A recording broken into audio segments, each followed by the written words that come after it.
campaign that was being run at that stage. Would you comment on that? No, there was no such thing. You produced a very damning report against Robert McBride. Do you still stand by that report? Yes, I do. But the Public Service Commission found that your allegations were entirely baseless. So if the PSC, do you see them as being part of some kind of a conspiracy, or was your report an attempt to smear an effective investigation? My report has never referred to PSC. But the PSC found it entirely baseless. So they can't find that and don't give me a report as a complainant. It's the first time I hear it from you, honorable member. Okay, I'll come back to it again. I want to ask in terms of IPID's charges against you. IPID charged you in failing to disclose the crime intelligence approach, apparently. Do you accept that there was a charge against you with IPID, from IPID? Yeah, not that one. Not the one that you are referring to. I was not charged for that. So what was the charge then? The charge was me writing a report, and then in one line there they are saying I put the department into disrepute by giving out false allegation against the senior managers. And then IPID allegedly also charged you with obstructing investigations regarding a 45 million rand iView cell phone grabber case. Would you do you concede to that? No, I was part of investigation there. Were you part of the investigation? Yeah, that can't be me investigated. No, I understand that, but it has never done. Information that we got was that they complained about you. Information. It's interesting. Why did you rather sought settlement instead of clearing your name? I could not clear my name because there was the only option I had now when Mr. McBride is offering me the settlement. But you approached them for the settlement. No, he approached me for the settlement. Not according to the statements that we saw. Jay, there's something very wrong here. Statement from who? From Robert McBride himself at that stage. The statement from back then. No, that's not true. I don't have that statement. Well, you would have seen it because No, you were a respondent in it. I never saw it. Well, I'm sure we can share it. I don't know where he wrote that statement to who. I'll share it with you. But Chair, maybe it's an option to invite Mr. McBride himself to then come and explain that, because according to his statement, you approached him for settlement and it wasn't the other way around. In fact, you approached Mr. McBride to resign, and then you instructed your lawyers to negotiate a settlement. The reasonable inference is that you then avoided a public process because it would expose your dealings with crime intelligence. Is that correct? No, that's no such things. If there was such a thing, Mr. McBride will not agree to that. He will never. I know him. He will never if there was something like that. So he wouldn't agree if you approached him for a settlement? Yes, if it's based on those reasons, he would not agree. But if you approached him and conceded that you had made a mistake and you said that you don't want to fight any further, would he concede? Would he agree to a settlement? That will be then up to him. The reason I don't understand this, Mr. Nkabinde, respectfully, there's a saying that says, strip a man of money or position and he can rebuild. Strip a man of his name and he has nothing. Surely with something like this, if someone questions your integrity to this point, you would do everything to clear your name. If it meant go to court, do whatever you need to do, but simply conceding and moving on without actively clearing your name, don't you think that casts significant doubt on you? No, it will cause a doubt on McBride as an executive director, instead of dealing with a serious misconduct and decided to circle with a junior member. It's very interesting. Mr. Nkabinde, I'm surprised that you haven't seen the McBride statement, Chair. I think that's something that we should consider and calling Mr. McBride, because I think it would give a lot of foundational information regarding Mr. Nkabinde in this process. In terms of your contradictions of the Mkhwanazi meeting and your appointment, Mr. Nkabinde, you describe yourself as a straightforward public servant, correct? That's correct. Let us test that. General Mkhwanazi testified under oath that you brokered the Nkabinde meeting with Minister Mkhunu. You say he did. So both cannot be true. Did you broker it or did General Mkhwanazi broker it? Who's lying? What do you mean broke for it? Organized it, arranged it, planned it, scheduled it. No one, both of us planned it or arranged it. While we were there in the area, I'm the one who suggested that let us go past Minister Mkhunu. So you arranged it? Yes, so General Mkhwanazi is correct if he's saying while we're there, I took him to Minister Mkhunu. He is right. According to me, though, you said that he was the one that arranged it. Not Minister Mkhunu, because he's never known, they never know each other. Not Minister Mkhunu, General Mkhwanazi. You said that General Mkhwanazi was the one that arranged it. Never mind, we'll go on to the next one. I'll come back to it. You also testified that the minister had no list and that you were the only candidate for the chief of staff position in the minister's office. The minister testified that he interviewed multiple candidates. So again, who's telling the truth, you or the minister? Was there a list or was there not a list? Minister can't interview anyone. He can't get involved in those processes. So the minister doesn't get involved in any form of process regarding his own chief of staff? No, he can't. The only involvement is to nominate. Then he leave everything to HR. So can you explain the process that led to your appointment as the chief of staff to the Minister of Police? The minister nominated me. Then the HR started the process whereby I was requested to write assessments, which it was 3 assessments. I also requested for my pre-screening fingerprints to check if I have any criminal records.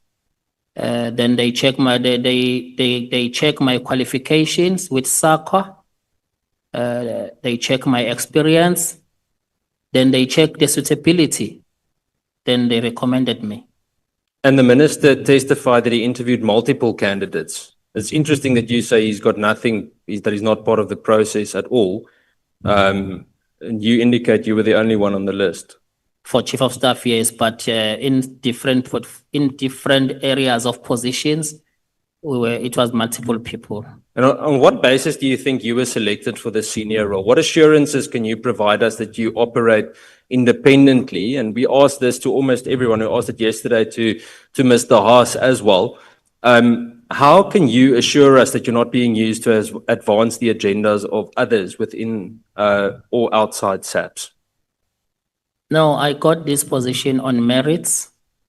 I do qualify in all ends with my experience and my qualifications, and I'm suitable for the job. But I'm concerned, Mr. Nkabinde, and again, respectfully, General Mkhwanazi testified that you contacted him to ask him what the role of Chief of Staff entails. Did you?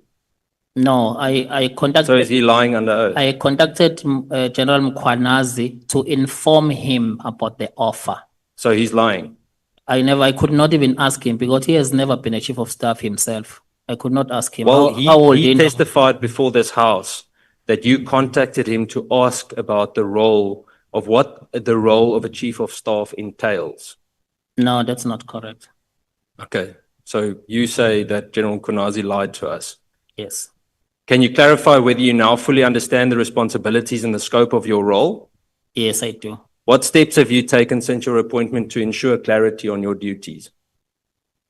Have you done anything additional? Have you gone for a course? Have you learned anything? Have you spoken to other chiefs of staff? What have you done to ensure that you know what you're doing?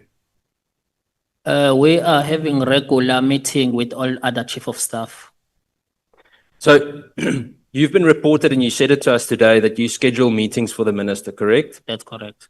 Can you explain why this task is performed by you personally?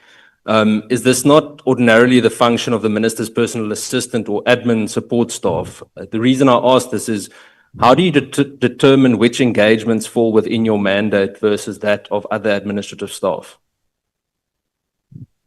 With the schedule and calendar of the minister, we are meeting every week, and the PA, he knows which activities the minister will do, and my responsibility is to facilitate and communicate with other stakeholders. If it's going out now to coordinate, it's going through me, not the PA. Then, may I ask, have you ever declined or questioned or challenged a request from the minister that you believe to be inappropriate, irregular, unethical, or unlawful? No, I never come across with such an activity. If not, then how do you ensure that you are not simply complying to every instruction? In other words, how do you guard against becoming a yes man in a role that requires independent judgment and advisory responsibility? If at one stage I come across with such, I will engage the minister and advise him. I won't just simply do wrong thing. I will advise him.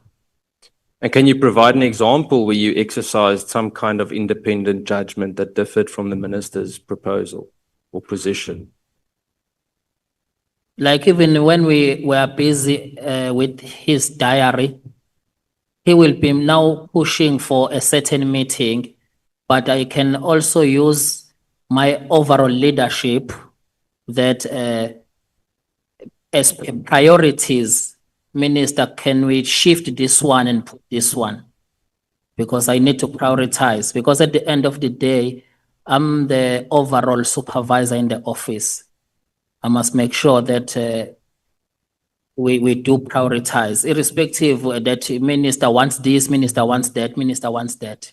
See, this is why I'm concerned, Mr. Nkabinde, is because that job, exactly what you just said, that's in the job description of the secretary. That's not the job description of the chief of staff. I have the benchmark for the chief of staff here in front of me, and it's certainly not that.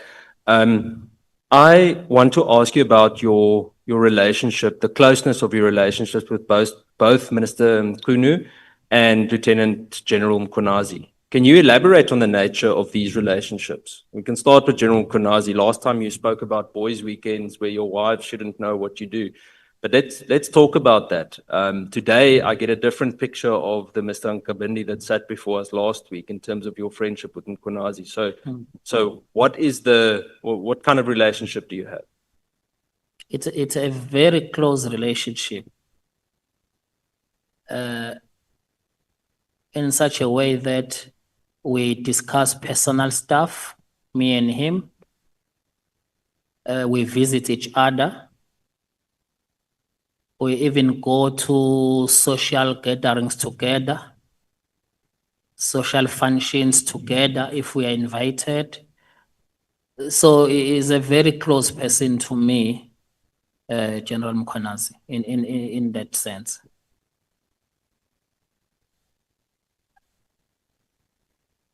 And in terms of Minister Mkhunu? In terms of Minister Mkhunu, would you consider yourself friends? No, he's not a friend. How do you reconcile your description now, though, with what we've heard from General Mkhwanazi? What went wrong? Why would he say the things about you that he has? And I mean, you're sitting here on a public platform where you say that, for example, that he lied to us. I mean, that doesn't look like a solid friendship to me. When that happened, I just had an inference that General Mkhwanazi was upset that I recorded him. That was an inference that why he's so upset. It's because how many things he discussed with me. So that means how many times I recorded him. So he took it very personal that a person who's very close to me and a person that I talk to him everything, he now recording me. But do you blame him? No, I don't blame him, but that's why I also had the justification why I recorded him.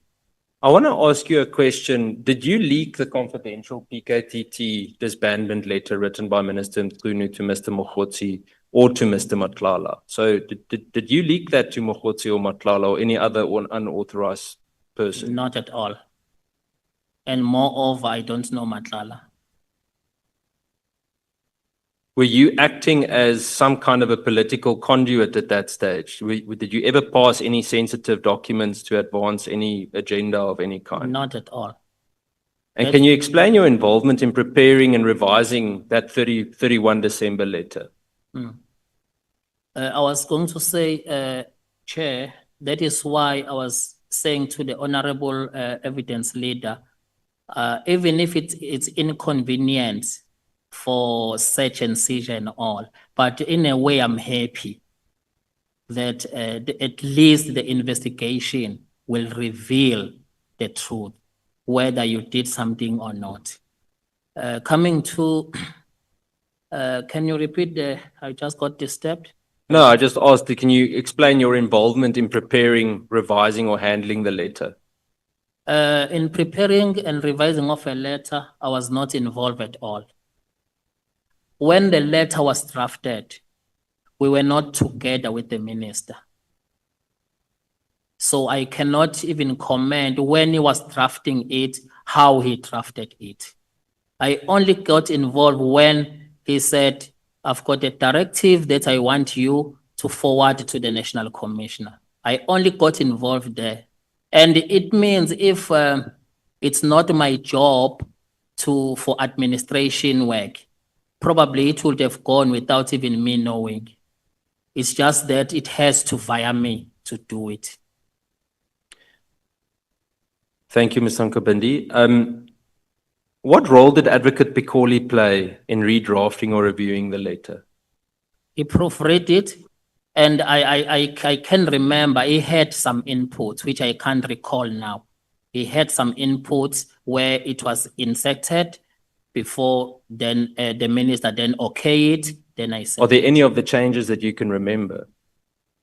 Changes or can you remember any of the input? I'm not sure whether there were anything talks to constitution or something, but it was in line with a minister's powers. And how would you interpret the fact that someone with this kind of senior experience did not detect the alleged constitutional deficiencies in the initial draft? Yeah, how would you interpret that? In reference to Advocate Pikoli? Yeah. You know, after the letter was seen by him, you then have that confidence that a person with legal mind and a special advisor, he will advise the minister correctly. So there was absolutely nothing even for me to think further.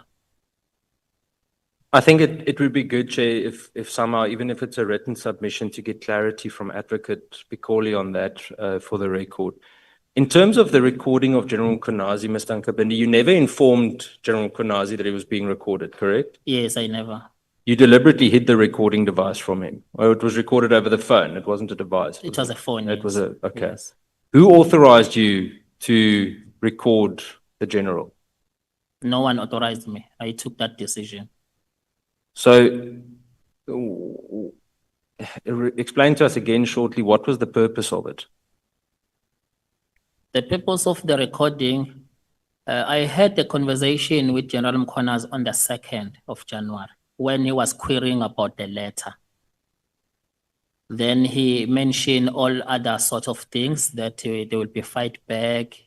If he's clean, the minister is clean, we're gonna dig him while he was a premier. It was those things that General Mkhwanazi alluded to me.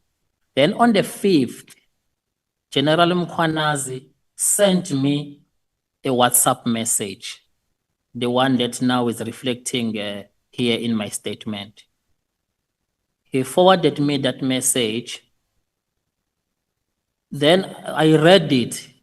Then he contacted me afterwards. He said to me, hey, you see what I got from Facebook? How do you think our conversation on the 2nd got outside because it was just two of us. Then I said, General, where do you get this thing? He said, I got it from Facebook. Then we started to deliberate. Do you think someone is listening to our phones? We were now deliberating. Then he said, hey, maybe someone is listening to us. That is when I come back to and say, hey, but General, I don't think someone was listening to us because the content of this message is not correct. If someone was listening to our conversation, surely he would never leave out that there would be fight back. He will never leave out that if the minister is clean, we're gonna dig him. But all those things is not included here. In fact, I'm telling him on the recording, in fact, General, you did not say there will be a warrant of arrest. You never spoken anything about warrant of arrest, General. And again, you have never said the minister is a small boy. I can't remember you saying that. So what is going on now with this? And it's a conversation between two people. Now, I know for the fact, our conversation I never share with anyone. And it was a conversation between me and him. So now I started not to understand where does this message come from. So you just recorded it and kept it for your own record? Yes, that's okay. Let me record. In case something like this happen again, I will just show the recording. But why did you previously then say, or Minister Nkunu said that he instructed you to record General Mkhwanazi because he was threatening you?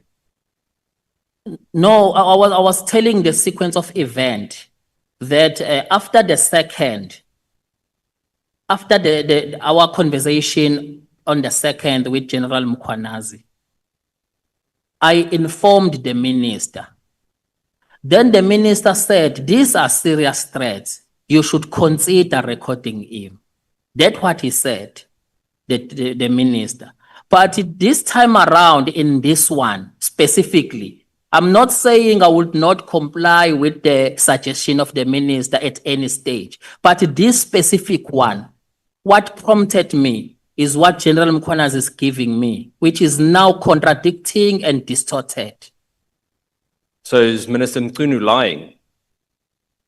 Because Mr. Nkunu said that the recording that we know about was because of him instructing you to record General Mkhwanazi. No, he never instructed me. He gave an idea that you should consider recording him. Immediately. So, if the purpose, let me rather ask this. So the recording wasn't your idea, correct? It was the idea of Minister Nkunu. Sorry? Was the recording the idea of Minister Nkunu, or was it your own idea? No, it was my own decision. See, again, discrepancy. That's not what Minister Nkunu testified before this House. So that's now the second discrepancy where Minister Nkunu or yourself or General Mkhwanazi or yourself, so you're contradicting each other here. The person who benefits from this recording is the minister, not you, correct? No, it was me. How, or let's rather say, you can't prove that this is the full unedited recording, can you? It's not full? Unedited recording, can you? I can prove because it's me who recorded it. It's not edited. And you knew that secretly recording someone without consent is a privacy violation, correct? I knew that I'm not breaking any law if I'm part of that conversation. But you can't just record someone without them knowing. Yes, but I know that I'm not breaking any law. If I'm part of that conversation, I can record for so many reasons.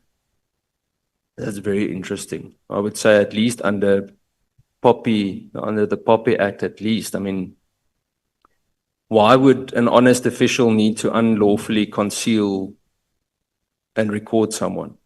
Yeah, if you have a conversation with someone, just two of you, Yeah, but this is your boys' weekend, Fred. and all of a sudden, he's coming with the distorted No, information. but this is your boys' weekend guy. Like you guys you're like brothers. The way you described it, when you do naughty things together.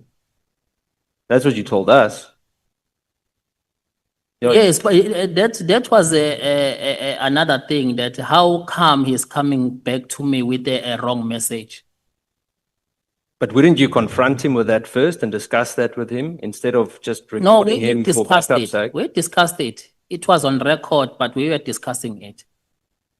That what do you think what is going on here? It's two of us. One of us leaked this thing, but my worry, the information is wrong. That was my only worry. The information in It's the wrong, yes.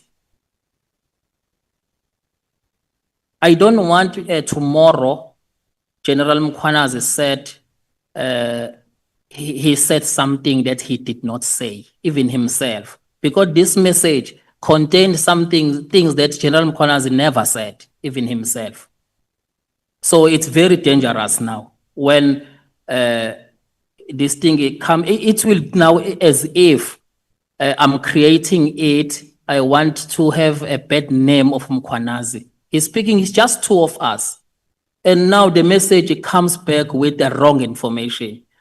What Mkhwanazi will think, he will think maybe it's me now, I'm lying, I'm exaggerating things that he never said. Apologies for interrupting you. Why did you not previously tell us that that wasn't actually the recording then? Because what you're saying now, if I understand you correctly, is that the recording that we've heard part of is not actually an accurate recording. It's been altered. Is that correct? It's not altered. The specific recording is not altered. But you're breaking my brain here, because you just said that the one that he referred to that was on Facebook was not the real recording. No, I'm not referring to the recording.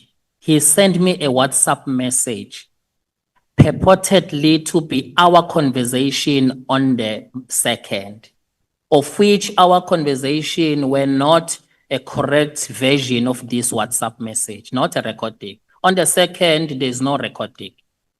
I'm speaking about the recording, Mr. Nkabinde. I want to understand whether it was the original recording that was played on Facebook. What do you mean on Facebook? It was even on Facebook, it was not a recording. It was a message. That's what he said. It's not a recording. Yeah, I'm gonna conclude. I think we're going in circles at the moment. Mr. Nkabinde, I'm concerned. It's one thing to do something like this without a colleague knowing, behind his back. Even more so your boys' weekend guy. I think we must seriously consider and remember what else could potentially have happened. Do you understand the seriousness of this, the contradictions that we've heard today between what you say, what Minister Mkhunu says, what you say, and what General Mkhwanazi says? It literally contradictions between the three of you. Thank you, Chair.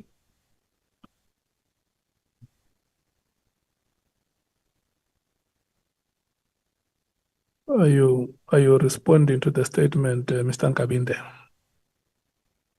on the contradictions? Sorry, Chair.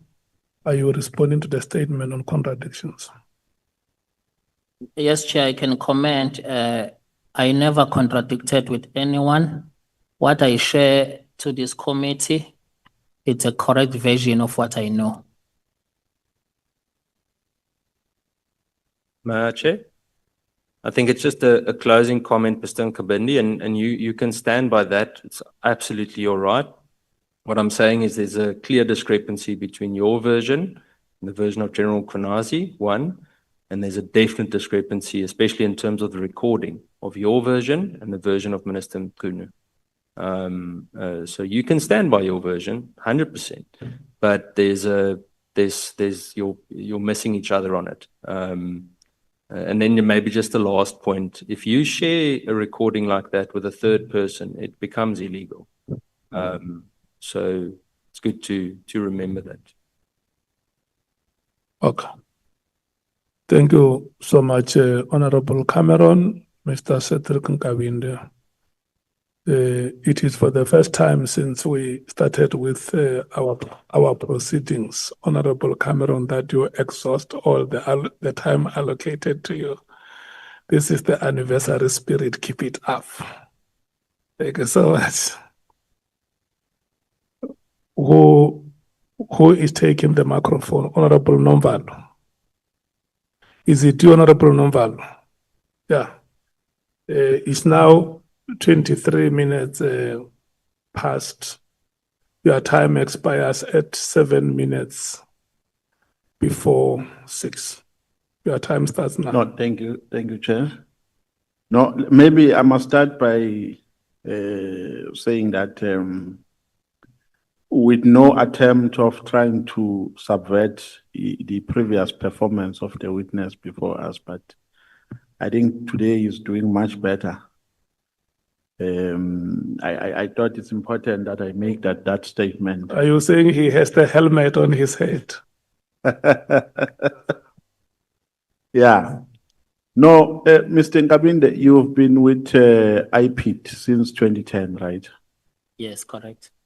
I think you are going to be an asset to some of us because the obsession here is to drill down, and we want to trace back all these allegations so that we'll have an understanding of when they started to feature in the operations of SAPS.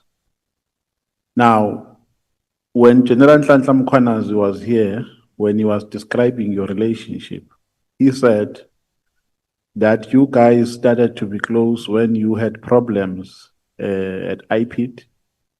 Apparently, you applied for a post for which you were not appointed, and that's how you got close to each other. Can you say something about that? Is it true? Was it a true reflection of what you know?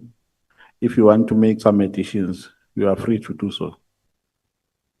It is very correct that during my hardship from IPIT, General Mkhwanazi was a person supporting and next to me because he was not also in support of what is happening in IPIT when it comes to state capture. So now when I'm reporting this, he was also happy that someone could stand up against the state capture. So he is correct that I ran to him and share my frustration. So, in your belief, were you unfairly treated when you were not appointed, or the processes were fair and you were excluded on merits? The post that I was unfairly treated, when I left IPIT, then I was outside government. Then at some stage, there was a post advertised in the SAPS. Then I applied. When I applied for that post, I was invited for an interviews. Then I became number 1 to that post. I was recommended for the post. Then while I was waiting for an appointment letter, Paul O'Sullivan sent an email to the then National Commissioner, General Stoll. And in that email, he's saying, you dare appoint that man, Nkabinde. And he copied me in that email. Then at the bottom of the email, he wrote to me, Nkabinde, how do you think I would miss this? Because I told you I won't let my eyes off you. So that means, according to Paul O'Sullivan, I must suffer for the rest of my life while he's still alive. So that's what happened. And indeed, I was not appointed based on one email from Paul O'Sullivan. The way is so powerful. Okay. Can we just request SC, because it's now Honorable Nomvalo's time to ask questions. The camera can't locate him because he's sitting right behind you. It's just 1 minute, don't worry.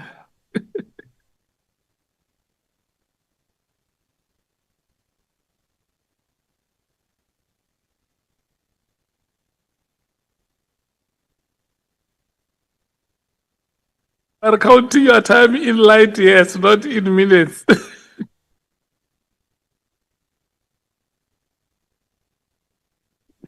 Can I proceed, Chair?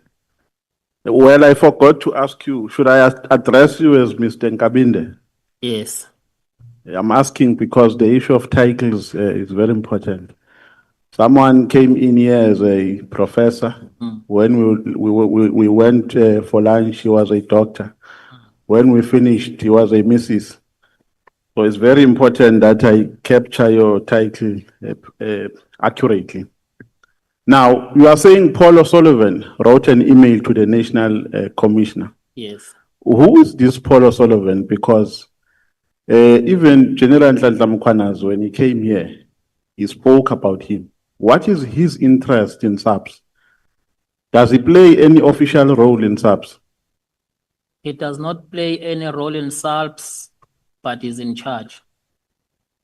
Because he can send one email and everything stopped. So, I even, through you, Chair, I even took that matter to Labour Court. How on earth an outsider send one email, and I've got all the proof that I got the post. I'm recommended for the post. How on earth an outsider send one email and my appointment is stopped? And while that Labour case is going on, it was when Minister Mkhunu appointed me. Then I had to then withdraw that post because it was a lower post anyway. so according to your understanding, what triggers his interest in SAPS operations as an outsider? Why is he so interested? There's a long history because the report that we are referring to in this house, it also implicates him. In fact, that is a report that I was reporting what McBride and Paul O'Sullivan are doing. So I know they just hate me with passion. Okay. Including Sesogo, Yeah. the one that is with IDEC. Did you ever have a relationship with Paul O'Sullivan? No, not at all. He was working with us. What do you mean working with you? Because he is not, he does not have any official responsibility, right, at SAPS? That was exactly what I was reporting. He was leading us, but from outside. Did he ever, besides the influence that he had on the position that you applied for, notwithstanding that influence, did he ever have any influence in SAPS? Not Did he ever influence anything despite what you have mentioned? Not only in SAPS, he's running IPID, he's running SAPS, he's running NPA. You know what General Mkhwanazi is reporting about the state capture? This is a real state capture. Because even the docket, if the docket involves Paul O'Sullivan, there are two dockets are there lying dust in the NPA. In fact, it was even removed from a black prosecutor.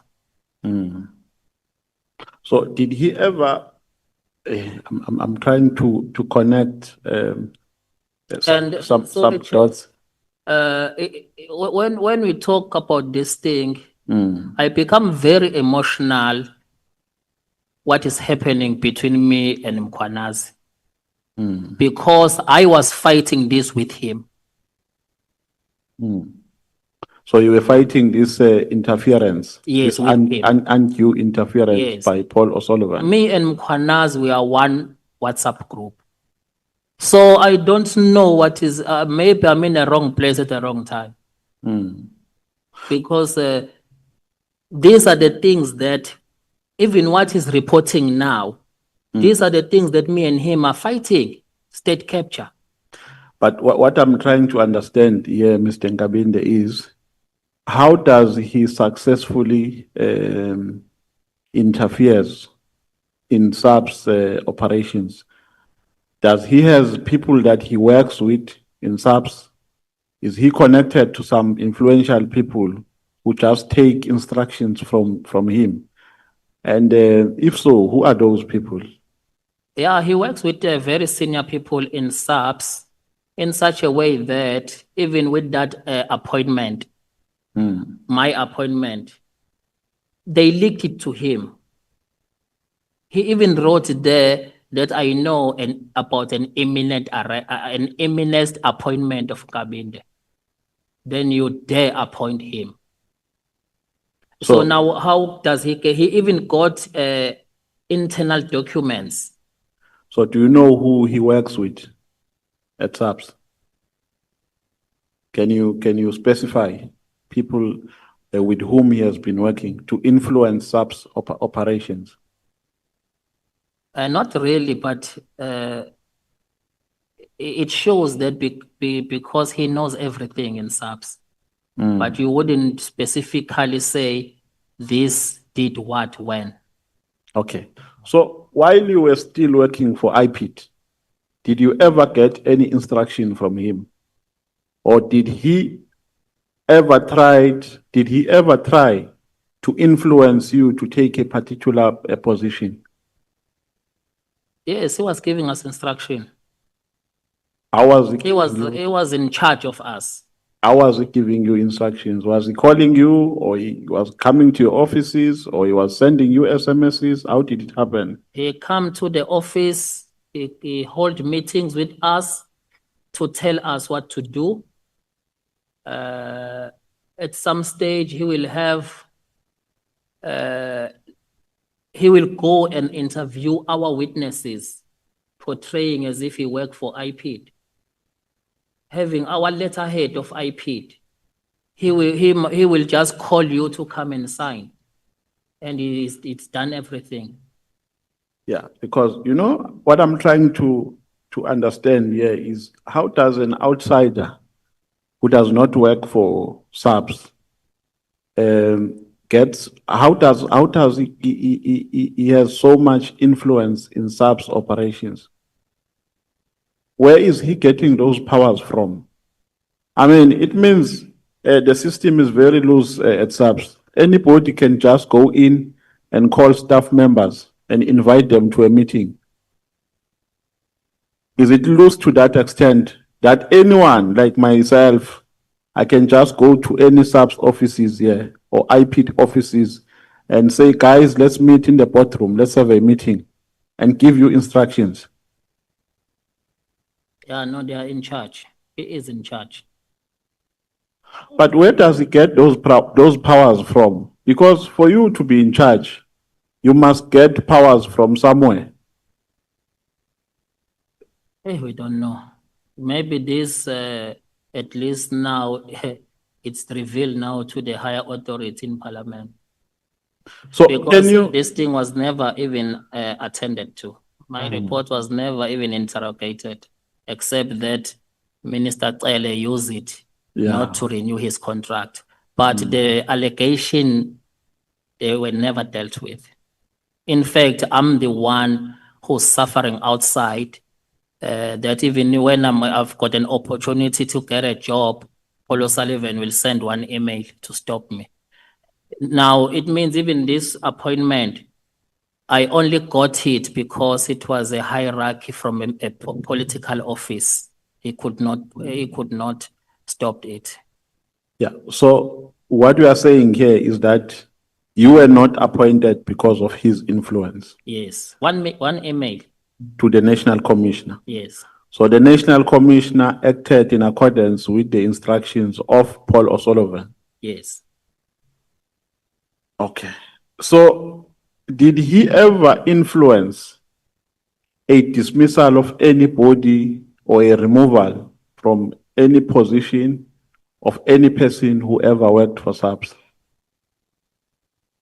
Yeah, that was the project that we were in, which is part of what I was reporting. The project was to make sure that General Phahlane does not get appointed as a permanent national commissioner. He was an acting national commissioner by then.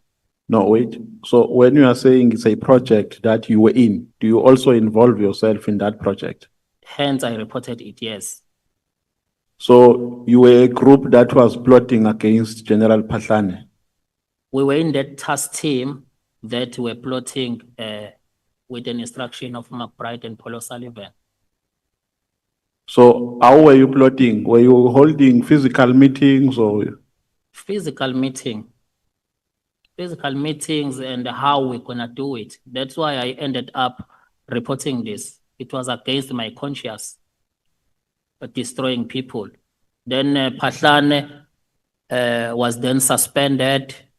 Motiba came in as an acting national commissioner. We go for him. So tell me, why was Phahlane a target?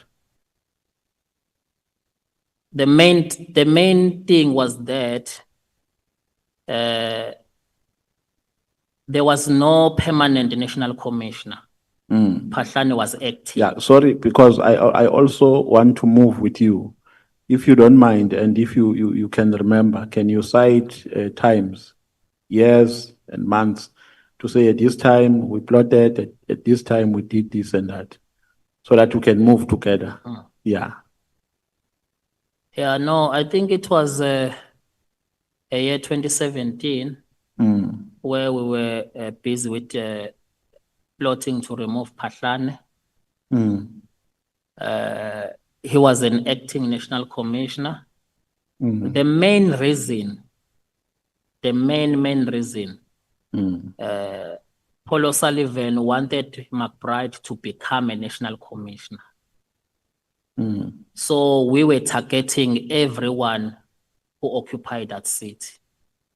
Because Paul O'Sullivan want McBride, it's like in IPID, powers are limited. So McBride must become a national commissioner. So the project was to remove everyone in that seat. Yeah, because my recollection is that, well, I might be wrong because it happened some time ago. My recollection is that Phahlane was suspended. Yes. And part of the reasons for his suspension was an issue of blue lights and I think a sound system. Sound system. There was a story about blue lights and the sound system. Those are the reasons. So I'm trying to now weigh those reasons with what you are saying, against what you are saying, because you are saying he was suspended because you guys plotted against him. And then what was reported in the public domain are the reasons which I've outlined. So were those reasons fabricated? Yes.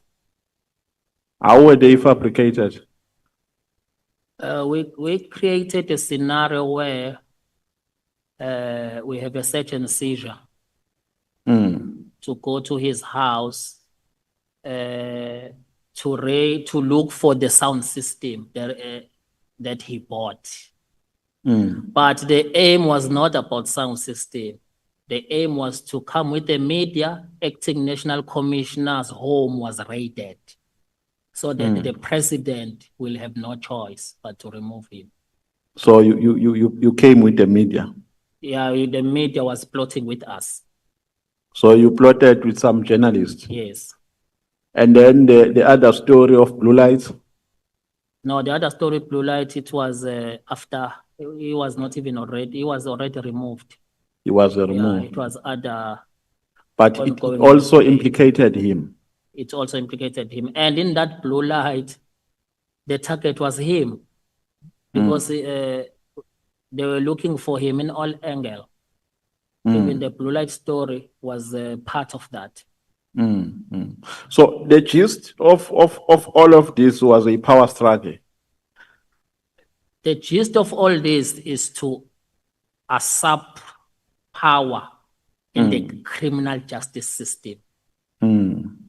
Because our targets were in different departments. NPA, SSA, IP, SAPS, all of those. The plan was there, how those people have to be targeted so that they would get removed. Now, you said you were plotting. So I assume that you were plotting as a group. Are you in a position to mention other people who were part of that group that was plotting against I Bashar? can give one example, just one example here in my report.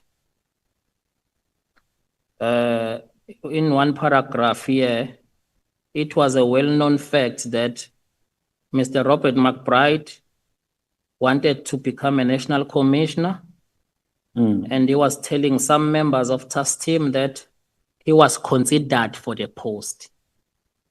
Sorry, before you go on, we are talking about a task team here. Was it a factional task team or it was an official task team? Is it a task team that you established yourself in pursuit of what you wanted to achieve, or it was a task team of SAPS, an official task team?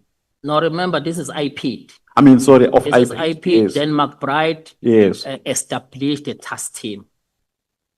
Then he recruited us from different offices to become a So national task team. he established a factional group. Yes, So you were part of a factional group. yes. Okay. And no. we even the name of that group, it was a Phahlane task team. So the name, did you have documents? I don't understand. What do you mean the name? Did you have founding documents of this factional group? Where was it termed, or you had a WhatsApp group?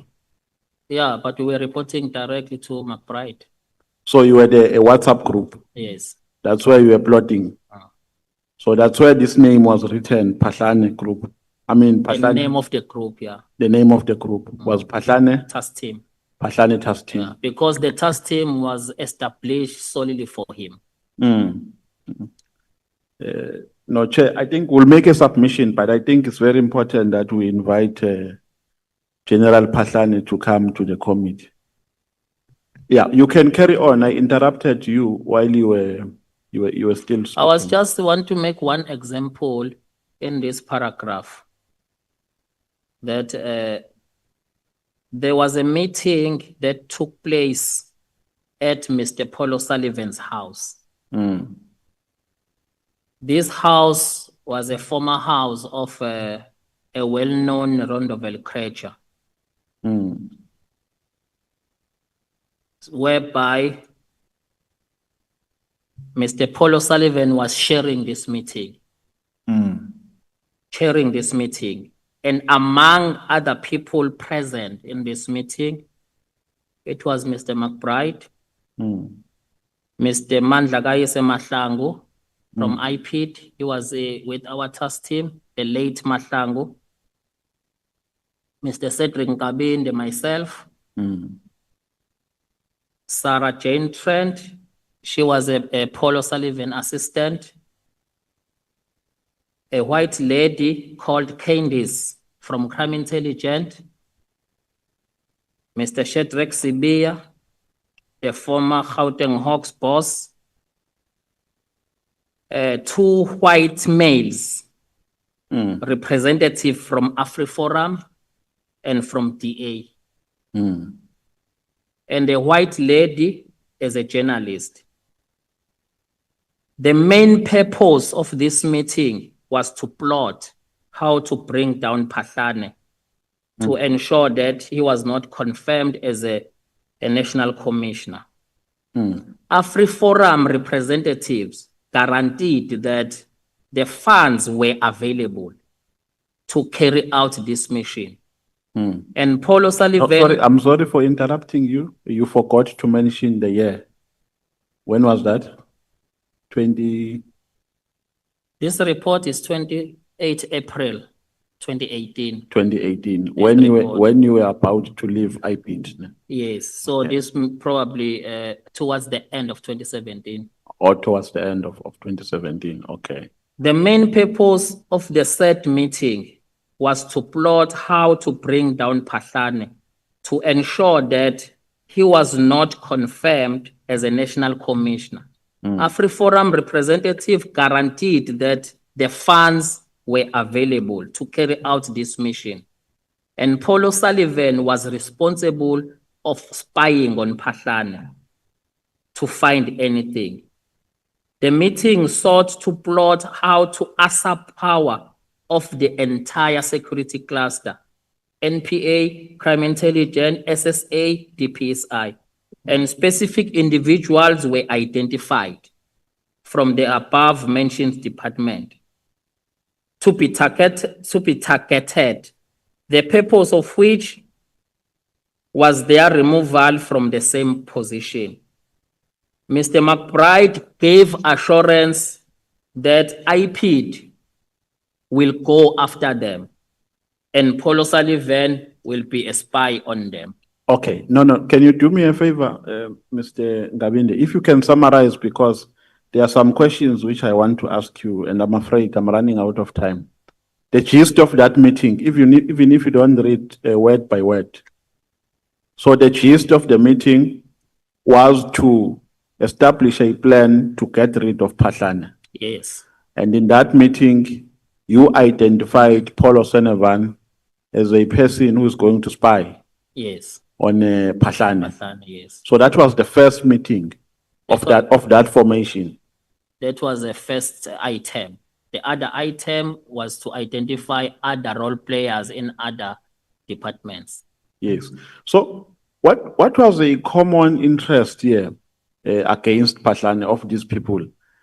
What was a common interest against Phahlane and in favor of McBride? Why was Phahlane not preferred, and why was McBride preferred?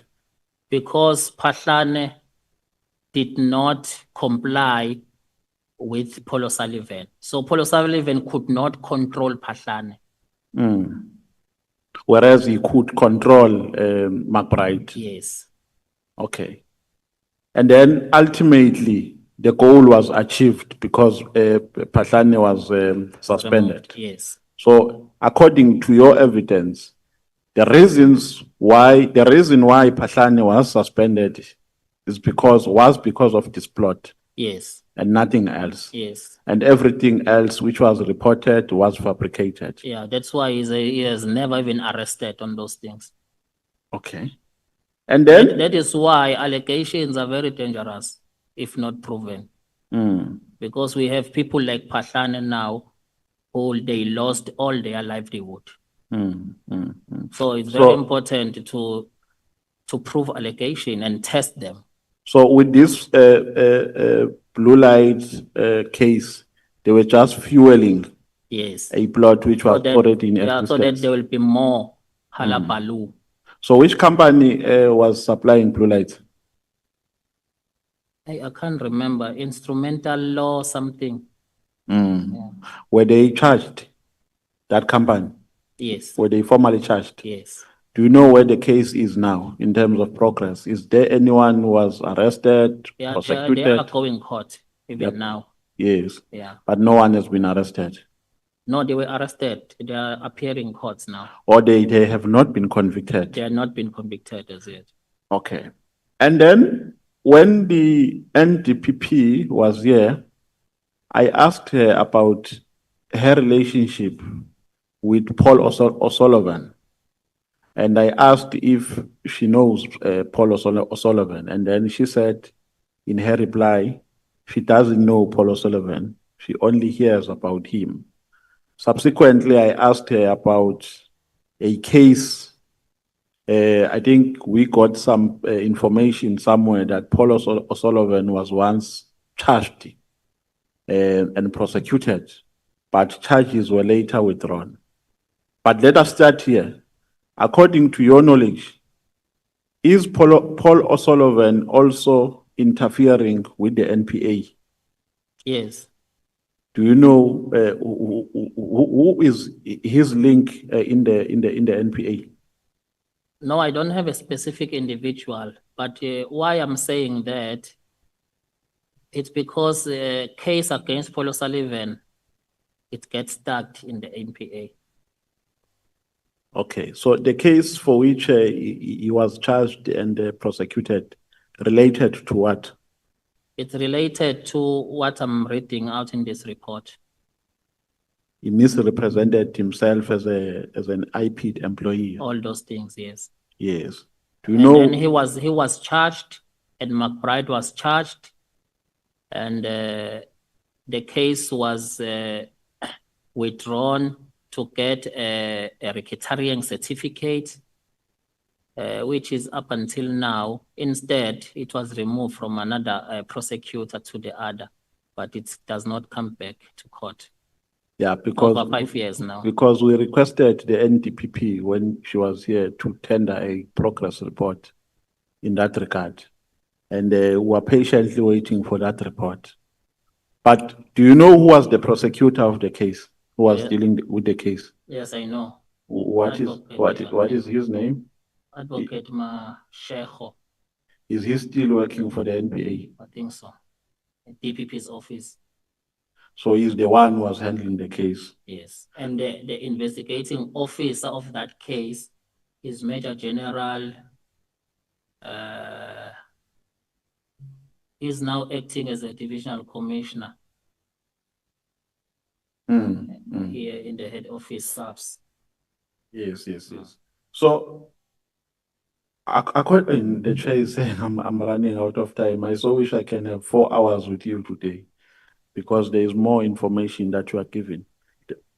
The last one. Do you think Paul O'Sullivan has a funding that he gets somewhere which agitates him to have this uncontrollable appetite on issues of subs, or he's just being flamboyant for no ultimate benefit? Can you give a response? I won't come back. Thank you very much.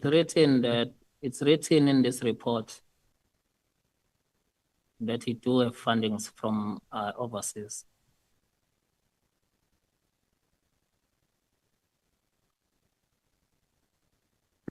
So the funding is specifically for the task that Yes. he is pursuing, Yes, to interfere with the work of subs of the justice cluster. yeah. Thank you. Thank you.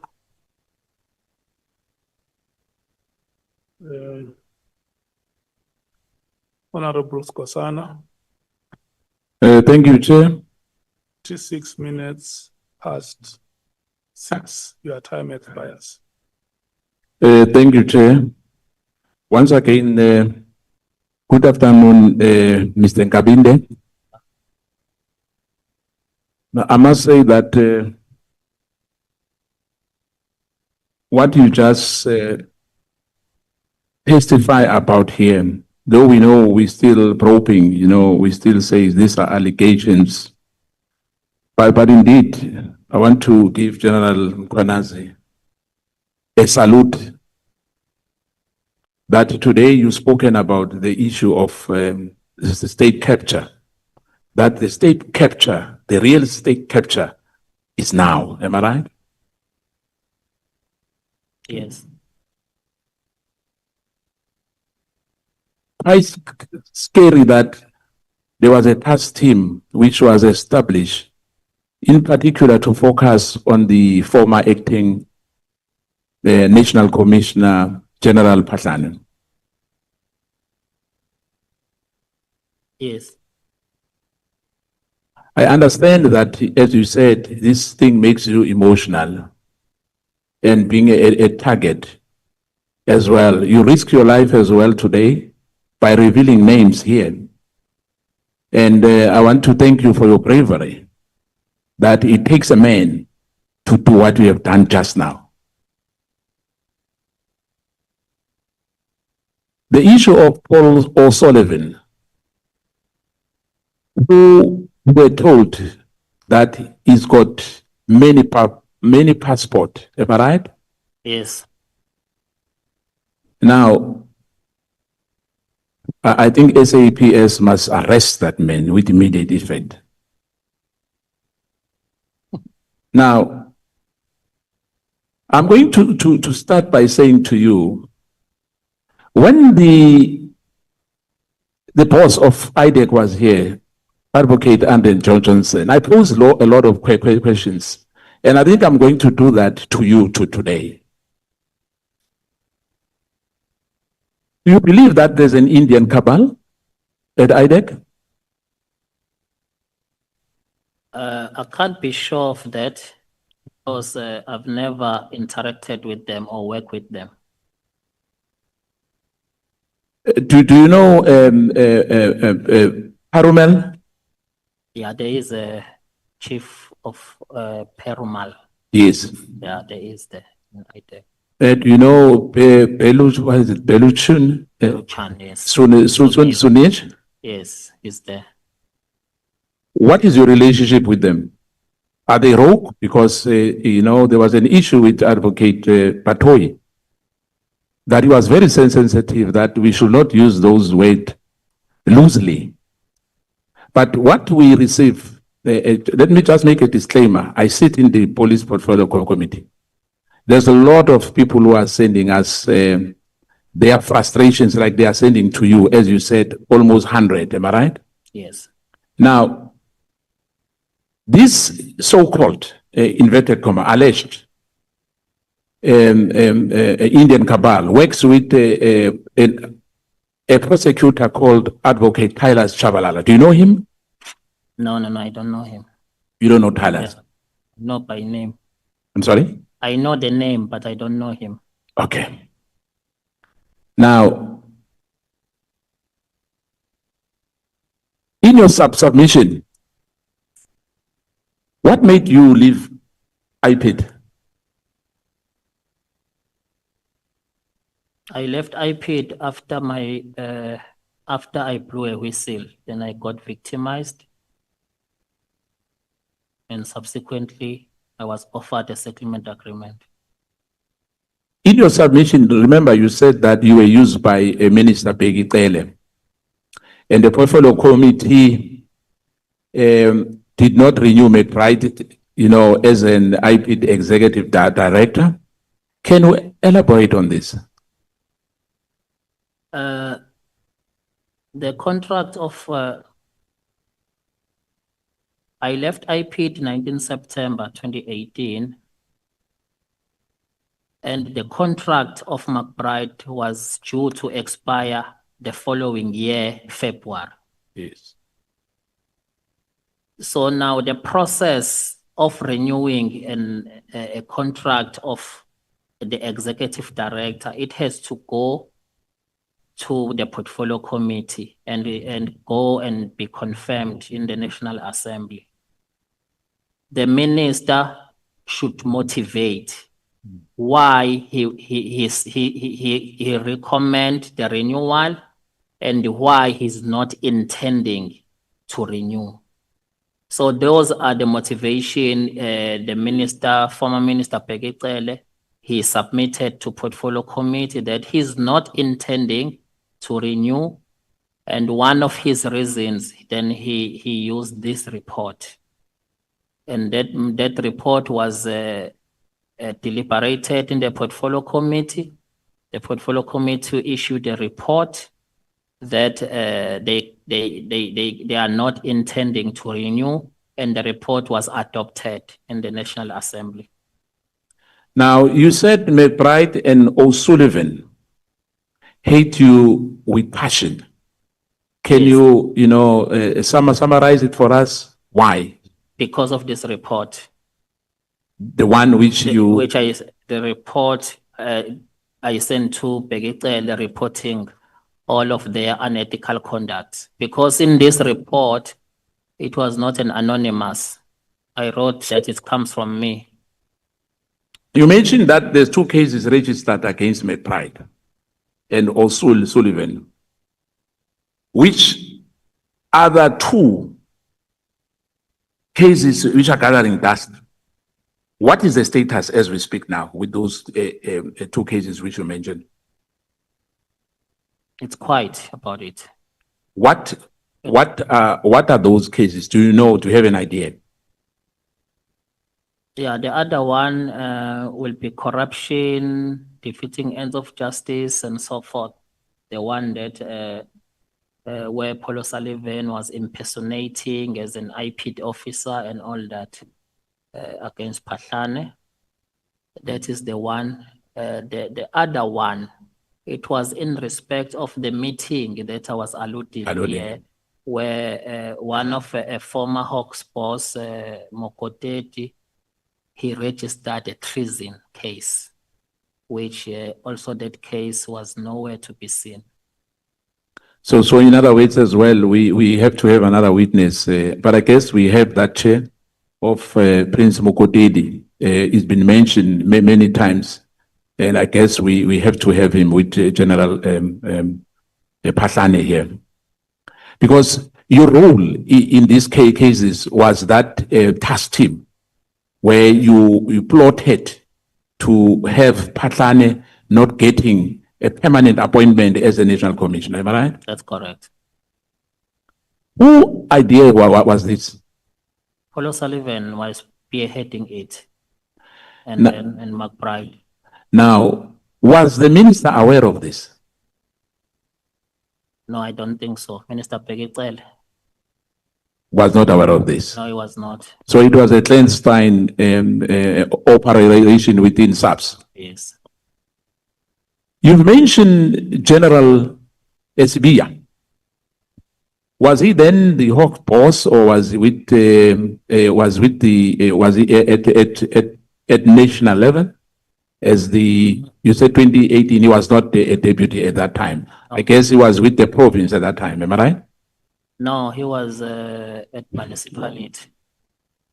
So he was plotting whilst he was working for the city of Johannesburg. Yes, he was not in the police. Wow. Now, you've mentioned a DA member and an AfriForum member who attended your meeting at one of the most notorious gang star who I think is still serving his sentence. Am I right? Then who is that house belonging to the state, or there's somebody, there's a family there of Cajun, if I'm right about the name? It's now Paulo Sullivan's house.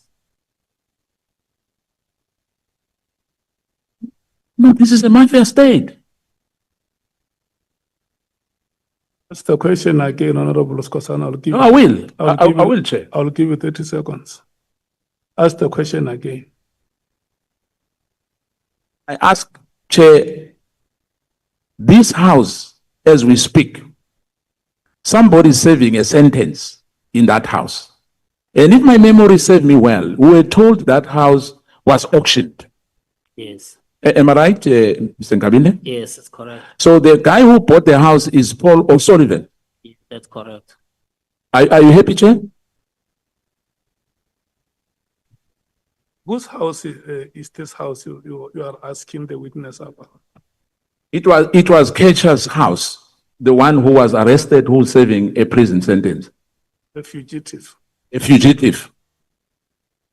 Which now confirms that even Paul O'Sullivan is a fugitive with those passports he possesses.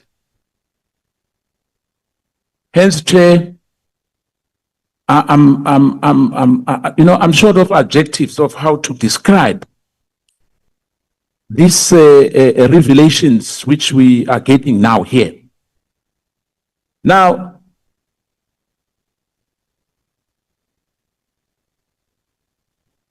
as I said earlier to you, that Advocate Johnson, I pose few questions to her. Hence, I'm asking you because you were with iPad. At least you are 3 in 1. You were with iPad, iPad, and you had the IDEC, and now as a chief of staff of the Minister Senzo Mkhwanazi, am I right? No, I've never been with IDEC. So you never been IDEC, so you have been iPad all the time. SAPS and IPID. By the time IPID guys moved to IDEC, I was already outside. Oh, okay. Now, in your view, what measures can we, as lawmakers, to help SAPS with all what you told us today, that you have meetings? Hence, I was asking you if you remember the issue, those members, if you know them from AfriForum and the DA. Do you know those members? Are they top echelons in their structures? Not really. They were just introduced like that. But they were introduced as a DA member in that.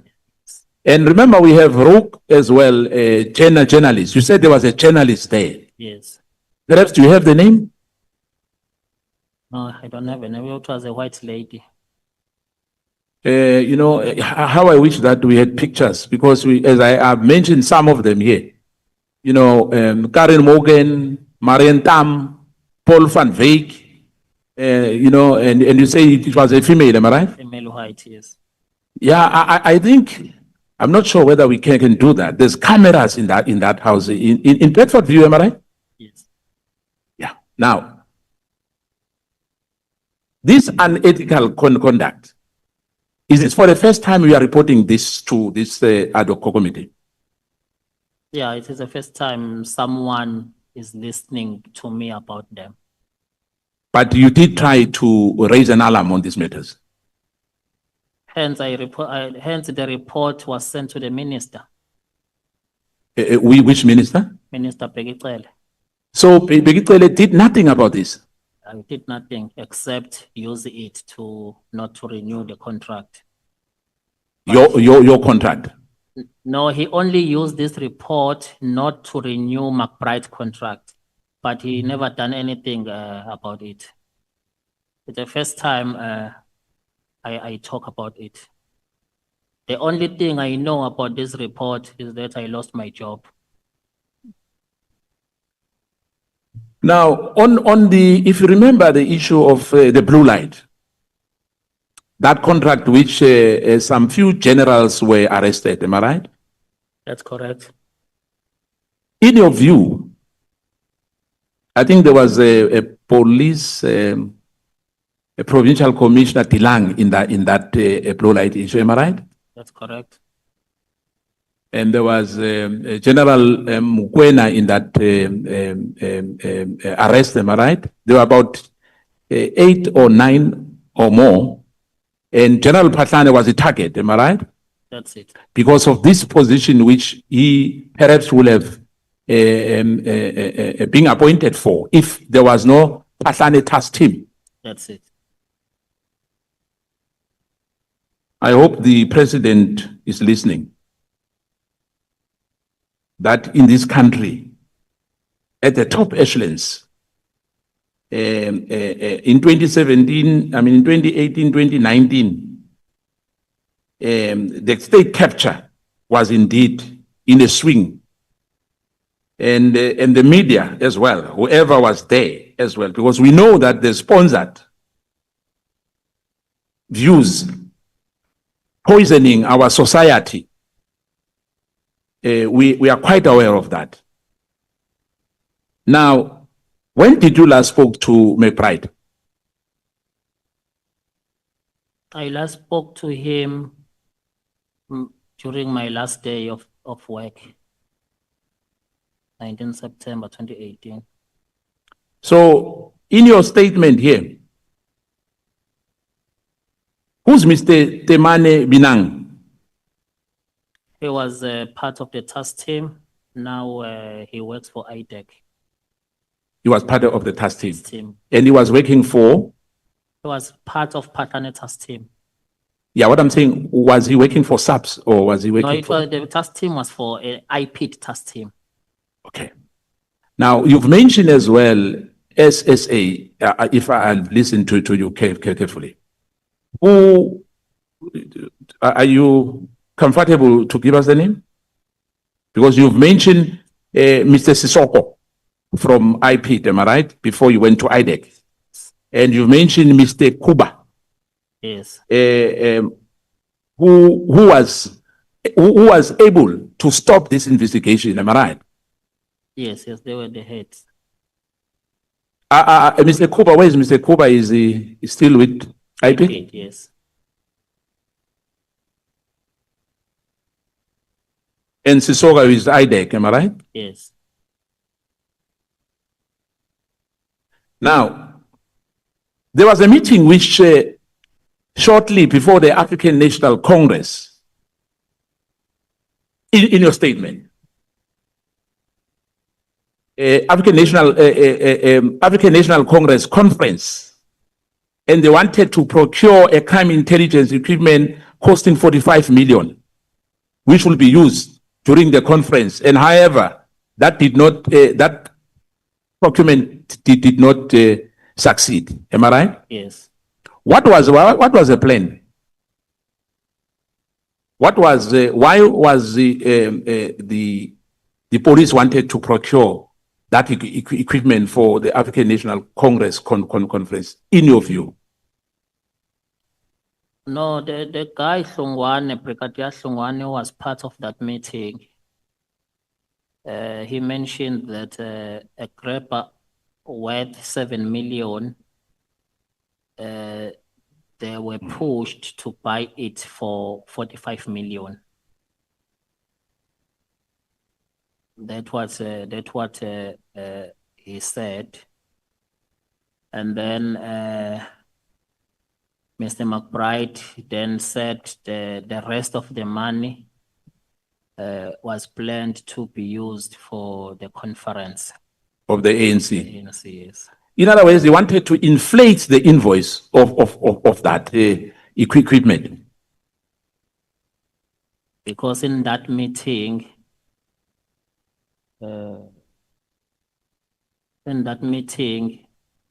a special advisor of the then Minister of Police, he was part of that meeting, a special advisor of Fikile Mbalula, who was the Minister of Police by then. So the special advisor of the current Secretary General of the ANC was involved in these shenanigans. Was part of that meeting, yes. Now, if you remember very well, I think as we speak here, General Vuma is still suspended, am I right? That's correct. Why was she suspended? Do you know? Can you share maybe a minute if you know?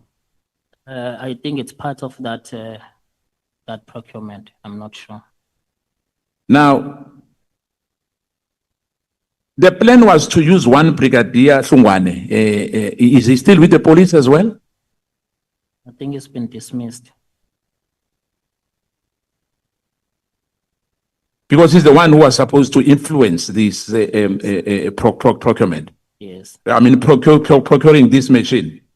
And Petle and yourself, you were supposed to fabricate a statement. Am I right? That's correct. To achieve what? To remove Motiba as an acting national commissioner. Oh, yes. Oh, Pave yes. the way of McBride.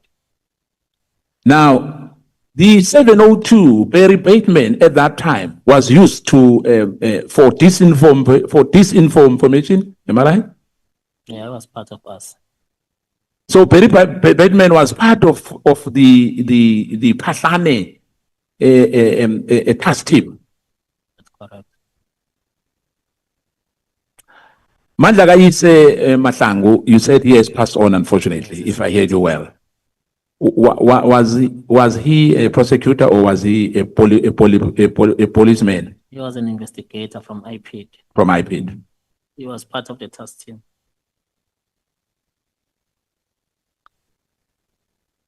So the executive director came up with a strategy to get 2 members from the DPCI to be seconded permanently to IPID. Who were those members? It was Colonel Rulofse, Colonel Rulofse, Rulopse, Captain McLean, Captain McKay. McLean. McKay. Oh, I remember that name. Now, you know what we have done, Mr. Nkabinde, and to my honorable members and to South Africans, we will pray for you. You know, in all the, let me not say all. You've mentioned General Sibia that he was part, remember? Yes. And many people who are still working for SAPS. Am I right? You've made a recommendation in your statement because these are serious revelation indeed. And for me, I'm not sure about our state security because they should have known this. And this was supposed to be reported not only by you alone. As I said, Chair, I'm reserving my last 10 minutes. No, you will be told by me what time is left. Thank you. For now, I want to stop here because I wanted to make a follow-up at it. Thank you, Chair. Thank you. You stopped at 19 past 6. So you were to expire at 26 minutes past 6. So it's 7 minutes plus the 30 seconds that I promised you. Thank you. I really appreciate your benevolence, Chair. Thank you. Pass the microphone to Honorable Ngola. Thank you very much, Chair. Honorable Ngola, your time expires at 18:49. Thank you very much, Chair. Good evening to the chief plotist in front of me. Good afternoon. Good evening. Look, let's take it back to the recording. You are quite confusing us. You have responded to the evidence leader that you have recorded the General Mkhwanazi on the basis of the advice from the Minister of Police. You replied to Honorable Cameron that you have recorded General Mkhwanazi on the basis of your own volition. In paragraph 75 of your supplementary statement, you make mention that you have recorded General Mkhwanazi on your own volition, and the two can't coexist. It's either you have recorded General Mkhwanazi on the basis of your own volition, voluntarily, from your own accord, or you have done so on the basis of having received an advice. Which one is true? Thank you, Chair. Firstly, I have never said to the evidence leader, I recorded General Mkhwanazi because of the advice of the minister. I have never said that. What I said to the evidence leader is that yes, indeed, minister gave that advice that you should consider recording. But in this specific recording, I was prompted and I took a decision based on General Mkhwanazi is sending me a message which is now not correct than what we spoke on the 2nd. Was that decision taken before or after the advice from the minister? It was after the advice. So, okay. Then it answers my question, if that's the case. Yeah. You have considered the recording on the basis of the advice of the minister? No, that's not correct. Okay, what is correct? What is correct, I decided to record after General Mkhwanazi is sending me a distorted information. So you considered the advice of the minister? No, I never considered the advice of the minister. I was prompted by that message. Okay. I think let's pass this stage. I don't want us to spend more time, but I really do not agree with how you structure it. It's fine. Maybe we'll deal with it on a later stage. Part of what you say is the issue relating to what you call threats by General Mkhwanazi, who says if the letter is not withdrawn, there is going to be a fight back and all that. And I can assure you that even the minister has even brought a recording. But in the recording, the person who is heard uttering those words is you, not General Mkhwanazi. Have you been able to get access to that recording, and what is your view about it? That is exactly what happened.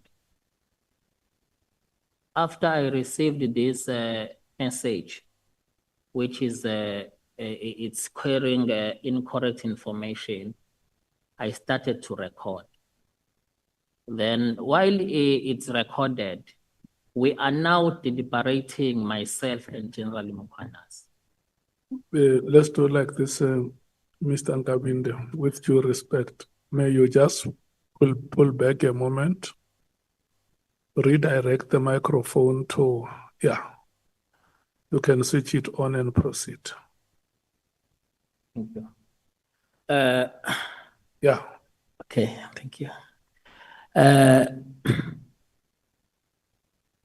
And then when we are talking with General Mkhwanazi, that what would have happened because it was just two of us conversation on the 2nd.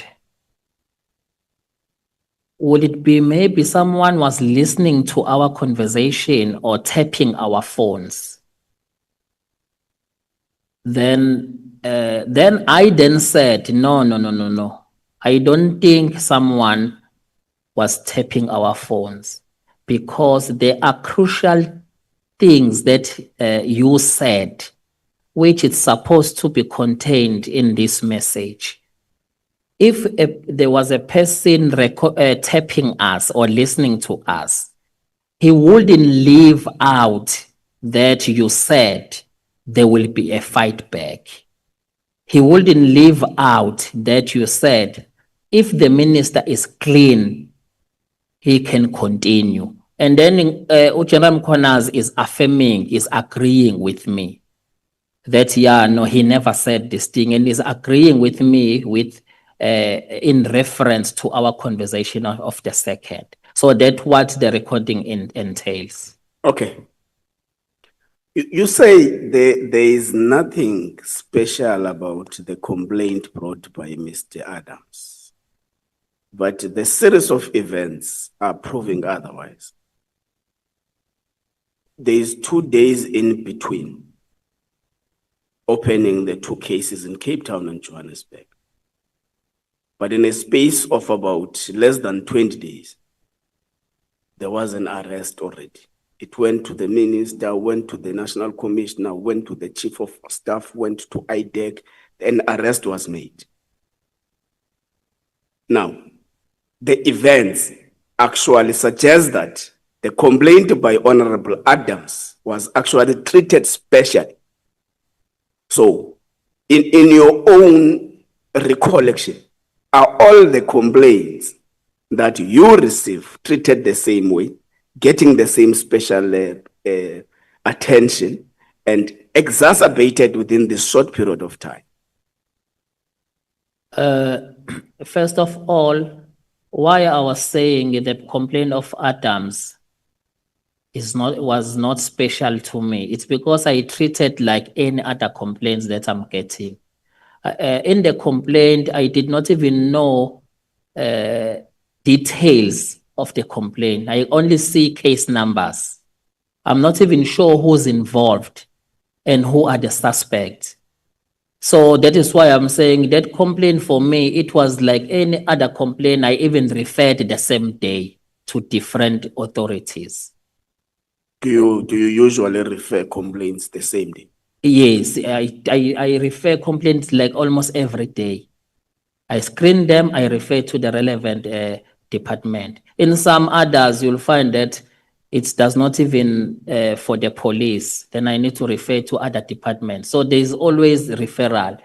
And then how people receiving it, done about it, I cannot comment. I'm not sure. That's fine, but I'm telling you, the series of events in relation to the complaint by Honorable Adams do suggest that the complaint received a special attention, but we'll discuss that with the committee on committee deliberations. You say, apart from IPID, it was therefore important that the complaint is referred to another independent body, IDEC. How is IDEC an independent body? IDEC is independent from SAPS, or it's independent even from the Ministry of Police, because SAPS, IPID, DPCI, and SERA, those are entities reporting to the Minister of Police. IDEC is under NPA. It's totally independent from our environment. Yeah, it should have been properly explained that independence from the police. Yes, from the police. Because when you say independence, it will have an overarching. No, from the police. Because even the accounting officer of IDEC is the Director General of the Department of Justice. So that's why we wanted to get what you mean exactly. So the minister testifies before the committee and says he has nominated about 3 people for the position of the chief of staff, which therefore was subjected to the HR process, and interviews were later held or conducted. Is that correct? I don't know if for the chief of staff position, there were 3 people nominated. Minister has never shared that information with me. But do you recall that you said you were the only one in the last testimony? Who? You. I said what? You said you were the only one who was nominated. You said under oath. Do you recall that part? Yes, because I was the only one doing those assessments. I was not competing with anyone. Okay, let's go to do internal communication protocols of the police service permit a chief of staff to call a press briefing to talk about policing issues? No, it's not allowed. It's not allowed. Yes. Okay. What did you mean when you said if anything happens to you, it must be blamed to General Masemola? It's because those police who came suspiciously with balaclavas, they said they were sent by him.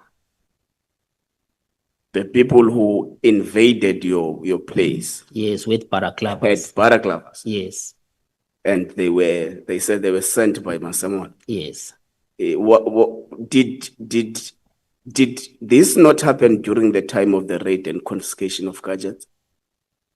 It was during that time, but the raid could not happen because I was not at home. So was it police who arrived at your place? Yes. They wore balaclavas? Yes. And they said they were sent by General Masemola? Yes. Okay. That point is noted. You said you don't know the names of the further 4 people who attended the meeting with the minister. Yes, I don't know. And you say you did not attend the meeting as well. Yes. But you say you confirm that the Stilfontein debacle was discussed in the meeting. How do you confirm the discussions of the meeting you're not part of? No, the purpose of the meeting was for that. So surely part of the discussion will be informed by the purpose of the meeting. Okay. because that's how I facilitated it. That's fair. Yes. Then how is Mr. Mkhwanazi a relevant body for Stilfontein in your own? My assumption will be that Stilfontein is part of his province. Stilfontein is part of his province. Yes. Oh, is he part of the mining industry? I'm not sure. I don't know. Okay. Is he leading the province? Is he a local leader? No, I don't know. Was the meeting not based on calling local leaders to discuss the debate in Stilfontein? Yes, the purpose was for Mkhwanazi to arrange local leaders. Local leaders. Yes. Okay, you say there is a 22nd November top management meeting of the SAPS Yes. that discussed as part the political killings task team. But you further say you don't think it's important that you disclose the discussions in that particular meeting. Why is it so? The crux of why we're here is the dissolution of the political killings task team. So any information relating to whatever meetings was, you'll recall, Mr. Nkabinde, that we have got numerous evidence with us. And most of it contradicts each other. Mkhwanazi says this, Masemola says this, Sbiya says this, Mkono says this. So it's very important, boss. We must understand the steps leading to the letter of the 31st of December 2024. Why I said that is because I can only share what I could remember, but the meeting is for the minister, who knows why he called the meeting, but I can share what I can remember, what was discussed. That is why earlier on, I did not even mention only PKTT, because I remember the issue of fiscal policy and ORS. I remember an issue of inspectorate. Then I remember the issue of murder and robbery unit, where PKTT name was touched on as one of those task team that will fall under murder and robbery unit. When were you appointed as the chief of staff? 1st of August. August. Yes. Are you aware of the letter of Miss Merdihas? No. On the 31st of October? No. You have not seen it? No. Which was a complaint to the minister? No, I never. You didn't see it? No. Okay. Now let's go to paragraph 64 of your main statement.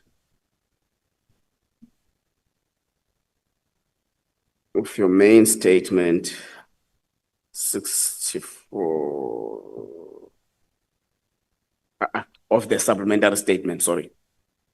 Of the supplementary statement.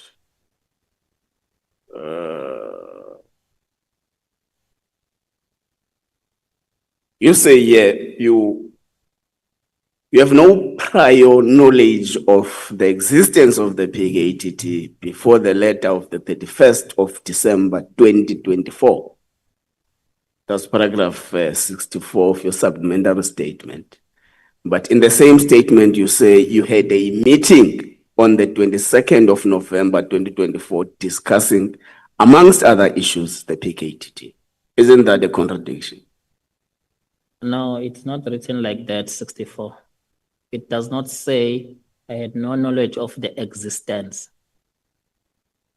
Okay. Yeah. The 64 is saying I had no prior knowledge of the operational activities of the PKTT. Okay. So you have the knowledge now after the 31st meeting? I have no knowledge. Even now, I don't know what they are doing. I don't have any knowledge of their operational activities. But why are you saying prior the 31st of December? Was inadvertently, this means after the letter, you actually have knowledge of the operations now. No, there was a specific question that I was responding, guided by the consultation. There was a specific question that there are incidents happened before the 31st directives, which those incidents, they are perceived or alleged to be a contributing factor for the disbandment. So that was a specific response during the guidance of what the committee is looking for. Okay, let's go to, you say you, as part of your life in the service, taught the law of evidence Yes, to maybe the juniors, the trainees, and Yes. all sort of that. Now, we'll presume that at least the basics of the law of evidence at least are understandable. that's correct. So in your own understanding, can an illegally solicited evidence be admissible? No, It can't. can't. Okay. Do you understand that there are laws that govern the handling of intelligence information in South Africa? That's correct. Okay. So can a person wake up and say they got an intelligence report on the doorstep when they woke up going to pee in the toilet, then go to IDEC and lay a complaint without producing those documents by just writing an affidavit? Can that happen in a normally operating, say, security cluster? No, it will be very difficult to comment because I don't know what happened to that person. Okay. So it will be irrational for me to comment on something I was not there. I can say he's lying. What if he's not? Okay. I'm asking, I'm not referring to a person. I'm referring to what the law says about the handling of intelligence information. So that's why I'm making an example about myself. Is it legally permissible for me to do that? Wake up in the morning, say at the doorstep of my home, I saw a file with intelligence information, and therefore I am laying a complaint on the basis of that intelligence information, but not to produce that information to you, the person I'm laying a complaint to. I just bring it in a way of, in a form of the word of mouth. Can that be legally permissible as a credible and an admissible evidence? It's depending that once you get that information, you then definitely need to probe further to collaborate. Yeah, because those are the things you cannot just take from a face value. Yes. You just need to probe it further and verify and confirm. As far as the source, the originator of that leaked report, because it means it was leaked somewhere. And to investigate it further means part of what I must get hold of is the said report. Yes, and trace it back. Yes, as part of the primary documentary evidence definitely. that I must have in supporting the actual complete, the actual intention to pursue further towards an arrest. I must have at least went and solicited that documentary evidence, trace it how it came about and all that. That's correct. So if I did not do that, it therefore means my actions towards Honorable Dolly as a person who is actually an alleged culprit in the complaint, my actions would actually be not justifiable if I had not undergone these steps me and you are arguing about. Yes, but I don't want to take ownership in that direction because every case has its own merits. So you'll find that there is a part of classified document and we wouldn't know what else that one should consider in investigating the matter. Okay. Let's leave this matter and go to the boys' trip.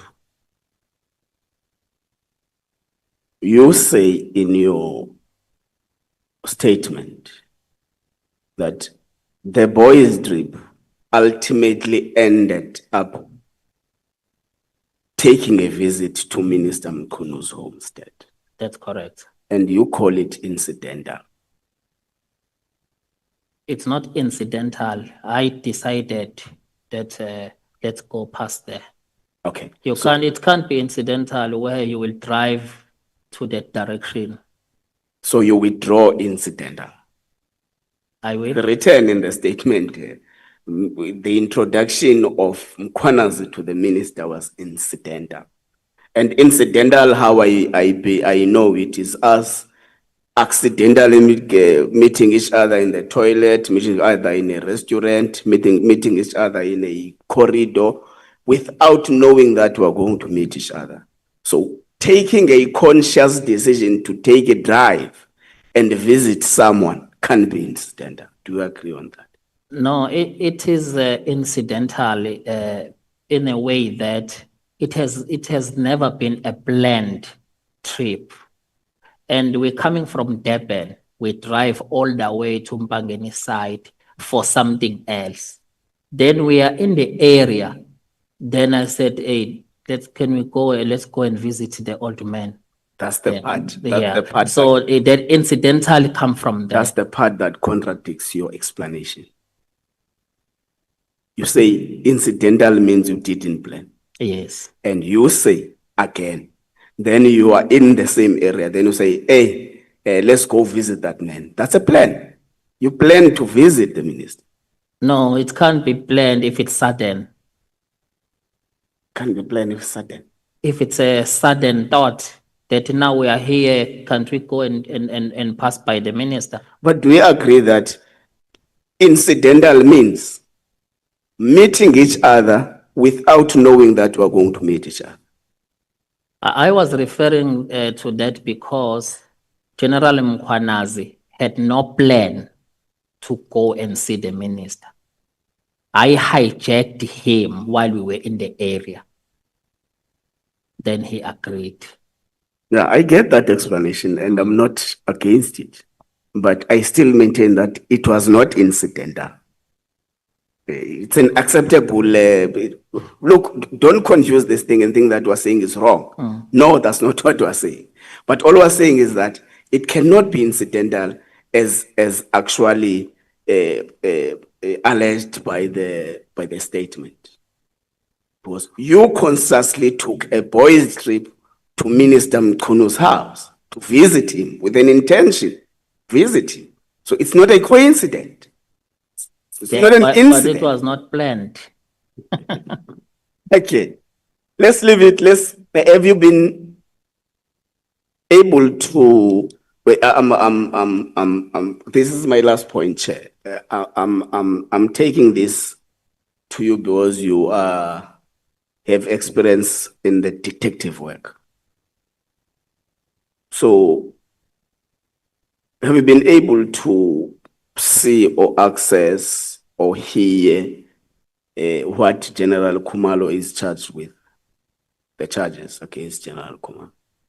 No, I never got a chance to see except what is on the media. But without me seeing a docket as a detective, it's very difficult to make a comment because I don't know what is in there. But if I can have that docket as a detective trainer, not even a detective, I can tell whether there is a case here or not. Okay. Amongst the charges is an employment of brigadier somewhat. I just can't recall the surname. There is an employment process that has been undertaken. And there is an accusation that it was an irregular employment. There are a lot of things that are said about it, but can that turn to be a criminal case? Depending the circumstances surrounding that. Which circumstances can a labor matter like this be turned to be a criminal trial? Once an irregular appointment consists of forgery, it's now become more criminal than labor. But I'm not too sure the circumstances of that specific matter. But if it's involved any sub form of manipulation, misrepresentation, or what, it's just that I don't have the merits of that specific case. Okay. Chair, it's just that my recollection is failing me. I'm not sure if as part of our draft list for witnesses to be called, Mr. Paul O'Sullivan is part of it. But if not, can we add Mr. Paul immediately? We have that list. We can't add him here. We must. If there is any witness that has to be added, the name must come in a formal meeting of the committee. But the name is there, Honorable Ngola. Yeah, that's why, Chair, I started by saying if my recollection is serving. My recollection is not serving me well. Okay. Thank you very much, Chair. Thank you very much. You were left with 1 minute of your time. Yeah, Chair, that's why I want to valelisa officially to the chief plotist. Yeah. I want to also echo, Chair, the views by Honorable Mvalo that today you are doing very well. You brought the helmet.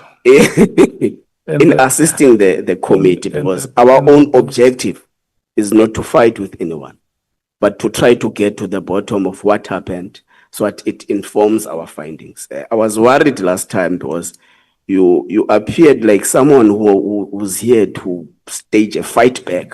And I was like, if this is the attitude, this one is going to collapse within a minute. And it happened. Thank you very much, Chair. Thank you so much. The members are applauding you for bringing your helmet and the badge. And I added the necklace and the amulets. Thanks to you, Chair, for your good advice. I'm calling the grannies at home to organize the beads for you. Tema will bring those beads. Honorable Kola Barnett, your time starts now. Thank you very much, Chair. And then it ends at 7:20. We are going to break. Thank you. And come back at 8. Sure. I'm finding it quite fascinating that we're talking so much about Robert McBride, and yet for some reason we're not calling him to give evidence. Surely he must be given the right of reply. I think that must be seriously considered. I agree with my colleague. And while people were going on about this man, Paul O'Sullivan, I Googled him, and he apparently runs O'Sullivan, Brosnan and Associates and are leading experts in forensic and fraud investigation and a whole lot more. So it seems quite a substantial firm for people wondering what on earth he does. Now, Mr. Nkabinde, I was in Parliament in the Police Portfolio Committee meeting. I think probably the only one in the room here now, except Nicolette perhaps, it was a meeting in which Robert McBride was turned on by ANC members of that committee. And the outcome of that truly acrimonious meeting was that he was not allowed to be retained for a second term as the head of the IPID. It was a job I had very serious reservations about initially, but finally accepted that he did the job well and without fear or favor. Now, I was fascinated to read about the claims of how in 2018 IPID members were encouraged by SAPS members to undermine the IPID head McBride. And Mr. Nkabinde, you said during your first, sorry, I can't see you. May I ask, yeah, I can shift. Anyway, I'm here, if that helps. You said in your first appearance before this committee that you in fact put in a report, and you confirmed that today. I'm not sure who you put it to, and that it was as a result of that report that it was decided Parliament would not allow him to stand for a second term. Now, Mr. Nkabinde, you said this decision was taken before the parliamentary committee sat to determine his fate. You in fact said that the decision was taken outside of Parliament before we inside of Parliament met to deliberate on the matter. The implication is that Parliament is just a tick box exercise for people like you, and while long suspected by many, this confirmation for MPs is in fact horrendous. Could you comment on that, please? Thank you, Chair. The Portfolio Committee embarked on investigating this matter. As a result, they wrote a letter to me to confirm my allegations, because my allegation, as per the report, was central to those deliberations. Then until the committee finalized its deliberations and issued a report, which in that report, my report is in reference, which is on the public domain. Well, in 2018, when you worked at the IPID, did you work with Lieutenant General Mkhwanazi, the much arrested acting National Police Commissioner who followed Ria Piecha after she'd been removed, to try and discredit the IPID so that he wouldn't be charged? Let me repeat, you were employed at the IPID by the time, dealing with criminality within the SAPS at the time, but you seem to have forgotten that Mkhwanazi was arrested for a 191 million rand fraud and corruption case involving him and a string of other senior police officers. It was a very serious matter, which somehow you seem to claim was just a setup, it's been through court after court, appeal after appeal, he's lost and lost and lost. And yet you somehow claim it was some kind of state capture business. To me, it just looked like down and out theft. And that's what he was charged with. I've got the names of all of those charged. And some of it included the irregular procurement of software called RipJar, which was meant to be used during the incidents of October 2015, the Fees Must Fall protest.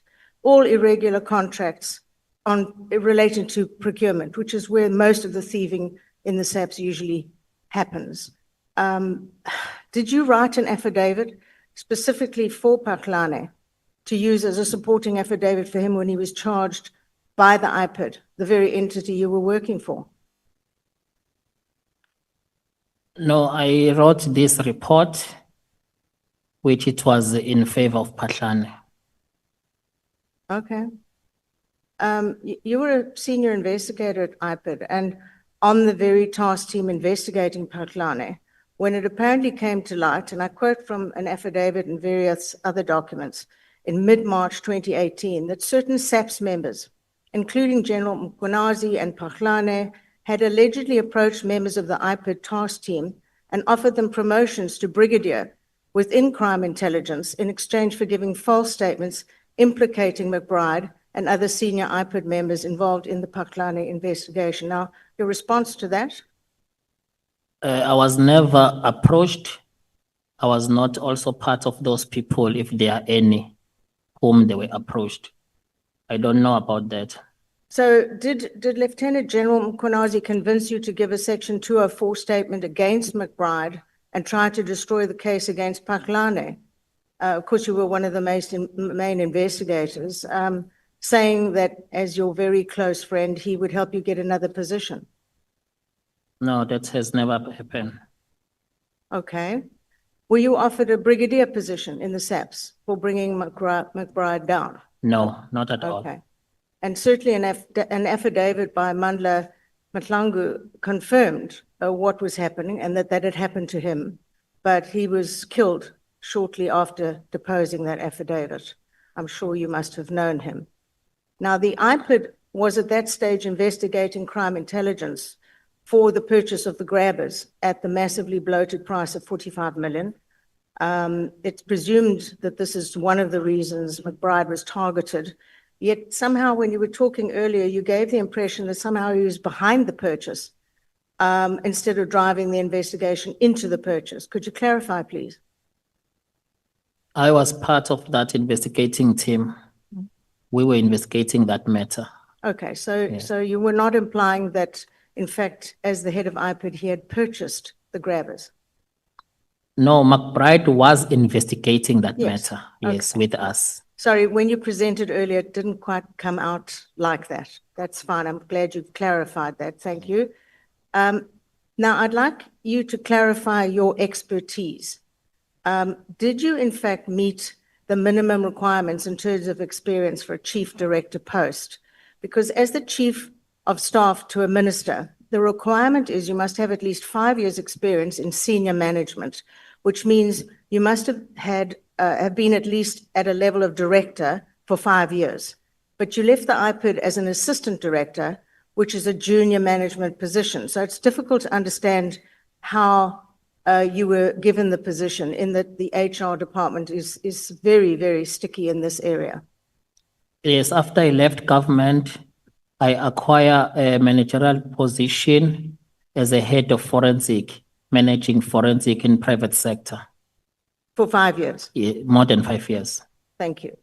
I've read various affidavits wherein your claims are described as, quote, extravagant and utterly false. I find it truly a shame, and I agree with my colleague, Ian Cameron, that you chose to leave rather than go through the process or indeed going to court to clear your name. Do you regret that now? Should you not have stuck it out and cleared your name? No, I could not wait to get dismissed. If I get that offer, I could, no ways I cannot grab it. Okay. I'm told you actually asked to go. You were not asked by others. You asked to leave, yes? Can you repeat? You asked to leave the IPID personally. You said you want to go. You've had enough. No, it's never happened like that. Okay, that's not my information. That's most interesting. No, McBride came and proposed the settlement agreement. That's why we were all shocked. What is he doing at the disciplinary hearing venue? Because as a head of department, you can't be part of disciplinary. So he came there to stop it. Well, that's a And I also know why he stopped it. He did not want to go out of proportion, because what is in the report, it was just a drop in an ocean. Again, I'm receiving contradictory information, which is again why I think, Chair, if we had a chair, acting chair, whoever we have in the room, I think we need to definitely call. We're having accusations that are one-sided. We need a right of reply. So I think McBride must be summoned to the committee. Thank you. I'm done, Chair, or acting chair, or I don't know what to call you. Thank you, Honorable Bernard. And the chair has indicated that we are going to consider this proposal. You recall that both Honorable Nomvalo, Honorable Skosana, myself, and yourself now have actually proposed a certain number of people to be added. So there's going to be a meeting to discuss that. Thank you very much, Honorable Mateus.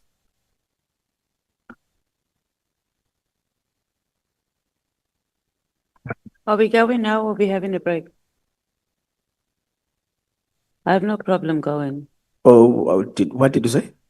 I'm saying, are we going? Are we going to continue now or are we having a break? Let's go.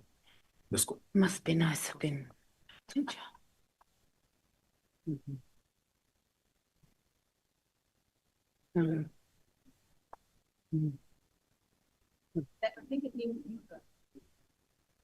Yeah.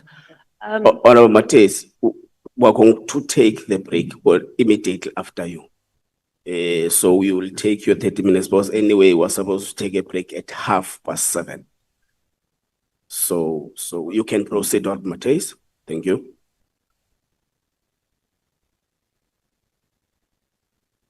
Thank you, Mr. Nkabinde. Why did you give us a supplementary statement instead of a new statement? I realized that there was no materially changes that needs to be effected. In fact, I realized that after I got an accurate information, like for instance, the issue of a date of the meeting of Brown Mkhwanazi and the minister, in my initial statement, I said it happened between October, November. Then if I check the correct date, it was 28 October, which means in my initial statement, there was nothing wrong I did. My estimation was very correct. So it means I just needed to supplement and give more additional information for clarification. Did your legal team advise you to do this and you agreed to it? That's correct. Okay. So there are 6 material changes and possibly more in your statement. We're going to go through it. Number 1, on your initial statement, paragraph 71. I don't know if you want to go to there. It says there was a meeting on the 21st of November 2024 with the top management of SAPS to discuss violent murders and crimes. Then on your supplementary statement, you say, I recall attending a meeting on the 22nd of November 2024, etc. So there's a date change from the 21st to the 24th of November. It's not a date change. I beg your pardon? It's not a date changed, Chair. When I consult the calendar, I had to supplement with an additional meeting. 21st of November, it was there. The meeting is correct. What is not showing there is the meeting of the 22nd, which I had to supplement and give as an additional meeting. On paragraph 80, you said you facilitated a meeting and then you were vague and then on your supplementary statement, you set out the chronology and then you include the dates as the 28th of October and the 30th of September. So here you give an explanation or expansion. Yes. It's not necessarily a contradiction. On paragraph 82, there's also your dates are broad. You had indicated January and February, and then you tighten it up to the 3rd of February. So there's some clarification there and not necessarily details. When we go to paragraph 76, you say the 30th of September 2024, and then you clarify in the supplementary statement, you say there on the 1st of October and not the 30th of September. Yes, I was clarifying, yes. Right, so it's a date change. On paragraph 71, you say of the main state, in your first statement, you present him as attending meetings on the 21st of November 2024 and on the 5th and the 6th of March 2025.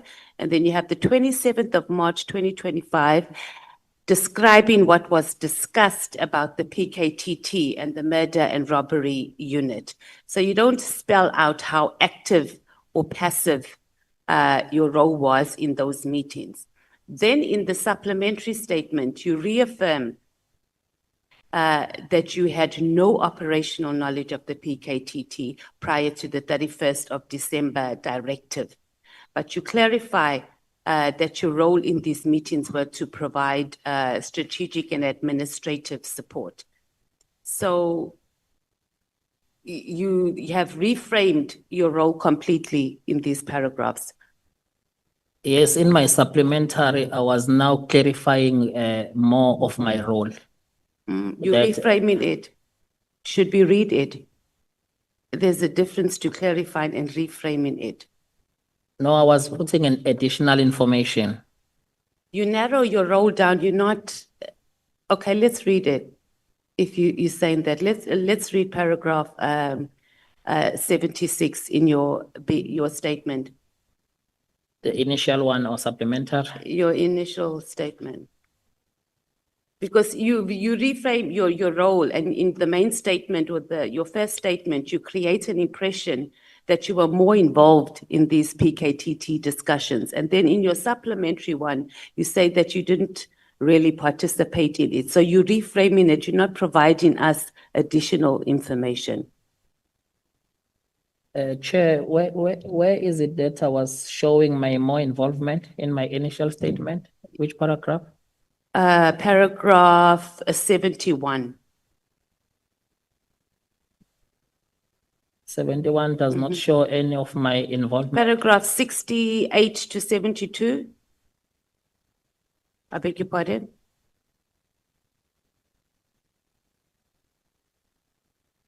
68. To 72.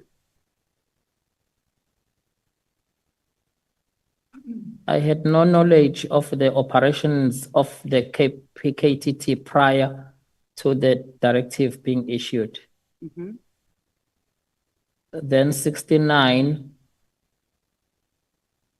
I do, however, have knowledge of the existence of the PKTT.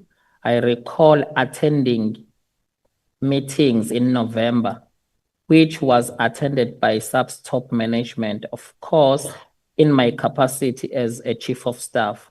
I do not believe it is necessary and relevant to speak to what was discussed there, save to mention that there was a mention of the PKTT amongst other issues.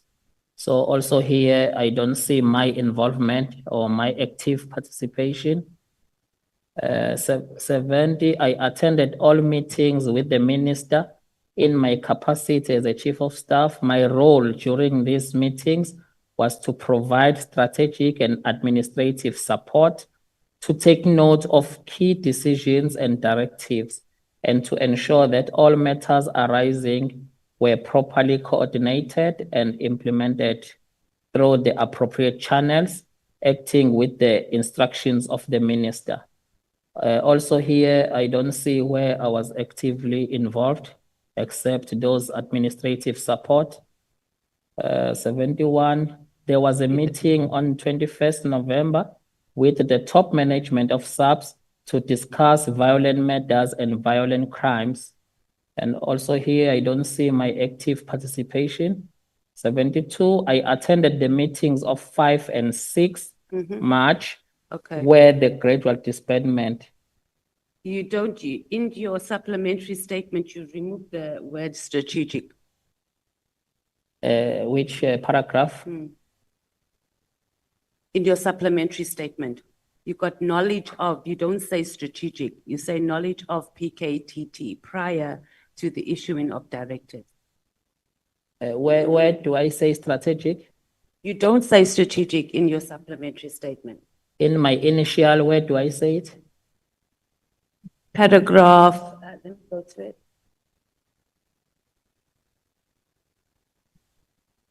And maybe you can tell us what is your understanding of strategic? Because you just read now about strategic in paragraph 68.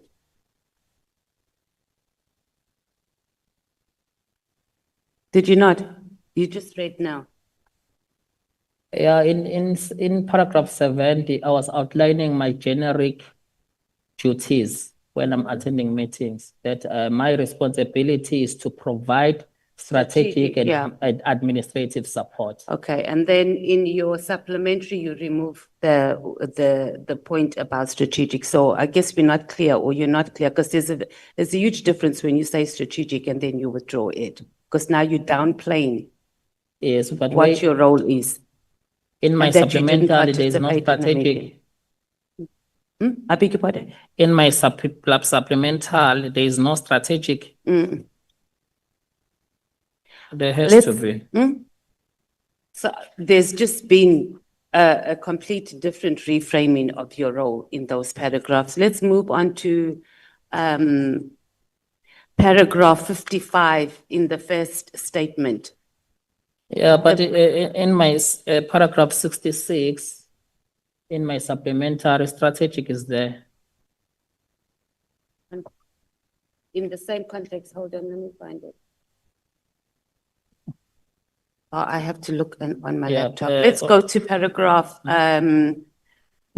55 to 58. You say the minister asked that I consider that these are serious threats and that I consider recording my conversation. And then you state in your supplementary that the timelines, which is paragraph 45 to 54, remain accurate. But you say, however, I wish to clarify what is stated in paragraph 55.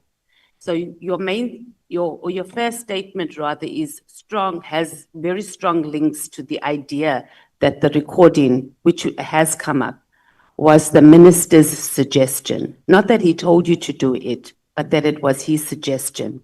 Now in your supplementary statement, you're saying it was all on your own. In my initial, there's no way I say that.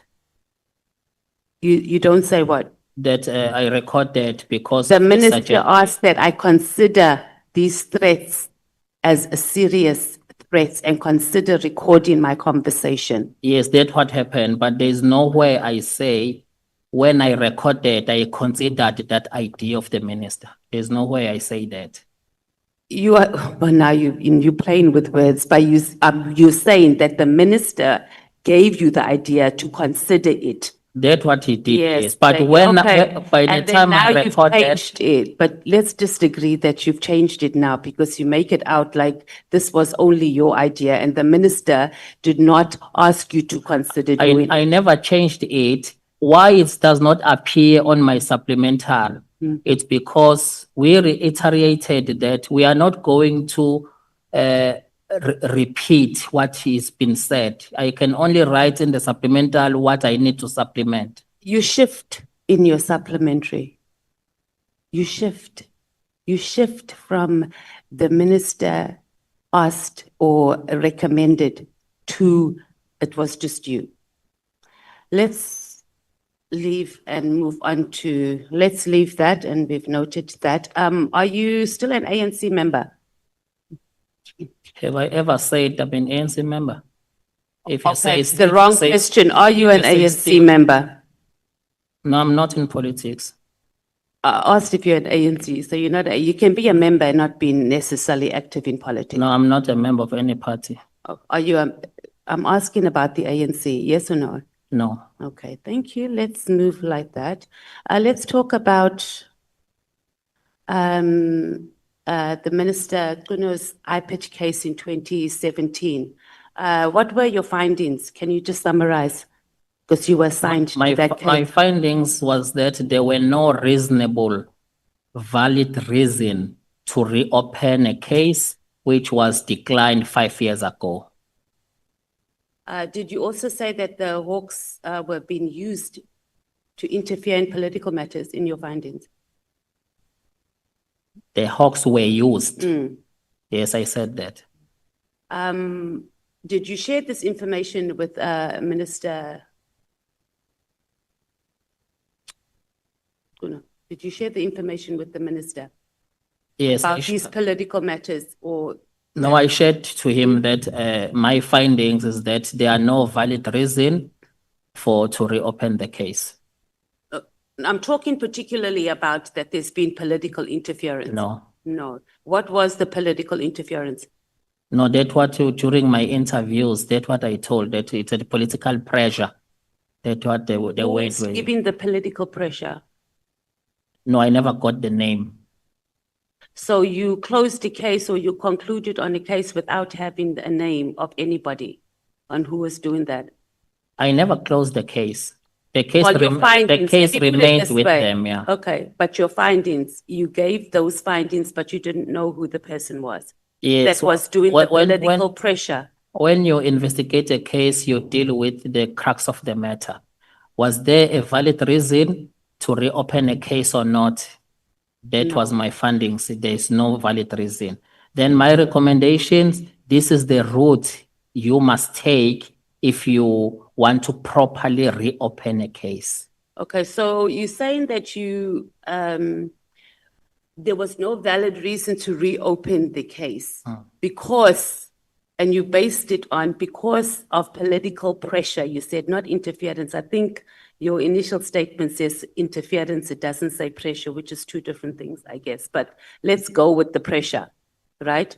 What was the political pressure? Because if you can conclude like that, there has to be who, how, what was the political pressure? Where was it coming from? Who is the political figure that was involved? No, I never got into that extent. So you think you did a thorough job on the case? Yes, a thorough Okay. job was Okay, let's the move case needs to be. Without knowing who was doing the political pressure, you did a thorough job. Without knowing who was involved, who was putting the political pressure on. You're not even saying I can't say who it is. You did a thorough job without the knowledge of who is the person or the persons involved. The name was Political not pressure. given. The name was not And you given. didn't ask. And then you believed it. You didn't even interview that person. I would not interview the person because I didn't know who it was. And you didn't ask. And that's a thorough job. No, the name was not given. Yeah, you said that. I'm saying, and you didn't ask. Because given and saying I asked for the name and they refused to give me the name. It's two different No, things. yes, it did not give me the name. Because you didn't ask for the name. I wanted to verify who are those people giving you pressure. Then they could not give me the name. Let's talk about IDEC. Do you think IDEC has been used in the same manner that perhaps IPID was used in the minister's case? No, I can't say because I can't prove it. And I never encounter. You haven't encountered anything. So the minister asking you to refer a case to IDEC for the first time, as you had given in your statement earlier, you didn't think that that might be more or less the same script as perhaps. No, I see it like it's an appropriate body in that circumstances. All right. Your favorable findings in the IPID investigation for 2017, were you offered any money, donations in Nothing. kind? When the matter was closed, did you receive anything nice, a holiday? No, the matter was not closed. Oh, okay, wrong word, not closed. But when you submitted your findings, No. there was nothing. No, it was just part of my job. Oh, okay, nice one. And then, how many other matters did you investigate while you were investigator at IPID? More or less. We've investigated a lot of cases and most of high-profile cases. Okay. And Just more or less how many? there are so many, and there are so many people. Like over 50, under 50? Like over just two 100. in particular, over 100. Over 100. How and many of those that you've investigated have you maintained a relationship with? what do you mean? So you've investigated this case, right, that involved the minister, and you've maintained your relationship with him since then to a point where you and Lieutenant General can just stop by his place and chill for tea, coffee, beer, whatever it is that you were doing. So I'm just asking in context of the over 100 cases that you were involved in, how many others have There you are so maintained many. this relationship, or you've maintained relationship? Yes, there are so So many. maybe just give us one or two names where you've maintained a relationship to that No, extent. there are so many. Even But so others, many is not giving they us- don't even know. They think I'm still with IPID. They're still in contact with me. I'm still in contact with them. You're not going to tell us, like more or less out of 10, 20, can you give us some names? It's people you don't know in It Durban. doesn't matter that we don't know. We are here and we The do an Ngobo family in inquiry. Tuzuma. Ngobo family in Tuzuma. They even invited me when they had an unveiling tombstone. And you can also just stop by at their places. So if you are in the hood. Yeah, but they are not the same as a figure, like a former premier.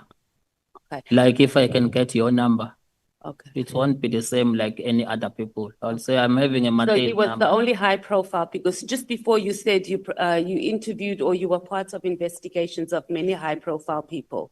So I'm just asking, the ministers on that level of high profile, so I was hoping that you could give examples of other high profile people that you were part of investigations. As that you complainant. maintain that, and then eventually they appoint you, like perhaps as chief of staff or something. No. No. So your appointment as chief of staff had nothing to do with your favorable findings in the minister's It has case? nothing to do because I left IPIT 2018. And I'm already having this relationship with the minister. He's been in a 2 other portfolio already. He has never appointed me, and we have never even spoke about me looking for the job. Because even when he nominated me here, I was working. I had to resign.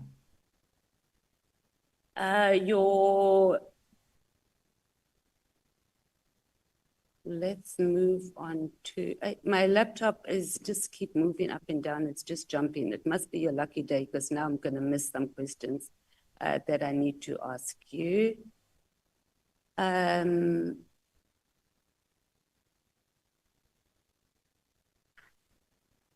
As far as you know, was the minister preparing to contest the ANC presidency or any positions in the ANC? No, I don't know.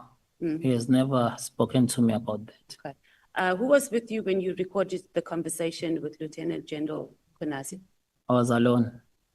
Have you had any engagements with Sabia, Lieutenant General Sabia? Not at all. Ever worked with him at all? No. Any engagements? And then what about Brian Pariachi? No, I never also worked with him. I know the name now. Where you said you were employed in between May 2029 and August 2021 with Secure Asset. Yes. A Secure Assist. Yes. Did anybody who you are with at the moment, the Minister General Mkhwanazi, assist you in getting that position? There's anyone who? Assisted or facilitated for you to be appointed in that position? General Mkhwanazi assisted. Oh, he assisted you. Yes. Who are the directors, or do you know who were the directors of the company at that time when you were appointed? No, I'll elect not to dwell much on the private company matter. It will be very unfair to drag their names here. Okay. Do any of them have contracts with government, or did No. the company have contracts with government? Not at all. Okay. Outside of Paul O'Sullivan obstructing you from getting positions and his role, as you have indicated in your complaint to former Minister Bekitele about setting up a whole project or operation with very high-ranking officials within our justice system. Have you had any other engagements with him? With who? With Paul O'Sullivan? No, not No. at all. So when you were part of that operation,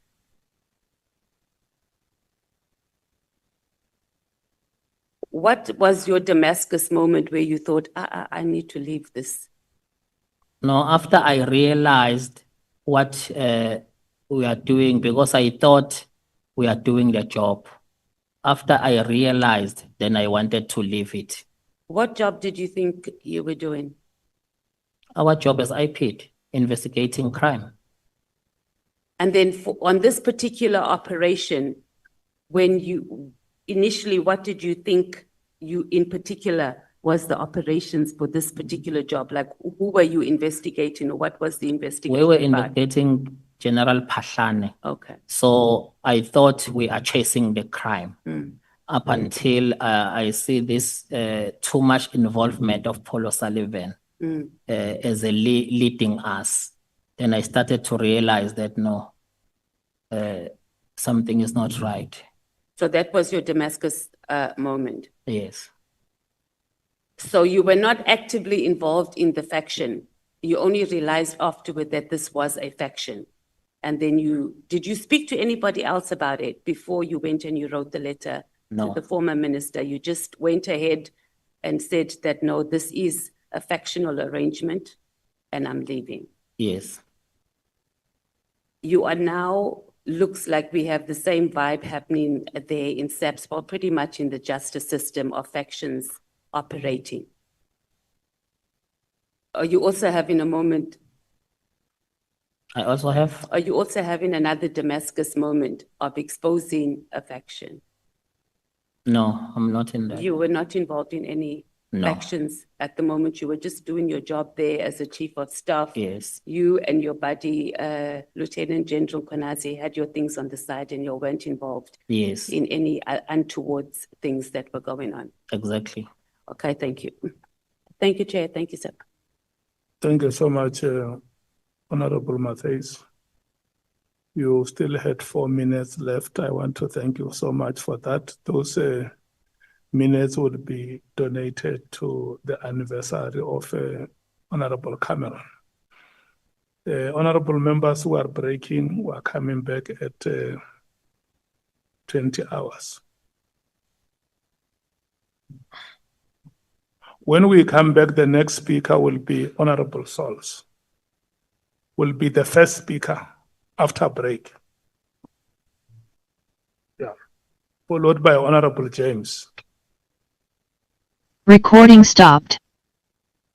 And then Honorable Nkabinde, may you please raise your hand, but don't say so help me God. Just raise your hand. Chair, when is my turn? We want to welcome you and thank you for the support that you are giving us. It always gives us strength and courage when members of the National Assembly come to see what we are doing here. But it's also important for South Africans to know that the work we do here, we do it in your name as the National Assembly. Thank you so much for that support. Thank you very much. And I hope you will stay with us until we conclude tonight's sessions. Thank you so much. Honorable members, I instruct you to stand up and go out for break.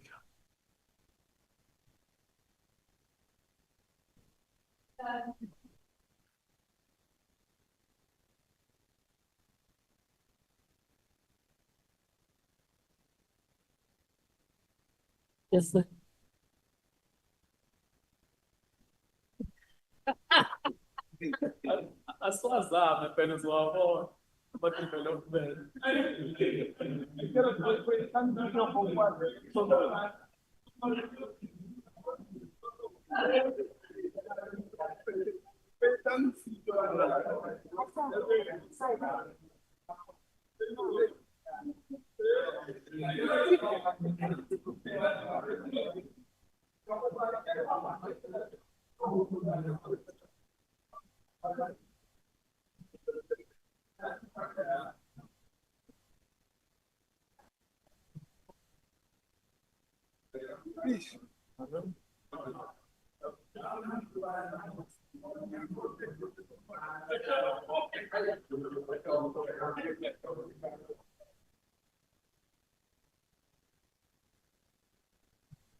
Recording in progress.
Welcome, honorable members.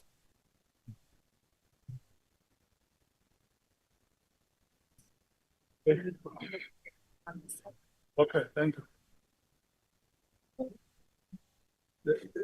The owner has taken them.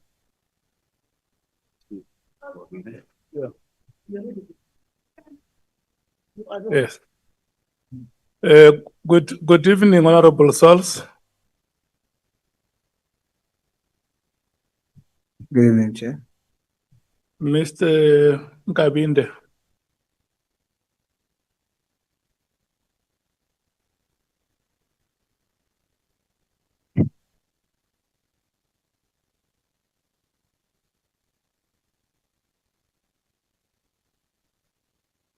Thank you.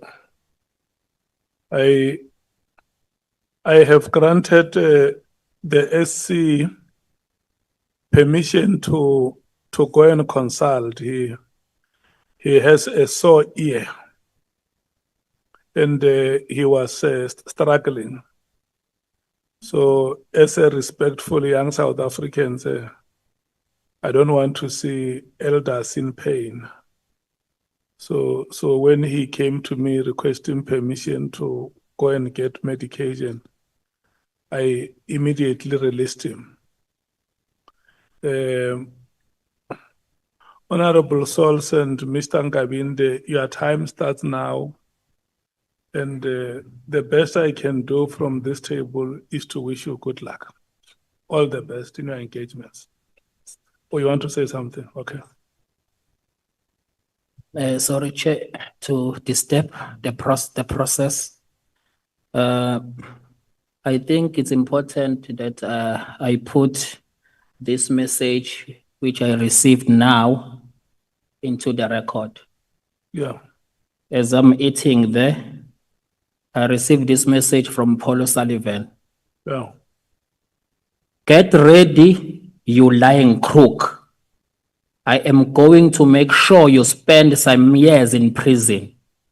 You were bribed by Mkhwanazi and Mabula. Now you will pay for your crimes, guaranteed. Yeah. Okay.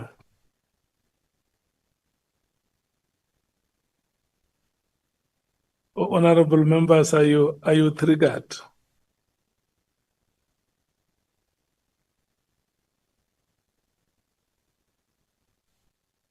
But I had thought that Mr. Nkabinde has brought the message to our attention.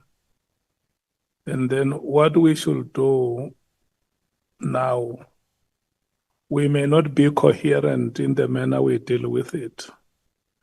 Let's think about it. And then we are together this week and next week when we are in a committee meeting dealing with these matters. For now, what we should do is for the legal authorities of Parliament, Mr. Nkabinde, to work with you and find a way how they can help you in the circumstances. And then the committee will come and have a discussion on that matter and see how your rights as a citizen of this country are guaranteed. You know, when we fly that banner which says proudly South African, we also include you in that message. Yeah, Honorable Nomvan. No, Chair, I know that it's not a meeting to discuss all these things, but we just want to put it to the committee that the sooner we call Paul O'Sullivan to come to the committee, the better. We've heard enough about this man intimidating people, running the show alone, putting his hands where he doesn't qualify to put hands. He must come here as a matter of agents. Before we close, he must come before this committee. We just want to put that on the record, Chair. Honorable Ngola. Thank you very much, Chair. In adding to what Orb Nomvalo is saying, we'd already made a request for Mr. Paul to come before this committee. But I think, Chair, it is important to put it out there that we bear responsibility to protect the witnesses that are assisting the work of this ad hoc committee, and won't tolerate or stomach any form of intimidation if it comes out of a testimony that has been given before this ad hoc. We agree with you, Chair, that we're going to await the Legal Services Department to give us available options to attend to the matter decisively and, if needs be, attend it aggressively. Thank you very much, Chair. Honorable Matthias. Chair, I think we must also note that this is not the first time that Paul O'Sullivan has sent such messages. There's a PMG recording when the police committee sat, I think it was in 2018, and he sent a similar message to all the MPs. So it's not just about the witness that is here today, but it's also about us as members of parliament and as members of this ad hoc committee. So a very strong message must be sent out to it. And I think we should also explore our legal obligations and options on what we can do about him outside of him just coming to appear here. We can't be threatened in front of the whole nation, actually internationally, by this Paul O'Sullivan. It can't happen. Okay. Honorable James. Honorable Sauls, do you want to say anything on this matter? Yes, Chair. I think very imperative that Mr. Nkabinde should send a screenshot of that message to us so that we also have that on record. And I think the whole country will be watching. What will we as Parliament do? If there was ever a time to show the power vested in us to save this country and put South Africans first, it's now. Okay. We can't allow that. Thank you so much. Honorable Skosana. Thank you, Chair. And I guess Mr. Nkabinde must screenshot that before he delete the message. And I think as MKP, we've opened cases and the police acted. We'll open a case against him. Because we can't have a thug intimidating parliamentarians and witnesses here. Like my honorable colleague Matthias said in 2018, it did the same thing. We cannot allow that, Chair. Hence, I said earlier, we should not be a banana republic or a mafia state. And I hope the police are watching this. And unfortunately, this human rights issue sometimes take time for a person to be arrested. But if I was in charge of the police, or if we're in America, you will be arrested tonight. Thank you. Honorable Shongwe. Chair, just to emphasize on Ubabu Nkabinde, I think when you are screenshotting, just don't only screenshot where there's a name. Kindly screenshot where there is numbers as well, where we can see it's his numbers. You are our guest, Ila. So for this Paul O'Sullivan to understand what South Africans are no longer playing, can he report to any police station tomorrow? Because personally, I am going to open that case. This is our house and you are my guest. We will deal with this person. If his attitude thinks he can run in South Africa like he did, we will deal with him. So please, Chair, as soon as next week when we're going to seek at Matlala, can we meet Paul O'Sullivan in that jail so that we can deal with him in that jail and leave him there? Thank you, Chair. Chief Whip, do you want to say something? Okay. We will escalate this matter to the legal team of Parliament.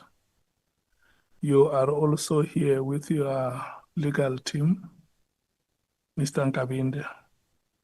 And we have full confidence that they will advise you appropriately on what rights you have as a South African and what appropriate steps can be taken immediately to help you. Yeah. Unfortunately, where I'm sitting, I cannot say to them, help you. I can only acknowledge their presence here to say, as people who deal with the law, for sure, they know better what are your rights as a citizen of this country and what are the necessary and appropriate steps that must be taken. And your comments are appreciated, honorable members. There are South Africans who lost their lives. There are families that even today do not know where their children are buried, who were fighting for democracy to happen, freedom and equality in this country to happen. And there shall never be any individual citizen that can arrogate all the rights to himself or herself. This country and its constitution and all pieces of legislation are in the name of the citizens of this country. So when President Mandela said, "Let freedom reign," he meant exactly this, that South Africans must enjoy every imprescriptible right in their own country. There must never be any hindrance. There must never be any boundaries to the enjoyment of human rights. So your rights remain imprescriptible. So you have a right to enjoy your rights. Honorable Souls, it's now 15 minutes after 20 hours. Your time is until 20:45. Thank you, Chair.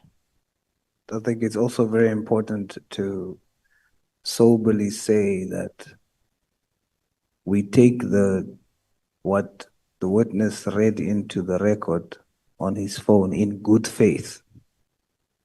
And we know that he will support the delegation by the screenshot so that Parliament does not appear to be saying we are just taking the testimony and therefore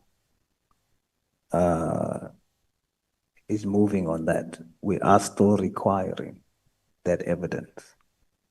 And once received, we must take action. No one is allowed to do what Mr. O'Sullivan is doing. Evening, Mr. Nkabinde. Good evening. Based on your letter to Minister Cele, former Minister Cele in 2018, do you consider yourself a whistleblower? That's correct, Chair. Now, because you were victimized, is it correct for me to say that you understand what whistleblowers goes through or fights against corruption in this country? That's correct.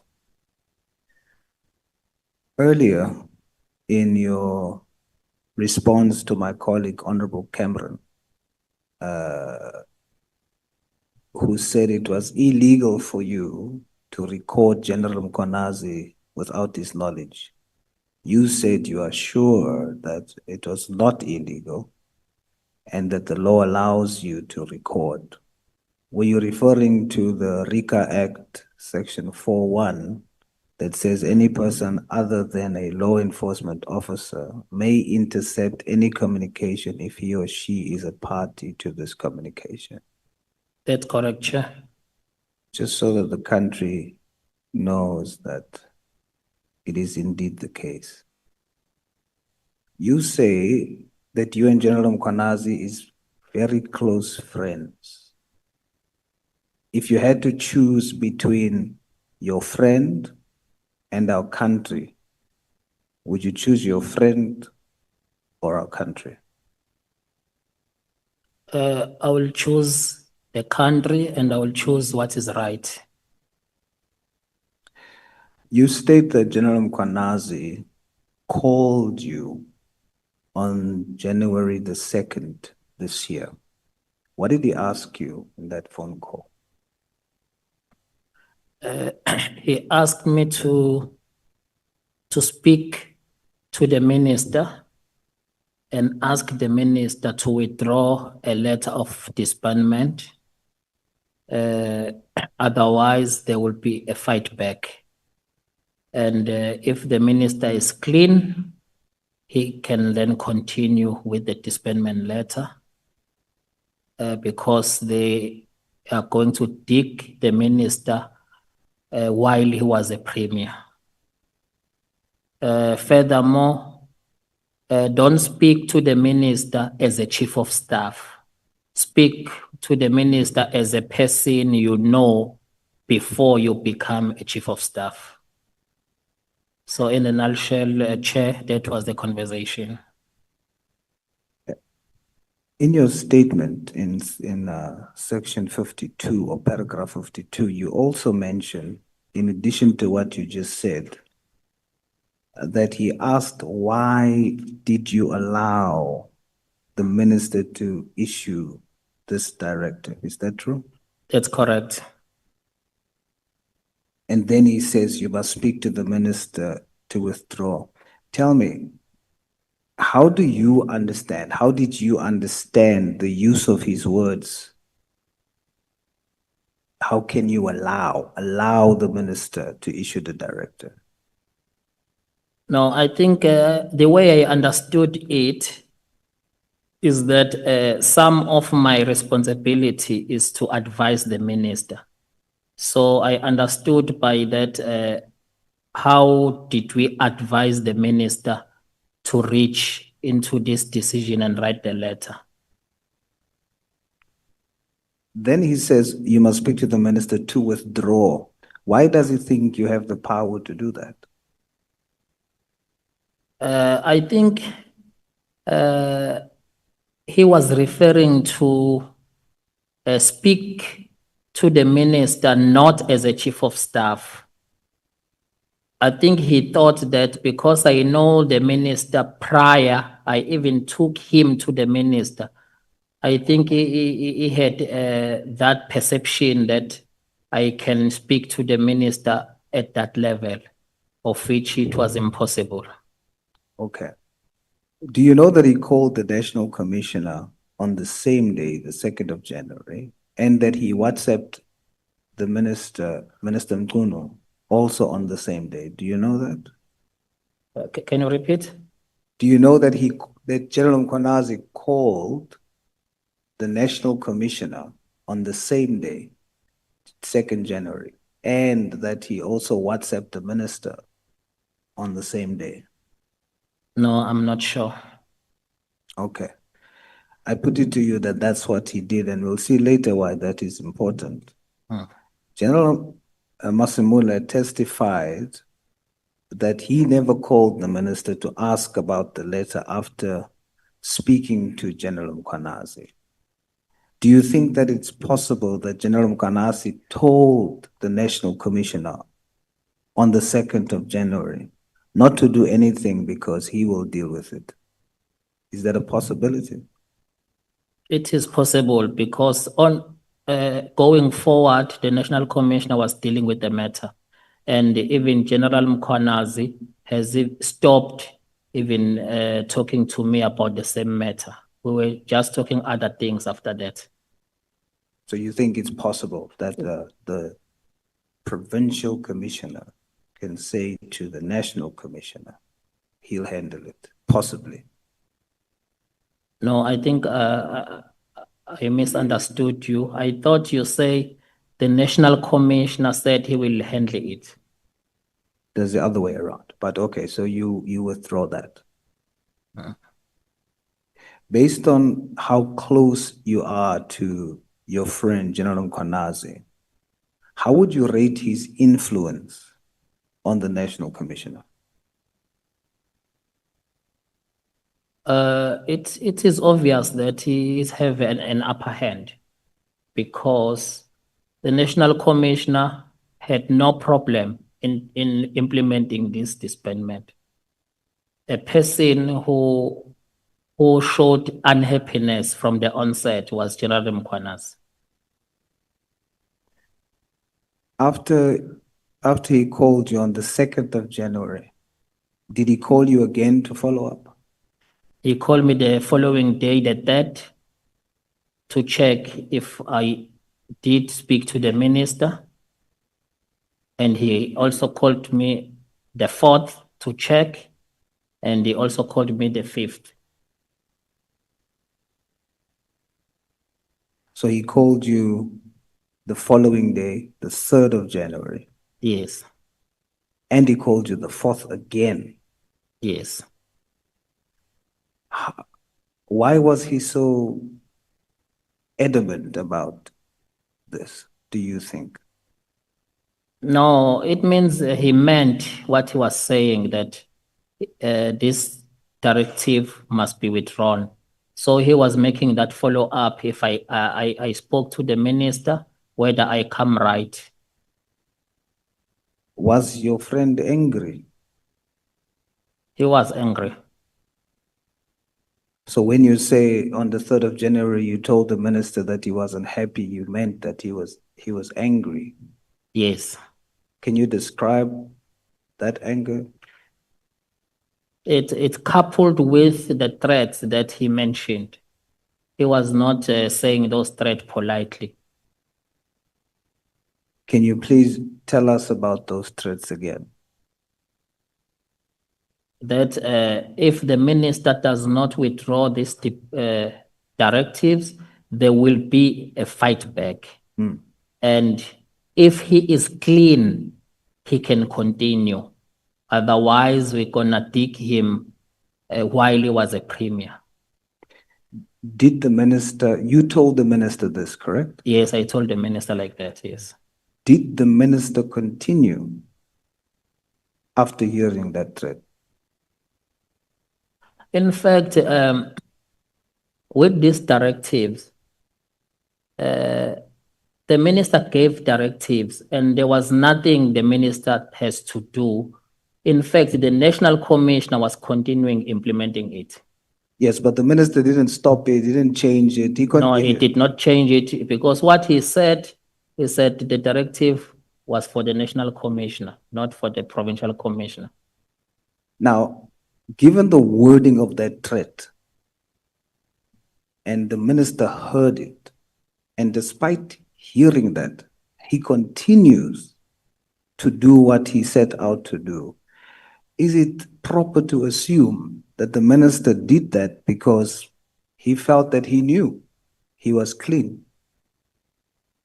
Yes, he continued because he knew he was clean. You further said that he threatened to dig up on him when he was premier.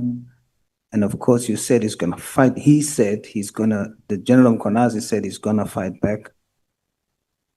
Is this that we are seeing now, him fighting back? With the circumstances, you can relate to it. Is that a yes? Yes, it's yes. You say on the 5th of January, he sent a WhatsApp with an unknown name, and that you also went to look for it on Facebook because he said he got it from Facebook, but you couldn't find it. Is that true? That's correct. Do you think that WhatsApp was fake? I just come to an inference that it was still intimidating tactics from him. Because why I can't find it? Are you saying then? That was my inference. Does your inference mean that you consider it to be a fake WhatsApp? Yes. All right. Let's go to one of the annexures that we received. It's a WhatsApp, I think it's page 71. We received it as a separate annexure at our first meeting. I don't know if you have it. Yes, I do. You do? Page 72. Page 72. Do you have it in front of you? That's correct. Now, the SC told us in the last time we saw you that that WhatsApp was received, or that screenshot of a WhatsApp was received from General Mkhwanazi and submitted as evidence that shows that Brown Mkhwanazi sent you a WhatsApp. And that's the conversation between yourself and Brown Mkhwanazi. You said in the last session that you don't accept that as a WhatsApp sent to you. Do you still maintain? That's correct. If you look at that WhatsApp, what is it that you see there? It says the sender would be Brown Mkhwanazi, and the assumption is that the message is sent to you. It reads from Brown Mkhwanazi, "Hello, Chief of Staff. I get your numbers from Mr. Brown." Now, would you agree that that sounds a bit suspicious, because how can the sender be Brown and then he says he got the number from Brown? Would you agree? I do agree. Would you then say that this is also possibly a fake WhatsApp? That's correct. Would you then testify based on both your experiences? Would you say that your friend, General Mkhwanazi, is in the habit of creating fake WhatsApps? I can't say that, reason being, I got a chance yesterday to listen to Brown Mkhwanazi testifying in the Madlanga Commission, wherein he testified about the same message. And he confirmed that he's the one who manufactured this and fabricated these messages. So you are testifying that this WhatsApp is fake, but it is created by Brown Mkhwanazi? Yes, according to what he has testified yesterday. How would you think that General Mkhwanazi got this WhatsApp from Brown Mkhwanazi, of Brown Mkhwanazi to you? How did he get it? I think they got this exchange of messages from Matlala's phone, where Mr. Brown and Matlala were in conversation. I see. So you are, as an assumption, you are testifying that this is fabricated by Brown Mkhwanazi and it was retrieved by General Mkhwanazi from Matlala's phone. That's correct. You testified in your iPod report that to remove the acting commissioner then, that task team that you were part of, that O'Sullivan was a part of, and McBride and so on, that the tactic or the plan to remove the acting as national commissioner at the time was, one, get a search warrant, search and seizure warrant, and then organize with the media to then, when the search and seizure happens, that they are at the venue so that they can then, as a strategy, publicize it and in this way use that as a tactic to remove the national commissioner. Is that true? That's correct. Is that the same thing that Brigadier Konene did to you? I'm not sure, because according to him, they are investigating allegations that this committee is sitting investigating. I'm not following. I'm saying I'm not sure if they are playing the very same tactics, because my understanding, they are investigating the matter that even this ad hoc committee is sitting. So they are trying to get evidence. So I think that is an ongoing investigation. So you agree that you should be investigated.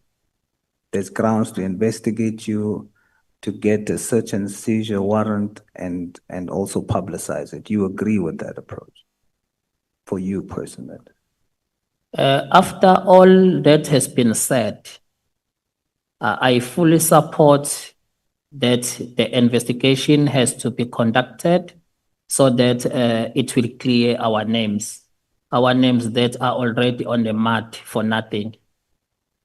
So your name is on the mud for nothing. So you don't believe that there's grounds for that action, but you are okay with it because you know there's nothing to worry about. They will not find anything, correct? That's correct.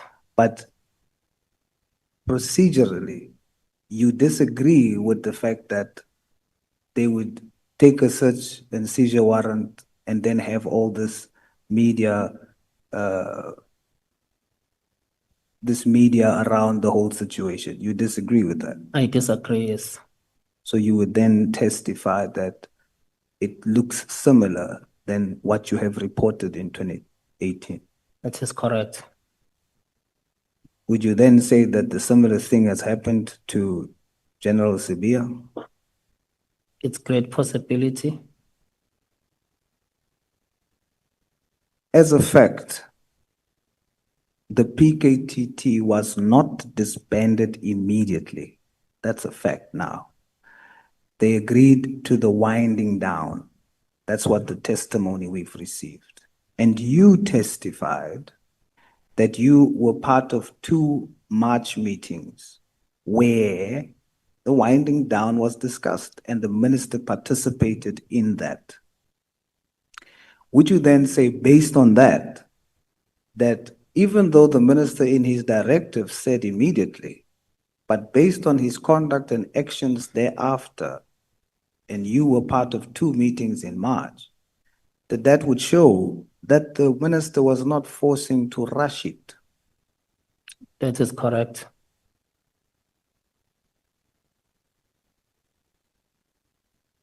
And then let's go to section 33 of your testimony. It would be paragraph 33 of your main statement.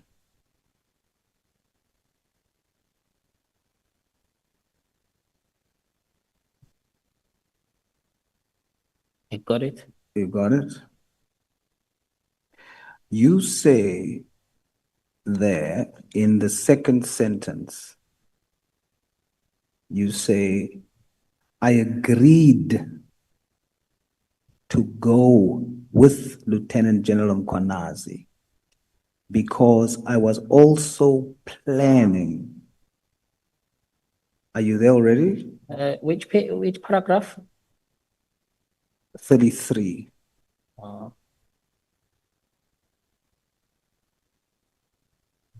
I got it. You got it? All right. You say there in the second sentence, I agreed to go with Lieutenant General Mkhwanazi because I was also planning to visit Minister Mkhunu the next day, who is also based in Mpangeni.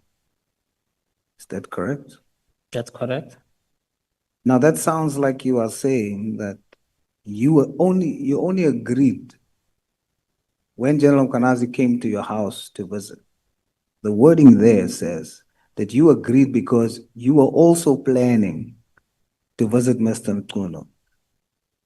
At first reading, that is what it sounds like, that you already had a plan to visit Minister Mkhunu. And then when General Mkhwanazi came, you agreed to go because you already had plans to go to Mr. Mkhunu. Is that the correct way to interpret that, or is there a different interpretation? The correct interpretation is that when General Mkhwanazi wanted me to accompany him to Mpangeni, this is what I told him, that we can go.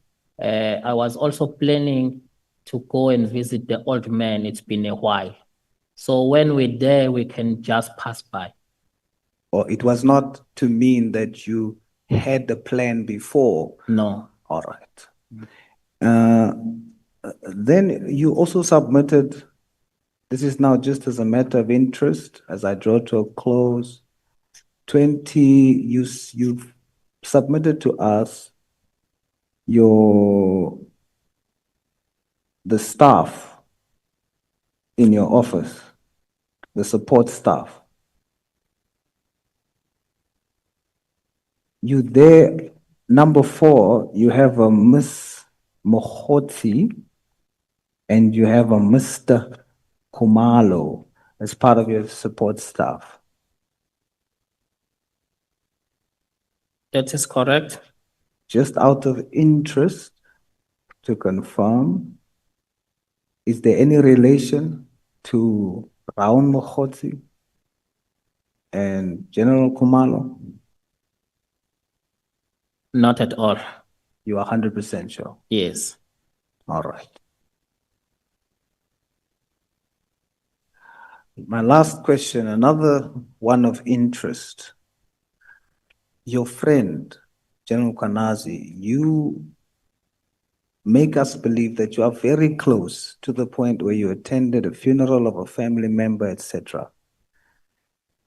Do you know the former veteran and hero in our country, Mr. Riot Mkhwanazi? You heard of him? No. Never? Never. All right. Mr. Nkabinde, that's all I have for you. Thank you very much for your time. Thank you, Chair.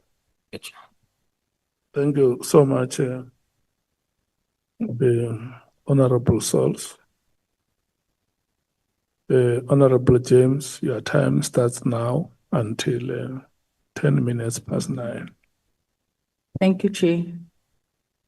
Mr. Nkabinde, do you agree with me that first impressions last and that you never get a second chance at making a first impression? That is very correct. 5 days ago, you appeared before this committee. You were a completely different person. Am I correct? I agree. Who coached you?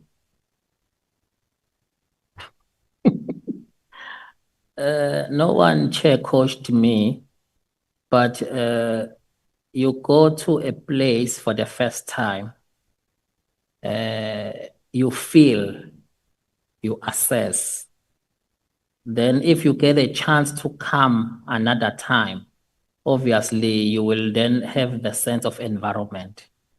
So you left here 5 days ago. You've decided that you're going to pull yourself towards yourself and come here and respect this committee and not undermine us like you did the last time. Not really to undermine.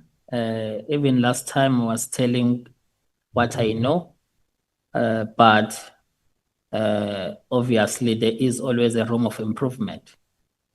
Did you have any contact with Minister Nkunu over the last 5 days?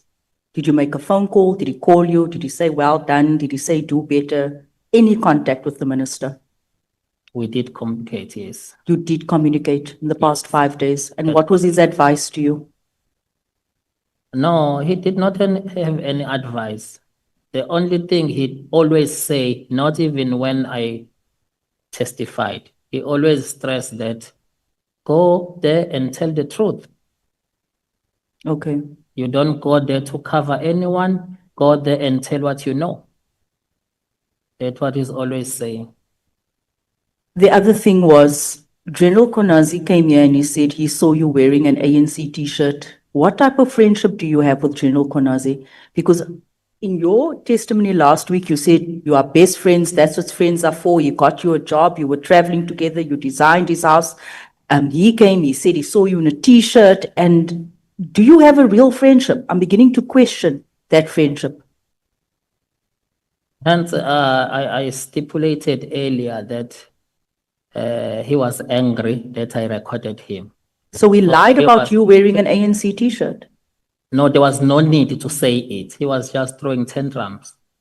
There well, was- he said, There was no need to say it. Yes, I did. so you are saying your friend lied. No, I'm saying he was correct that he saw me on my picture wearing a t-shirt, but there was no need to say it here. There was no relevance of it. No, we wanted to determine the extent of political interference. I think that's how that question came, where he said that he saw you wearing an ANC t-shirt.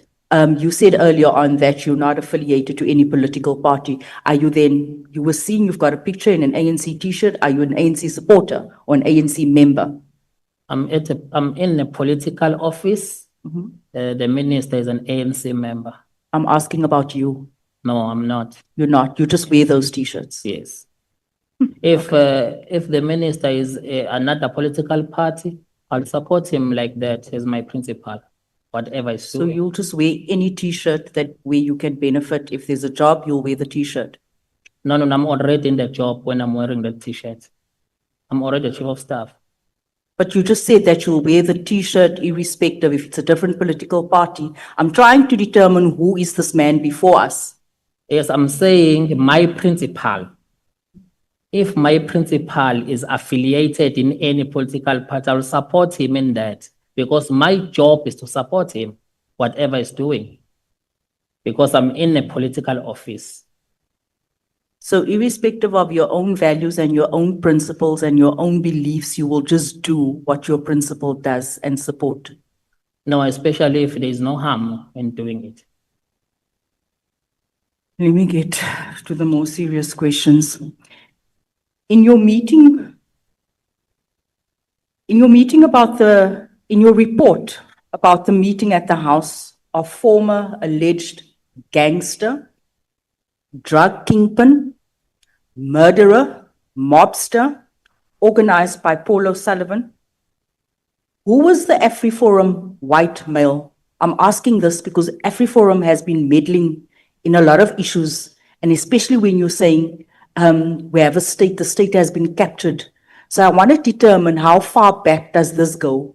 I want to know who was the AfriForum white male and who was the DA white male at this meeting? They were introduced like that, but without giving names. So there's no register, there's no way of us tracking who these people were? No.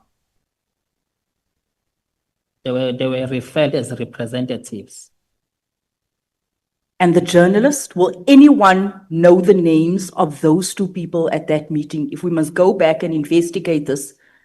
Because this is very serious what you've mentioned. And the fact that this man is now sending threats, we need to verify that what you have told us here today is 100% truth. That's correct. Will we be able to get the names of the DA white male and the AfriForum white male? That's what you can get if you investigate, but no one entertained this. It was never investigated. And now it needs to be entertained. Then it will be, the truth will be revealed. You said Paul O'Sullivan often speaks and everything stops in SAPS when he speaks. Are you aware of the allegations that Paul O'Sullivan is linked to foreign intelligence services? No, I'm not aware. Because that was one of the allegations your friend made. I'm not aware that's possible. It's possible. Yes. Is it a coincidence that Mr. O'Sullivan owns the house of a drug kingpin, gangster?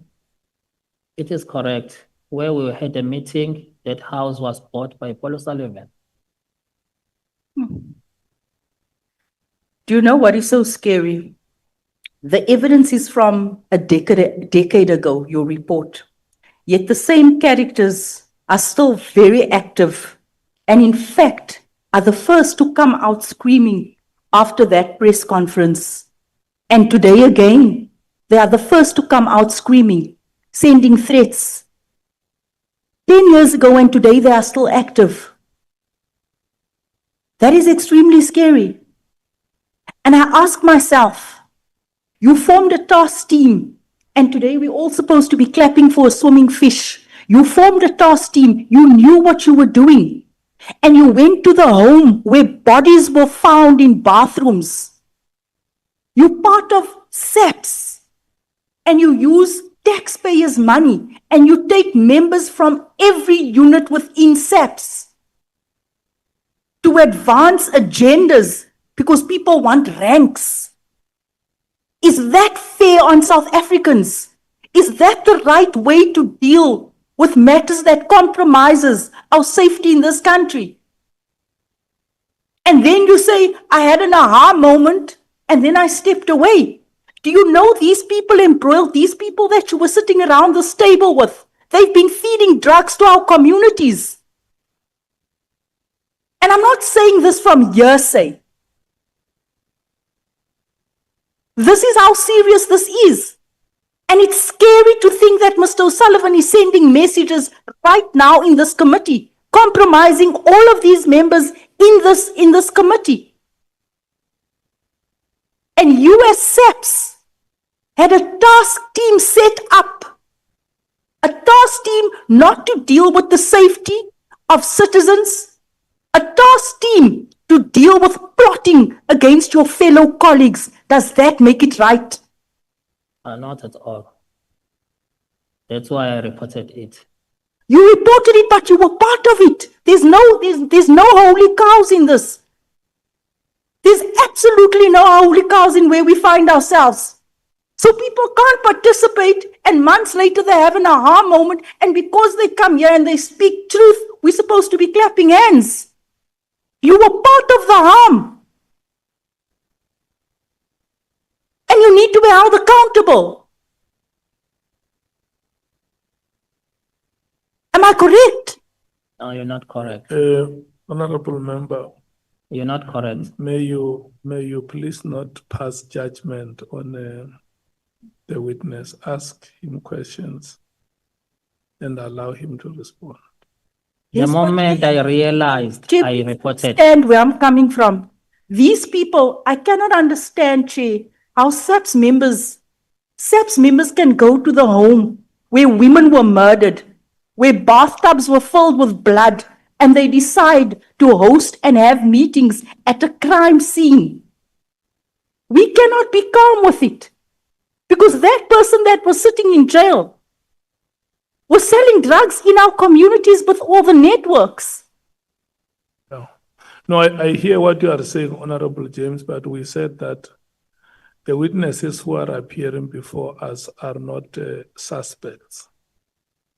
They are having a conversation with us as a committee to help us realize the objectives that we have agreed on in the terms of reference, the 4 pillars.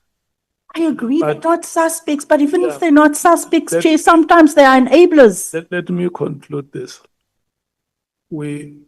Because nobody has been charged here or has been found guilty, has been convicted, let's not cast aspersions at them. Even those that are convicted, we still believe that they can be rehabilitated. So just have a conversation with the witness, ask him questions, let him respond to your questions. Chair, you need to understand where we're coming from, and when we say we are the voice of South Africans. They cannot be rehabilitated when they've destroyed the lives of many children in our communities that's now suffering with drug-induced psychosis. The scars of what they have done. We need to see and link what is happening here to communities, what is unfolding on the ground. Let me move on. Ask him questions, don't condemn him. When he comes out of here, he must still say, I met with the leadership of this country.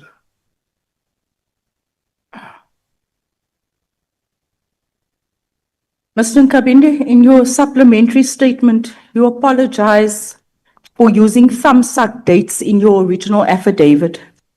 You say the wording thumbsuck was due to your inability to verify dates, correct, in your paragraph 16?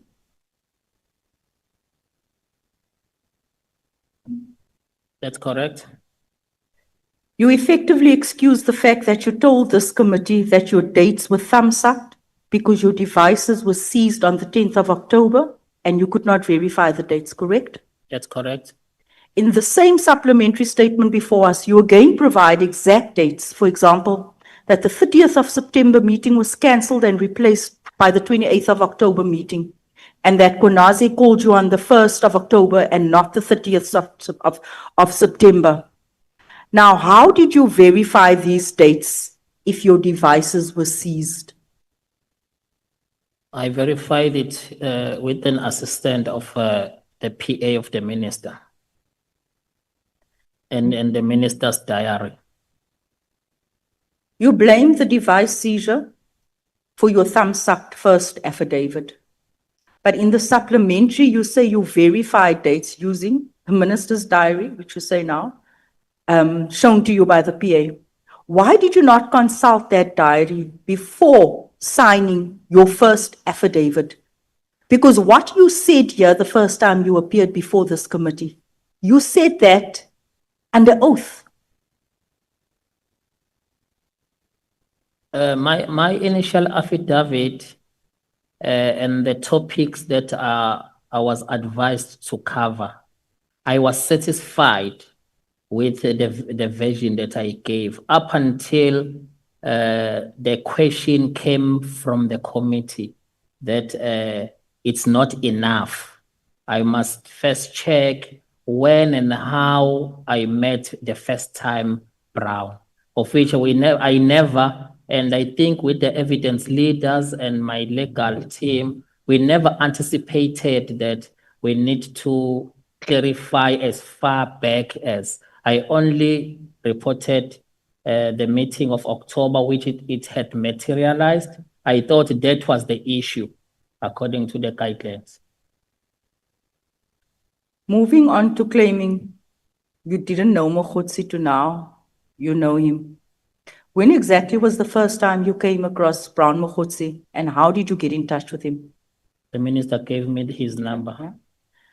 When did you first get Mkhwanazi's number, the date? 28th of August, 2024. You say in your statement that minister gave you Mkhwanazi's number on the 20th of August. Is that your evidence? That's Paragraph correct. 55 Yes. and 55.6. That's correct. And then when you first started communicating with Mr. Mkhwanazi, how many meetings did you set up in total between the minister and Mr. Mkhwanazi? Because the last time you were here, and I'm getting somewhere, I know we've asked you these questions, you said only once. Yes, I was referring the one that said. You said only once. Yes, it's only once. And today, 5 days later, it's more than 5 times. No, it's because there's been 2 cancellations. It's only one. Only one what? Only one meeting that's said. I'm not speaking about one meeting that's set. I'm asking about your communication and your interaction with Mr. Brown Mkhwanazi. My initial statement is saying I had several engagements with him.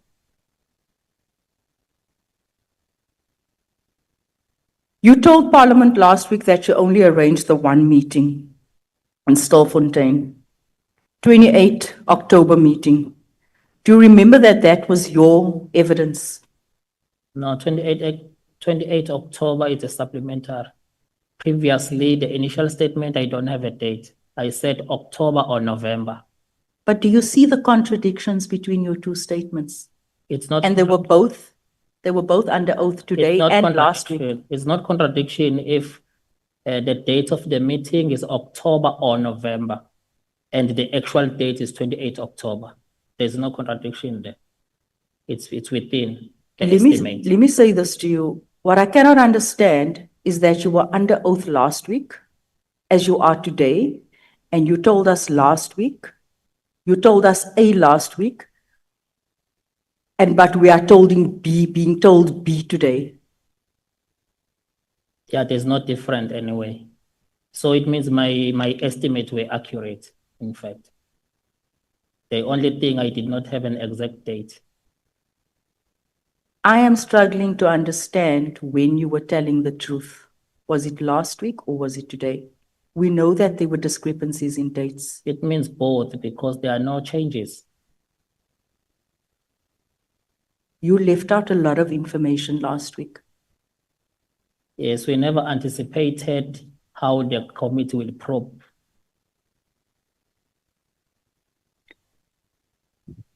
Given all these contradictions, whether you knew Mkhwanazi, how you got his number, how many meetings you arranged, your reliance on thumbsuck dates, why should this committee accept that your corrected version of any of your evidence? Why should we accept it as being reliable? It should accept it because it's not off.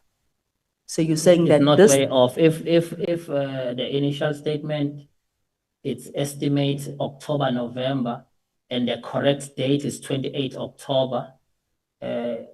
So it means there is no contradiction. so you're saying within 5 days a leopard changed its spots?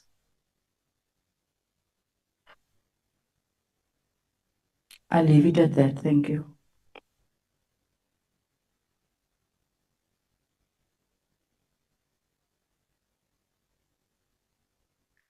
Are you done, Honorable James? Thank you. Honorable Shongwe. You'll come after him. Yes. Yeah, let's proceed, Honorable Shongwe. Okay, thank you, Chair. For Mkhwanazi, Just a moment, Honorable Sols is raising a hand. Chair, I have a question. I know I still have time left. Would you be kind for me to ask that one question I didn't ask? Yeah, I will not agree. You can only come and ask later when all speakers have. We have agreed in principle that we are not going to come between the speakers. No problem, Chair. Okay, Honorable Shongwe, let's proceed. Baba Mkhwanazi, siyaphila mphathi. Siyaphila. Siyaphila, ungixolele iloya lengisithile phambi kwakho usuyongilunguza. Hayi ngizohlala la. Mhlawumbe sisangashifta kancane. Mfowethu ngicishe ngathi kuwe mawubuye nabazali. Ngifuna nje sekethi ukuxoxa ngoba hayi bengingakuzwa kahle iveke elidlule. Ngiyabona kubuye udla intelezi. Uyikhafulela. Uqinile namhlanje. Udlile. Asicale la mfaka baba. Ngicabanga ukuthi namhlanje ngifuna ukusho ukuthi ngiyambona ke mina umngwane kaMkhwanazi. Ngoba sidinga amadoda azokwazi ukuthi alimele iqiniso. In the position you were serving, udingeka amadoda aqinile. Kodwa ke kumina ukaphuma ecaleni le-van, isakulindile i-van ngaphandle. Sekuyoba ukuthi ikhapha ukuthi uyovula icala noma ungene phakathi. Siyoxoxa lapho lo. Ngicela ufuna ukudlula la. Wenze kahle ke wathatha le offer yomsebenzi when you had a fight with McBride. Why I'm saying you did very well in taking that offer is this. The forms at 83 asks you then, somewhere down there, have you worked for SAPS? Were you ever fired at SAPS? And once you tick the yes, I've been fired, give you a space. Chair, young Pazamis, 5 minutes. 5 minutes, Chair. No, penalty, 5 minutes, Chair. More, 5 minutes more. Proceed, Honorable Shongwe. I'm sorry. need that 5 I minutes. apologize very profuse. No, thank you. So I'm saying that document says, were you fired at SAPS? And should you tick yes, it gives you a space where you must put reasons. You are not going to have those reasons because you had a contract or something that was signed, which is an agreement between you and McBride. That's correct. So I would applaud you for taking that offer. And I feel very, very sad.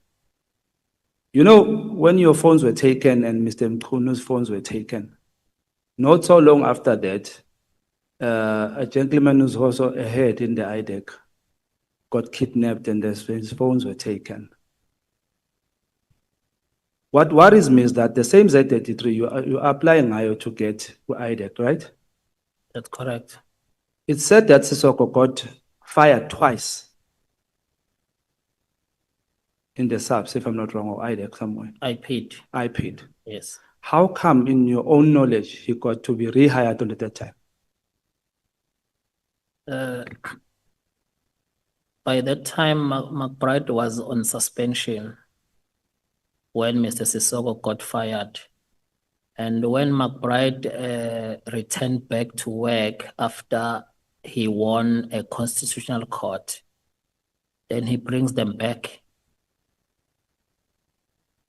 So is that allowed in SAPS? We don't know what processes he followed to bring them back. I was not privy to that information. Do you happen to know why was he fired?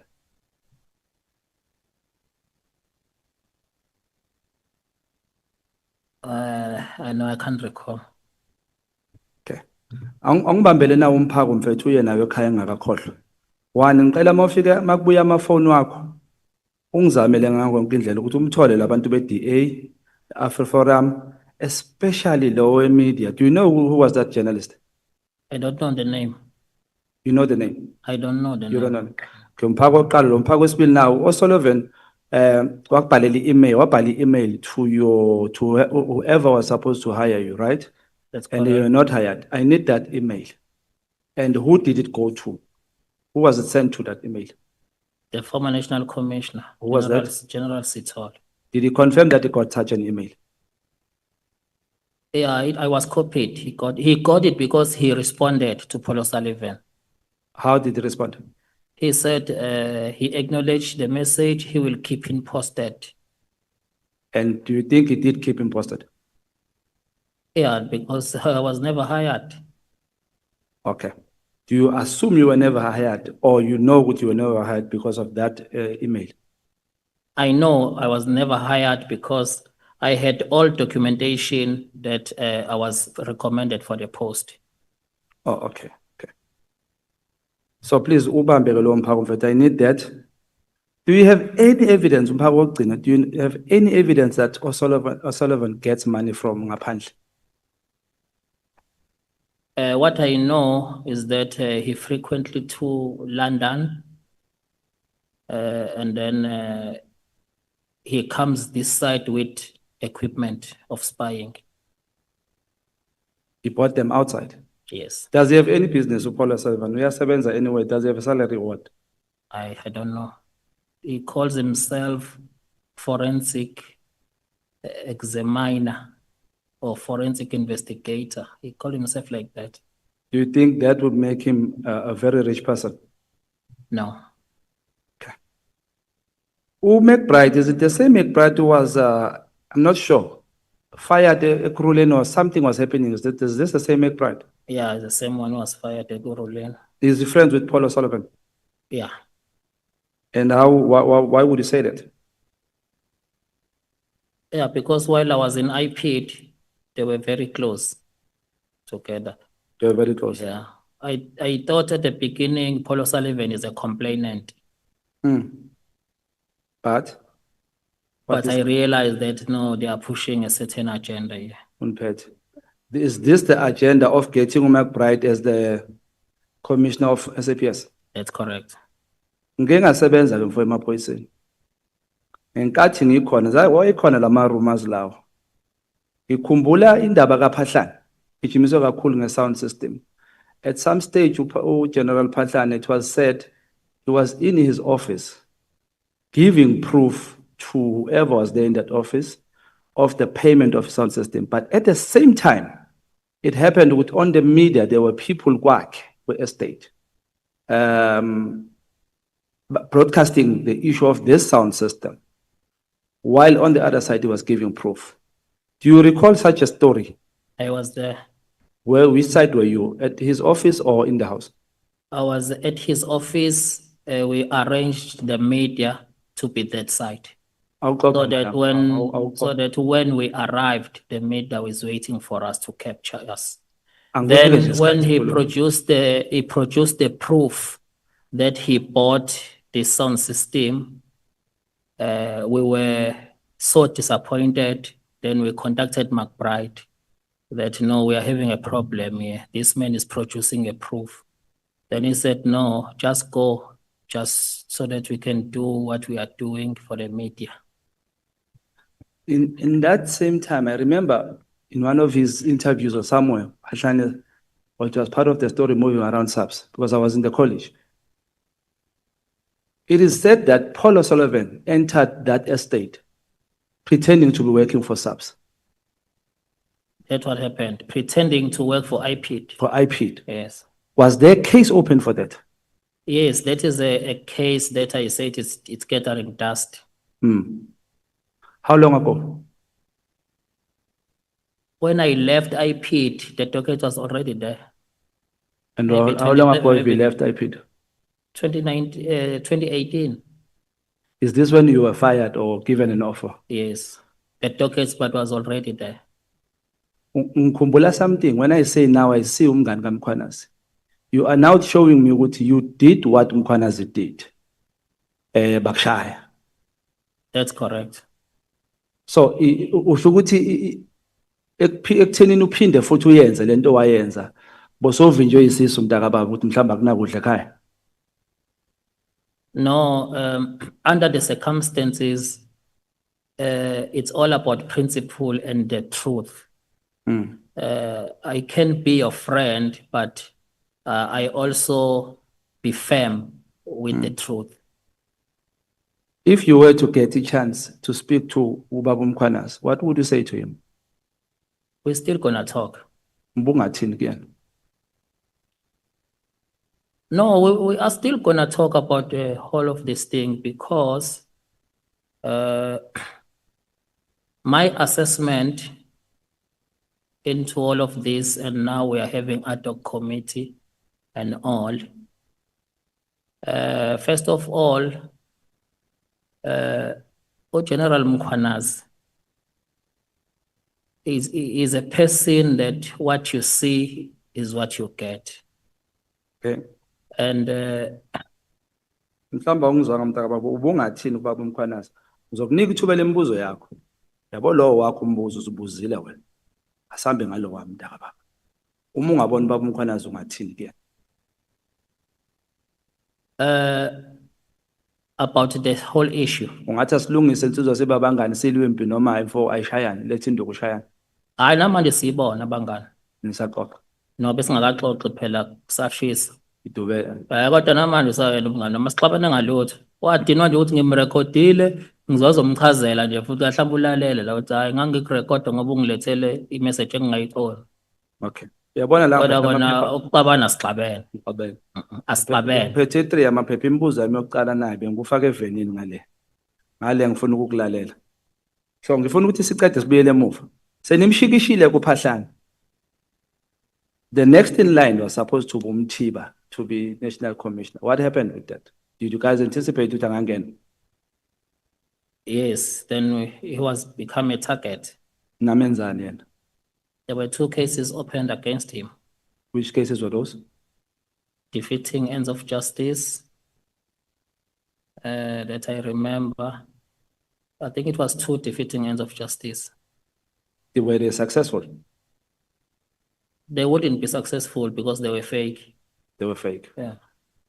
Okay, asidlule lapho. Kunomfo kaDladla uyamkhumbula wayeprotect uBaba Zuma. Kwakune story ukuthi ukhandelwa amacala. And then I think I remember ngalezo inkathi wonke umuntu esabse becabanga ukuthi uyena ozoba ugeneral. Umsholozo wanishikisha wadlala idraft wafaka usithole. Nenzani ngomfo kaDladla? uDladla, he was very close to the former president because he was responsible for presidential protection services. Then McBride identified him as a person who could speak to the former president and make it happen for him to be the national commissioner. And in doing so, they had to go and check and dig what they can find against Dladla, so that that will be used as leverage to Dladla. And what did you find? There was a case of he bought a house and he had a shortfall, and that shortfall was paid by a certain service provider. Was that service provider Mr. Mantata? Yes, Mantata, Mantata, ne? yes. Mantata. So in that case, nenzani angitholi kahle uyichaza. Yavulwa leyo case kwathiwa. Then he was called.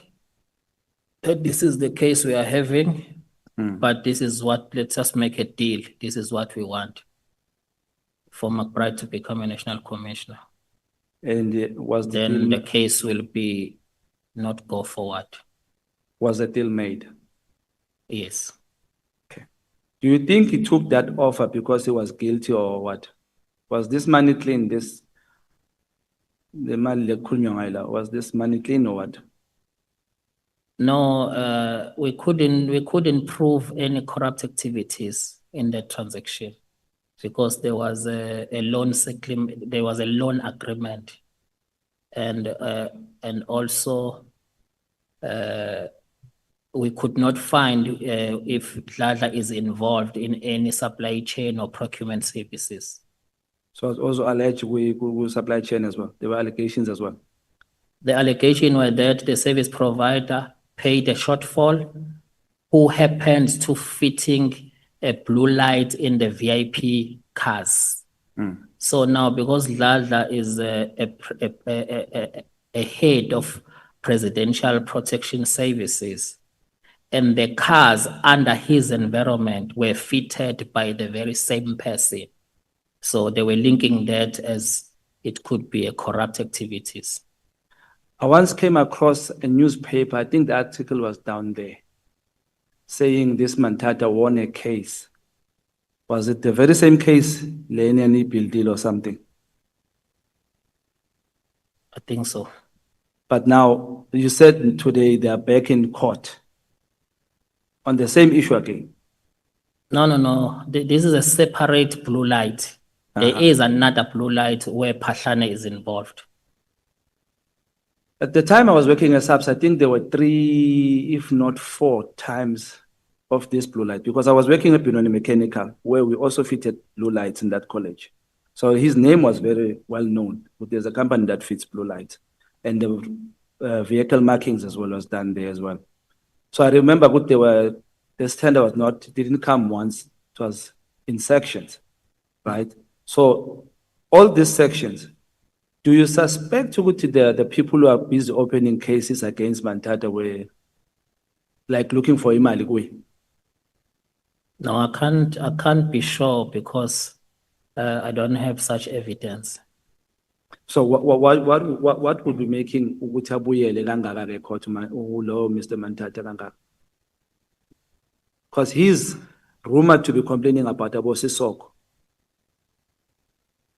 Yeah, I'm not sure because I don't have merits of those cases. But if he is complaining, he need to have some ear to listen and investigate. Okay. Asibuyele kokugcina la. Why did the NDPP Mr. Sean Abrams never agreed with Mr. McBride to bring any docket without evidence? Yeah, because Sean Abram will not allow to be part of capture. So that's why he left. Yes. So Mawuti capture, were you captured by McBride? No, he cannot capture me because I'm working with him. Okay. So were you part of him? Yes. In terms of doing this wrong? I was part of him until I realized that something is not right. Ngiyakhumbula inkulumo ethi wena naqabaniswa icase McBride wayekunikeza isiqondiso sokuthi uyifuna ihambe kanje. Which case was that and what did you do? If iqiniso lelo. Yini yaniqabanisa kahle hle? Ewo wona lama case abo Phahlana no Motiba. So those are conduct that I could not take it once I realized that we are not pursuing crime here, we are just destroying people. So which case specifically singayixoxa ukuthi kwenzeka kanje? No, mainly it's gonna be Phahlana. Phahlana. Yeah. So Phahlana, you're saying nje ubuhleli lapho in your own word, Phahlana akenzanga lutho, waxoshwela mahala. Yeah, he produced even a proof, but we had to do that drama because that is a drama that suspended him, Which drama was it? the media. Which drama in specific? Nothing, is it the sound system one or? The sound something system else? one is the sound system one. Even after he produced a proof, but we had to go to complete the mission. I think, Chair, on record, can we ask who Mr. Pahlane ukuthi asondele sizoyiqoqa le nto? I'm finding evidence la ukuthi, no, I'm not finding evidence. I'm finding into eshoyo ukuthi ke kugangiwe in the state and people were destroyed by his team, Nabo McBride and the Sissokos, if it is alleged, Nabo O'Sullivan. But now I want to know something. The time O'Sullivan angene office in akhuluma nani phama meeting, you said there was this WhatsApp group. In that WhatsApp group, bekhona bani nobani. No, it's McBride and the team. And the team. And the team, yes. Paul was part of that. Paul was always part. Of that WhatsApp. Yes. Giving instruction or just listening? Giving instruction. Sesizoyivala le ndaba yami nawo manje. Ngine question nje oyishilo, something oyishilo. Kondote, I was not there when a letter was written. But somewhere you say Upikoli had an input within Lapo. What was Upikoli's input in that letter of disbanding PKTT? I can't recall, but the minister said before you send the letter, get Upikoli to proofread and check it. And then I remember there was few amendments that he made, which the minister agreed that I must send it with those amendments. Angimkhumbuli lo Pikoli. Is it Vusi Pikoli? Is it the one ebekakhona ku Zuma Must Fall campaign ahamba la phambili, state capture something? No, I don't think so. He was how I know him, he was a former DPP at one stage. Yes. Very vocal. Yes. Okay. Mvuka baba, ngicabanga ukuthi abakwaNkabinde namhlanje uzamile ukuthi sihloniphe isibongo sabo. Ngabacelela ukuthi ekeni phambili ingathi mfethu ukwenza kwenu ngayicabanga izibongo zethu. Ukuthi kudinga ukuthi siprotecte futhi siyilwele. Ngoba yabona last week abanga ukuthi bowusindwa ilento eleziyami. Ubutatazela into engazwakali ube ngathi ukhuluma into engekho. But today mfethu ngicela uhambe ekhaya uqine. Yabona ngiyakwazi ukuthi ngubale nami nalamadoda engihamba nawo amathathu kanye noMkhwanazi. But asike sibuye siphinde sidibane. Sasa ngicela uyongivulela icase mfethu ngiyacela mina this one ngiyacela angu instruct ngiyacela. Ngikhathele lo Paul O'Sullivan wakho. Ngikhathele impela uyena. Sizokwazi ukuthi silungise country yethu. Ngiyabonga. Thank you, Chair. Thank you so much, Chief Whip.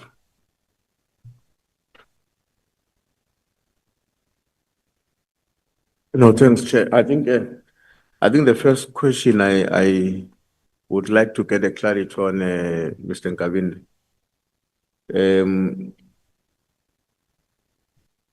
Has to do with the participation of the journalist that we are referring to on the McBride plot. What I want to understand is whether the journalist was engaged consciously in an effort to cause distraction to certain people, or the journalist only knew about his or her participation in as far as he or she will be a headline breaker. No, they knew. They knew about the plot. So they were not just going to be breaking the news, but they were fully in support of the plan of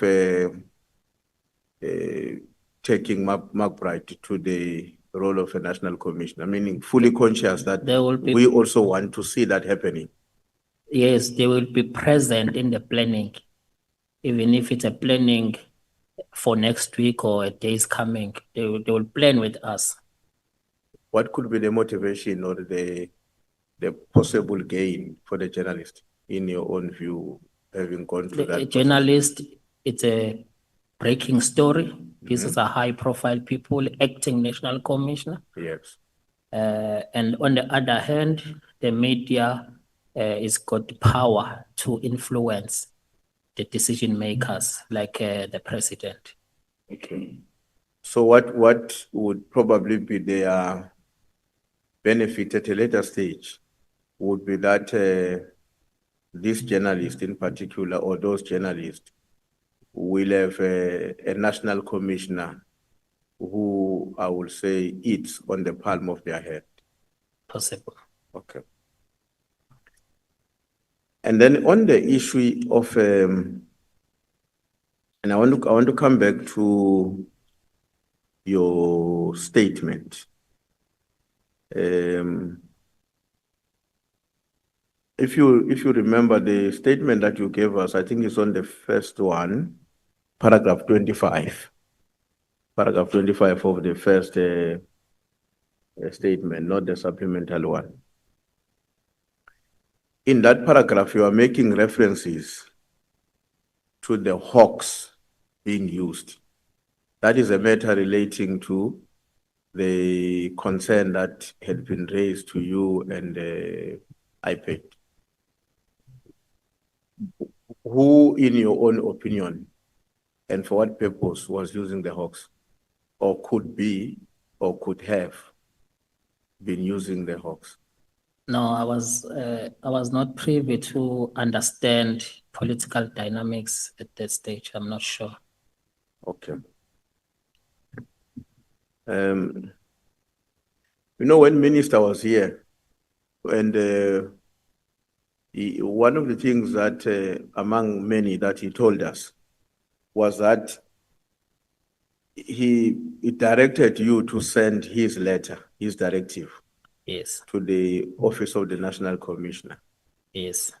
But then he discovered that beyond the National Commissioner, you also sent the letter to the PAs of other generals. Are you aware of that? No, that's not correct.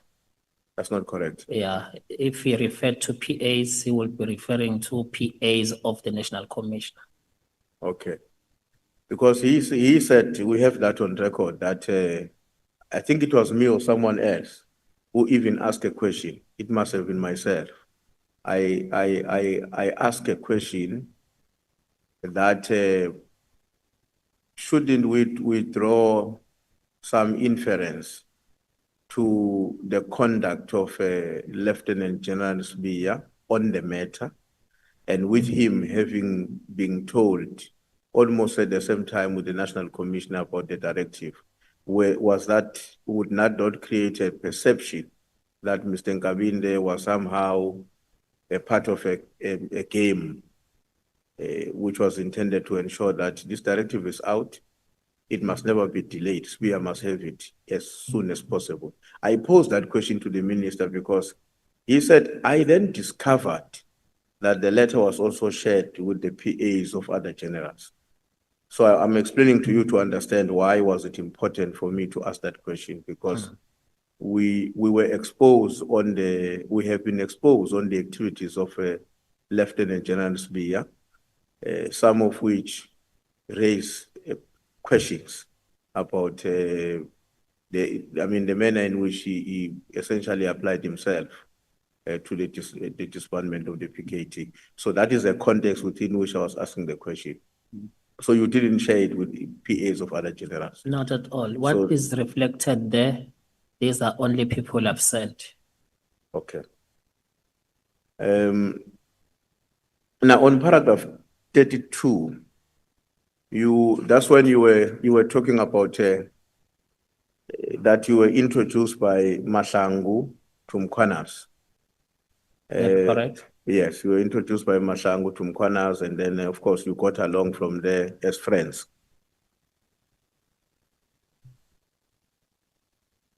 How often were you seeing each other as friends between the time of introduction up to around 2024, how often were you engaging with him?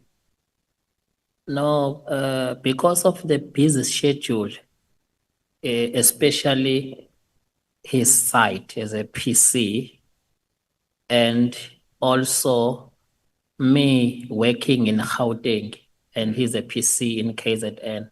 So it was not that regular. Maybe if he comes this side, we might meet. I might go to his hotel. Then when I go to Durban, he might come to me. I might go to him, but it's not regular because of his busy schedule as a PC. Okay. And then after you were appointed as the chief of staff, how regular were you interacting with him? We were interacting quite often now as a chief of staff. As chief of staff, Yes, we were interacting quite often. especially before the 31st, let's say even before the 31st of December when the Even minister. before 31st, even after, because without the directives, we used to talk some other things as well. Okay. So in the course of your engagement with him as your friend, I mean, it's natural that friends will also share their own frustrations about the work where they are working, whether it's government or in the private sector. Has he not engaged you about what is happening in the PKTT and his assessment of developments that would have resulted into what happened after the 31st of December? Not at all. Not at all. This thing of PKTT, it came after that media briefing. We never even spoke about it. Okay. So when he called you on the 2nd of January, called again on the 3rd of January, because at that time there were no difficulties between the two of you. Yes. Why was it not easy for you to get back to him on the 2nd of January? Even if you say, look, I can't find the minister, but I thought because you and I are friends, you deserve to know. You can't call me today about a matter that is of serious concern to you, and then I sleep over it, not come back until you call me back the next day. I never realized. In fact, I thought I was going to speak to the minister when I see him in Cape Town. I never realized it is so urgent. My aim was not even to call the minister because I knew that that week we're going to be in Cape Town. Then when I sit with him, then now because of these consecutive calls, then I had to now check with the minister that. You made a reference to paragraph 49 of your statement. I will give you a summary. You don't have to go back there. You remember once I said it. But with the point that we were saying was that in your understanding, the implementation of the directive of the minister will only take place when the national commissioner is back. You said that is your understanding. Yes. Now, what informs that understanding, given the fact that the directive is issued on the 31st of December, the national commissioner is away at the time when the directive is being issued, and he will only come back on the 14th of January. And yet, the first report is required 6 days later, which is the 20th of January. For me, after General Mkhwanazi indicated that he is not happy, he indicated that let us wait for the national commissioner to come back, because in any event, the letter was directed to the national commissioner. So why I'm referring to this, it's because the due date is after the national commissioner is back. So when the national commissioner is back in the office and there are any concerns he wants to raise, at least he will be back in the office. It will be different if the due date is during the time is away. Okay. You know, the National Commissioner told us, I mean, there's one thing that you and him agree on about the meeting of the 6th of March. I think it was there in Cape Town, that meeting. Yes. The two of you are agreeing in terms of your testimony that you were both in the same meeting. Mm. But his contention is that that meeting was very difficult. There were strong disagreements. On one hand, it was him and Lieutenant General Kumalo who were advocating for a particular line in terms of what has to be done in response to the directive. And on the other side was Lieutenant General Sbia. I can't remember who else, but with you also very, very strong pulling to the different direction. What's your comment on that? On that meeting, there was no heating up argument. There were debates, there were seeking clarity questions, but there was absolutely nothing. And if I remember correctly, even myself, it was only once where I seek clarity on. So you cannot say a person who raised a clarity once, you can refer that person as he's advocating something. I even remember what I was asking in that. I was just seeking that clarity, but all in all, the National Commissioner has never gave any sign of there is a problem. Absolutely. I really don't understand what is going on now, because he has never, even a facial expression, you could not even see. He's laughing, it's flowing. It's a healthy debate, clarifying things. He's just pushing the implementation. And this implementation plan came with him, that this is how I want to implement this. And the minister agreed. But by the time you met in March, obviously you had worked with the National Commissioner for almost a year, because you started in August. Yes. Do you have any recollection of any other time during your tenure with him where he demonstrated facially, as we are saying, or otherwise, that he's really hurtful, angry, and unhappy with something? No, it has never happened. So then how do you know that on that day he was not happy? Because it has always been like that. How do you know that he has a different way of demonstrating how he feels when he's confronted by a matter that is uncomfortable to him? No, we can't have a national commissioner like that. Otherwise, we'll have this ad hoc committee again and again.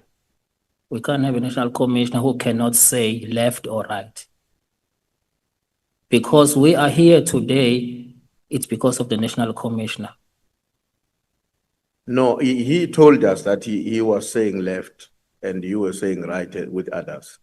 No, So his was, version is that that meeting was very difficult, and he, together with Lieutenant General Kumalo, were very much opposed to what you and SBA stood for on that day. No, there was no such thing. There was no such thing. Now, with the benefit of hindsight and with your experience in the police, Mr. Nkabinde, would you say that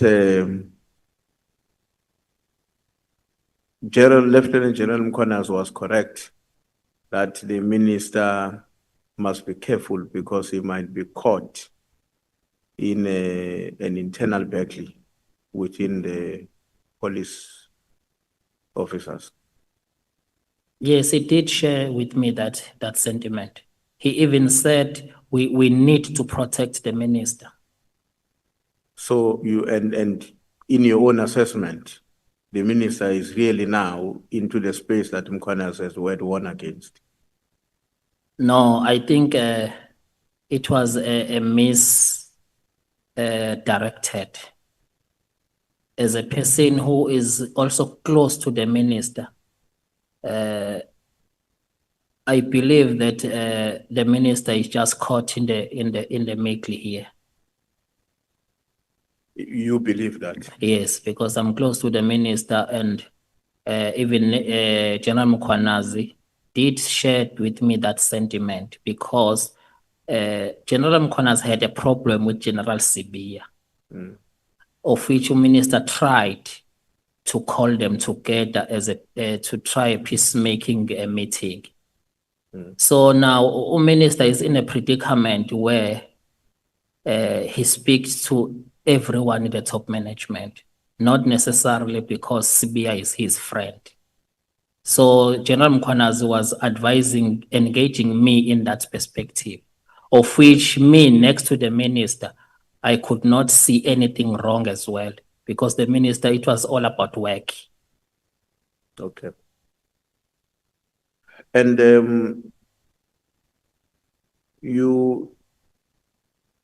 so Mark Bright, and those who worked with him for, of course, including you at the time, for his ambitions to become a national commissioner, it will appear to me at all cost. That's correct. So that he can achieve what? What does Mark Bright want?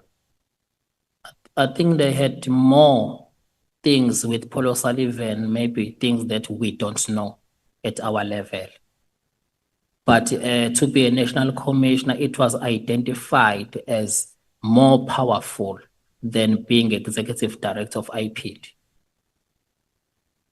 So in your discussions, when he was leading you into these various interventions of plots, he never indicated what is the end game. Because it doesn't seem to me that it will be convincing to come to the conclusion that all that he wants, nothing else but just become a commissioner. For what purpose? What did he want to achieve? If there was anything behind, surely it will be not revealed to us at our level. So you may have been juniors sometimes to understand some of those details, if they were. If they were, surely he will not discuss it with us. Yeah. Now, with your exposure to him and the activities that he was engaged on, your conclusion about him is what? He's a criminal or he's not a criminal? I mean, all of these things that he committed to destroy people's future or livelihoods, if I were to use your name, who is this man? I mean, how should South Africans understand him? That's a rock element. It's a rock element. Yes.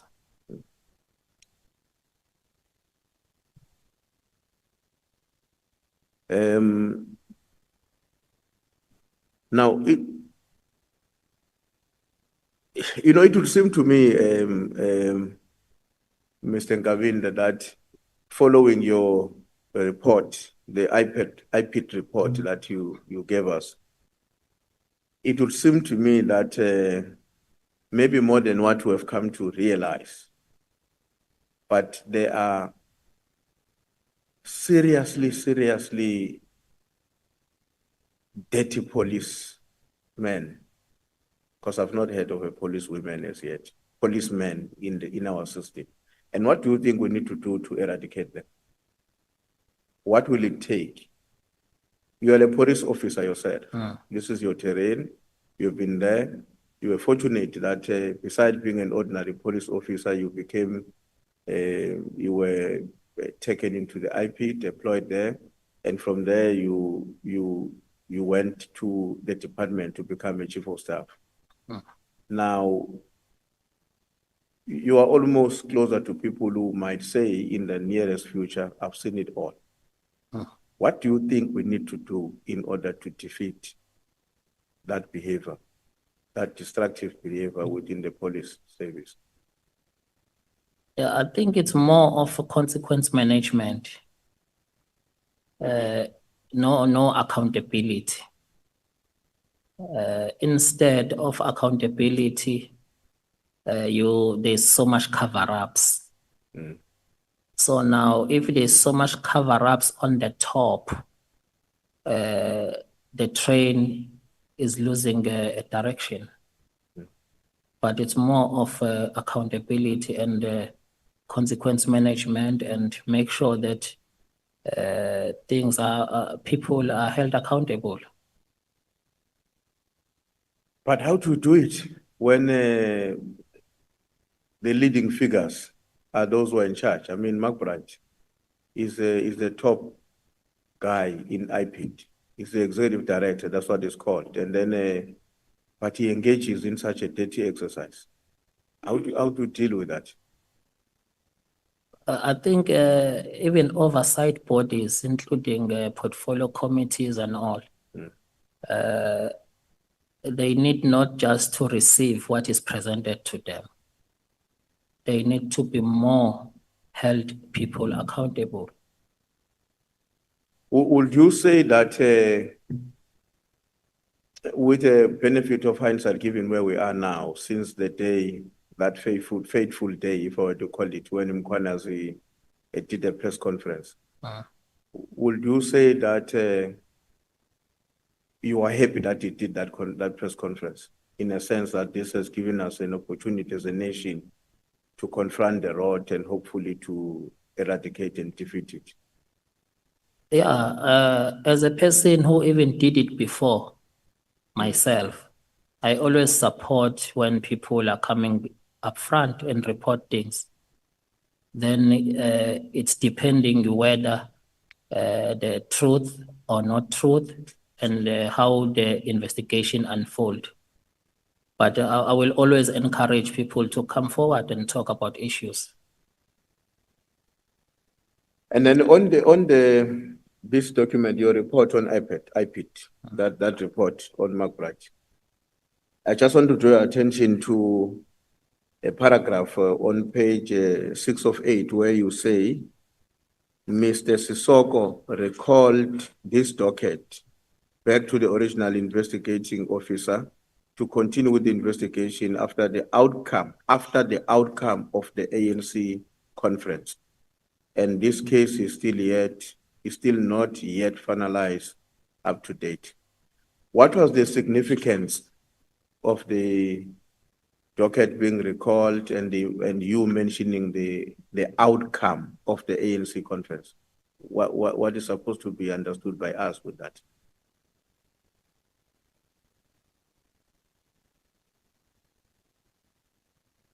Can you see it's on top of page 6, ne? On top or at the bottom? No, at the top of page 6. If you go to page 6 of your report to Minister Kane, page 6 of 8. Or Mr. Sisoko? Mr. Sisoko, yes. That sentence.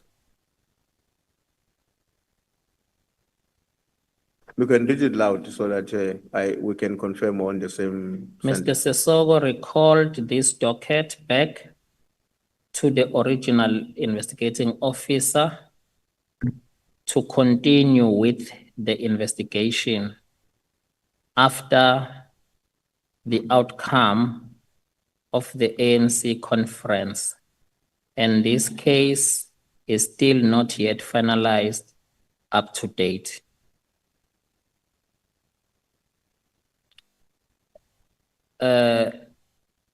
This docket, it was the docket against Ladla.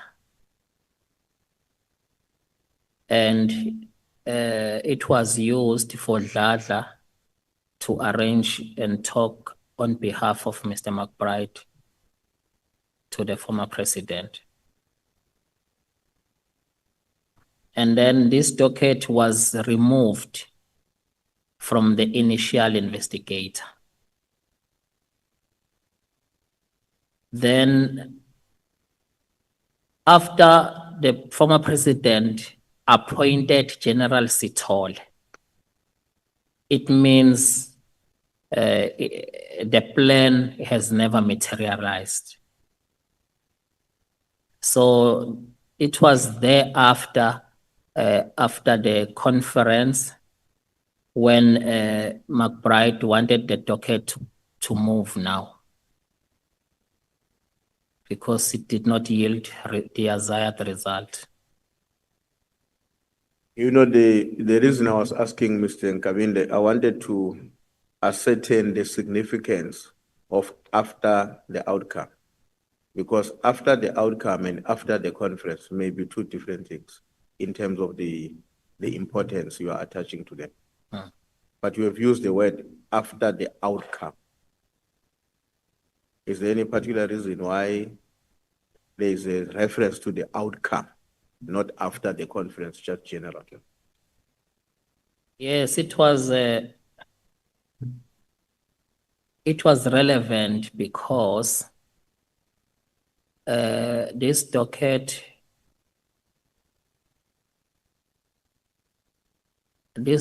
was in reference to Dladla, close to the former President Zuma. So the only time this docket could move, it was after the conference where a new leader was elected. Oh, I see. No, the chair is protesting that I need to conclude. So let me just ask one last question in this case. The very last, no, it's page 7 of 8 of the same document. Page 7 of 8, same document, last paragraph. And I want to draw your attention to, okay, that paragraph is also, is both a paragraph and no, it's not a sentence. The last sentence. The last sentence says the other mandate given to the two DPCI members was to control the NPA through their white prosecutors' conduct. Who were the white prosecutors? They had their own prosecutors that they deal with, not any other, because they had a certain understanding. So basically there was a cabal of prosecutors That's correct. who are equally part of these conspirators. That's correct. And will those prosecutors be within the same group that Mr. Paul O'Sullivan also uses for his own objectives? Yeah, it's one group. It's one group. Yes. Okay. Thanks, Chair. Thanks. I would like to end there. Thanks a lot, Mr. Nkabinde. Thank you so much, Chief Whip. Thank you so much, Mr. Nkabinde. We have come to the end of the list.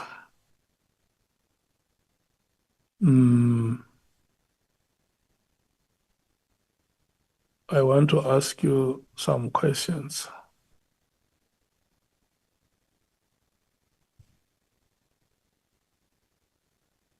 Honorable Skosana, what is that? Oh, thank you, Chair. Remember when I asked to go, when I had a problem, I said, I'm going to come back. You said to me, because of your benevolent, as usual, you can afford me to make that to finish with my follow-up. Thank you. How many follow-up questions do you have? It will take me 3 minutes, Chair. Okay.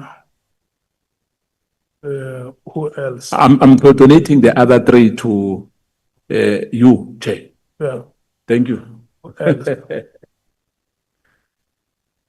How many questions, Honorable Sols?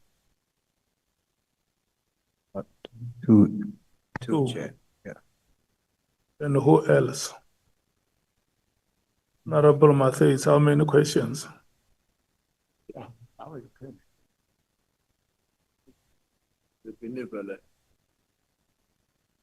Yeah. You are the only people who did not exhaust their allocated time. But today is the last time we do this. I'm not a storage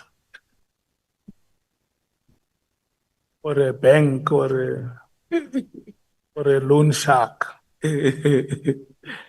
where I loan you time and then you don't pay me back.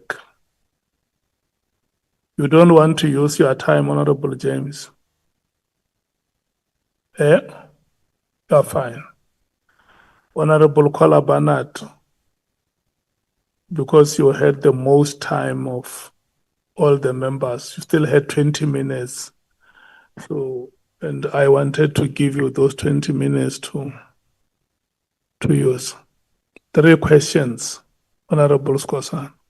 When you ask, I say 1. Come with the second question, I say 2.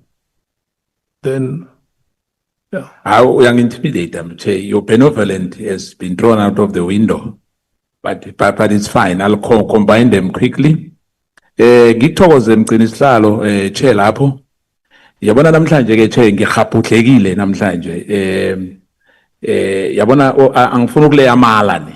You know, ngihaphuhleke khulu into erarako la. Ngizokuthoma ngithi if you remember quickly, do you know Leon Mbangwa, the former chief of staff of Minister Natim Nhleko? And why I'm asking that? I'm asking that because if the allegation is true that he's one of the person you asked him to help you in terms of how are you going to perform your duties as a chief of staff in that office, is that true? That is correct. Now, because already you've spoken about the combination of Paul O'Sullivan and McBride, if I remember well. And did you remember that you've discussed that with General Mkhwanazi? And as well, if I'm right, is it true that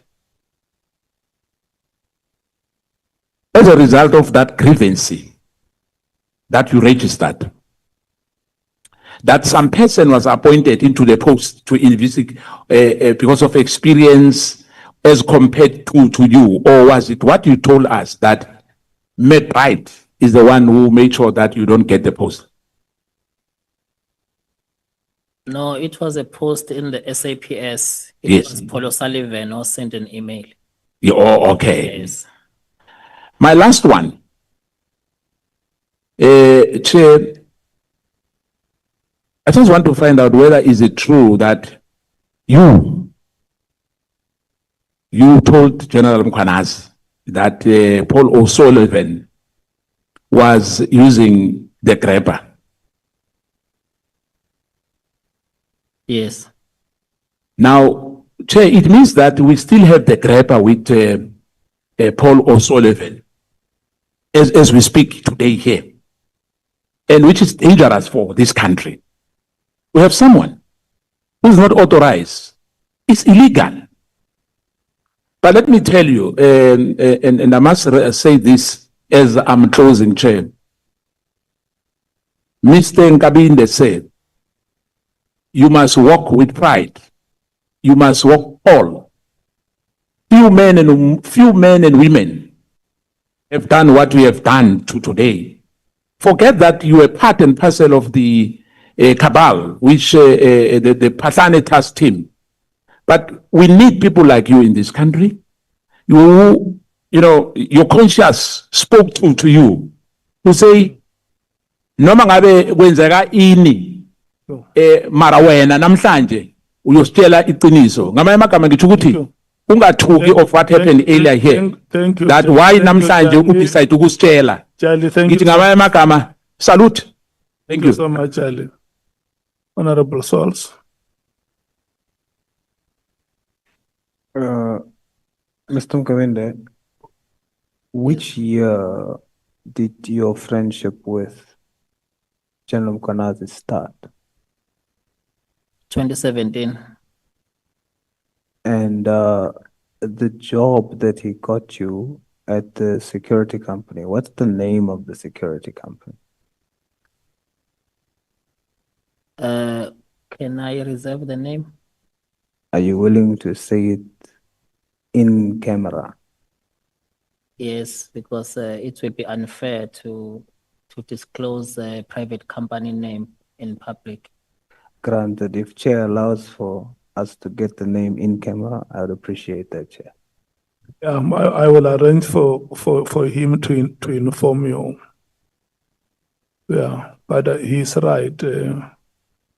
Because, I mean, it was not criminal that we can say it's a matter of investigation, but just to mention any innocent company's name like that, I don't think it's okay. Unless if it was a subject of investigations, and we would only do that if those investigations were concluded.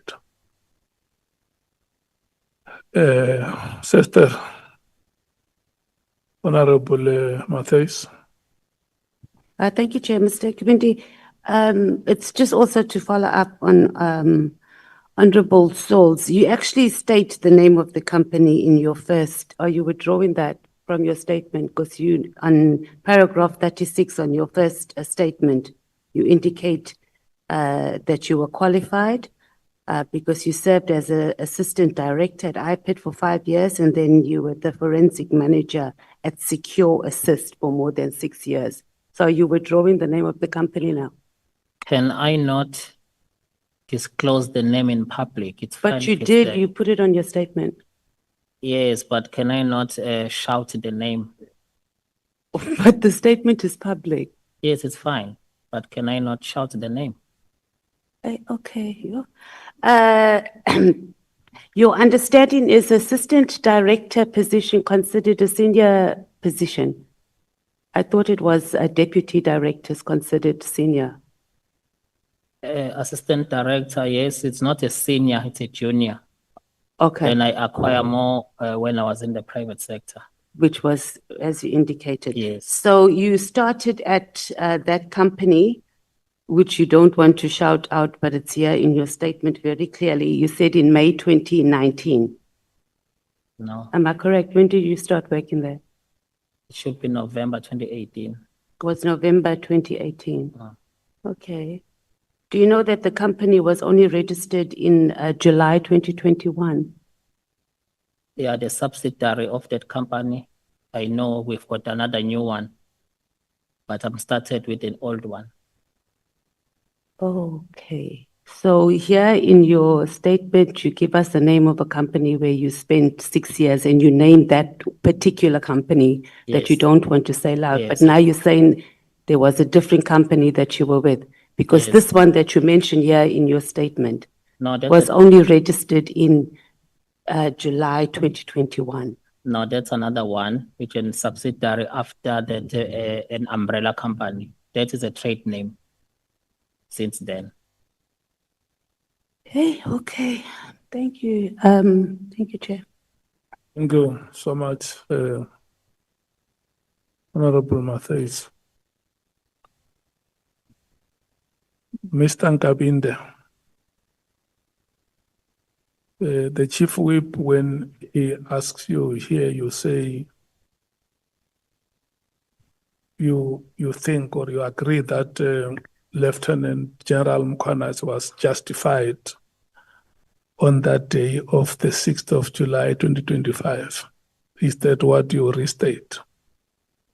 Yes, I iterated that anyone who wants to come up, we always encourage that person to come up and report wrongdoings, depending whether the investigation will prove it or not, but it's always encouraged people to come forward.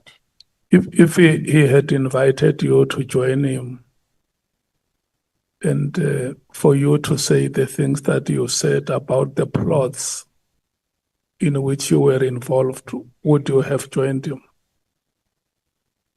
No, And say, no, look, my friend, I'm going to a press conference and I know there is some stuff that you know.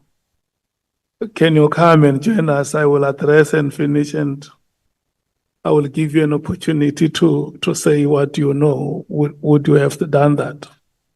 No, it's different how you approach things. Because I would have loved to expose, but not probably in the way he did. Because there are so many ways to do things.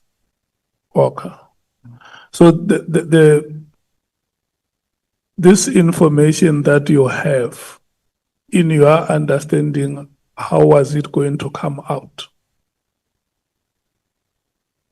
Because you have a very explosive information that you shocked us with today. If you say maybe there could have been another way to say it out, how were you going to make it known? No, for me, I think I did enough when I sent it to the a commanding channel. McBride reports to the minister, and my report ended up in parliament. So it was up to those people that came across with it, how they deal with it. I mean the plus, not the McBride report. I mean this plus, when one of the members asked you, said, it is for the first time I speak about evidence like this one that I have. Yes, I has never get a chance. How was it going to come out? We plotted Patani, we plotted Mutiba, we plotted so and so. How was that going to come out? It means it was not going to come out because it's already 6 years. If we place it on record, how many plots were you involved in? No, I was involved with what is contained in the report. There was nothing else. I never left anything. So the Patani task team, you were part. Yes. And then what about acting Police Commissioner Mutiba? I was part. It's included. You were also involved. Yes. But you have been very scanty on the details about what happened with Mutiba. No, he acted a very short. Was it the very same team that was involved against Patani? Yes. That was also involved against Mutiba? Yes. Same dramatis personae, same Yes. characters? Yes.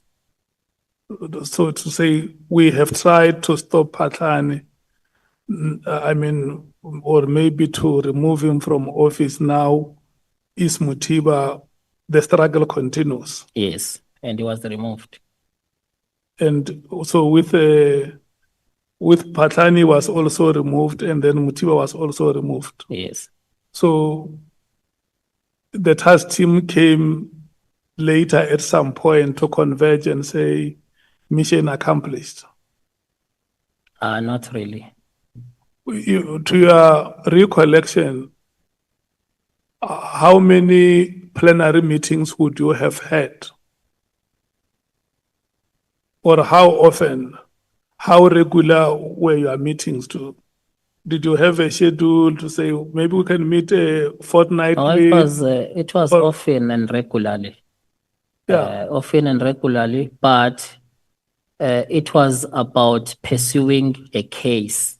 Yes. Up until you start gradually realize that when you picked up what is being said, you start realize that no, it's not about pursuing here. It's something else. So you might have met more than 10 times. Yes. Oh. And then these people who were being plotted, they did not know. Yes.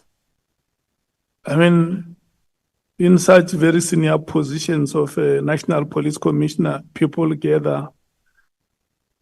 I mean, were you using some magical ones, or that a senior police commissioner may not know? I mean, the intelligence services is reporting to them, all state apparatus falling under the ambience of the police. They could not even detect that you guys were working under their feet.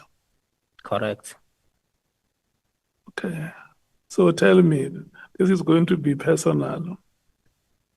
You know, the book of Exodus says, Exodus 2, 11 to 22 tells a story of Moses when he was still a young man. He came across an Egyptian fighting against a Hebrew.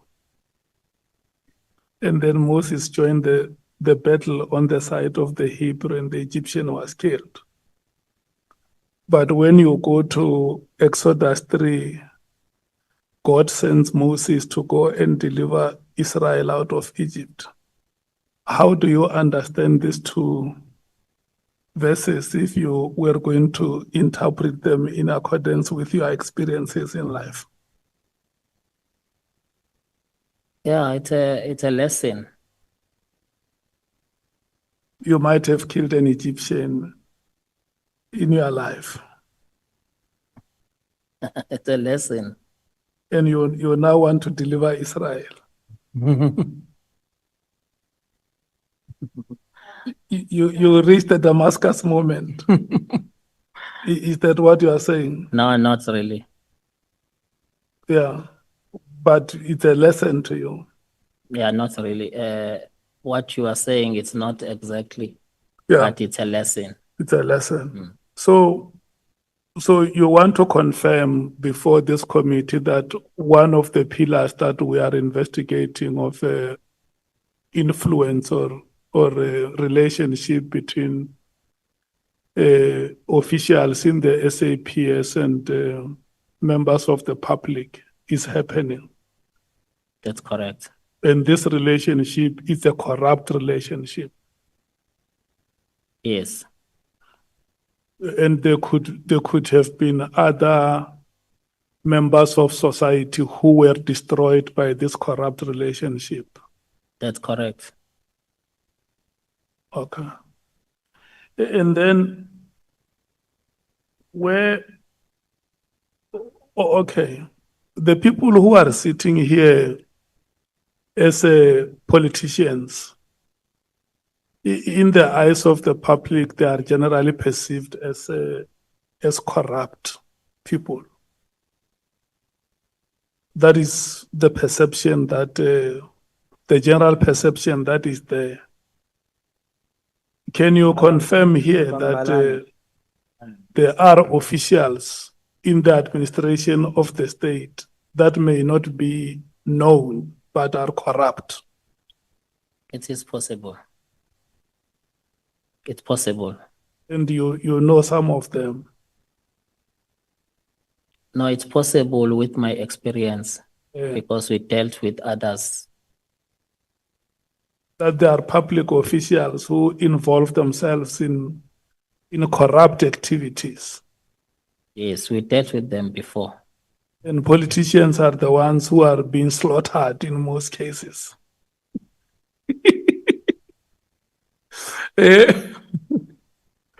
No comment. No comment. Yes. Okay. Yeah. On the day that you received the letter, did you read that letter? Yes, And as the chief of staff in the office of the minister, because I will assume that some of the documents that the office processes, you are the last line in defense, isn't it? that's correct. You read through the documents and say, Minister, even before you sign, let's sit down here. I want to brief you about these correspondences or these memos because you are going to put your signature. It's correct. Did you try to, or after Advocate Pikoli has made his inputs, did you try to sound to the minister to say, following your directive, we have sent this letter to the attention of Advocate Pikoli. These are the recommendations he's making, and as the chief of staff in your office, I'm also satisfied that we can incorporate them in your sign, and then we release the letter. Yes, that's correct. And then with that, you did not find anything wrong with that letter. Yes, there's nothing wrong with that letter. The minister was justified to your own opinion and understanding to say we can sign and disband the PKTT, place a moratorium. Yeah, I saw nothing wrong with the letter because it was limited. He never overreached when I look at it, when he leave it to the National Commissioner to implement. So one will just expect that the National Commissioner will come back if there are any concerns. And then you still say that the letter which was written by Miss Mary DeHaas, yeah, because I think I called her doctor so many times last night. I must also enjoy the privilege to say Miss Mary DeHaas. You have not seen that letter. No.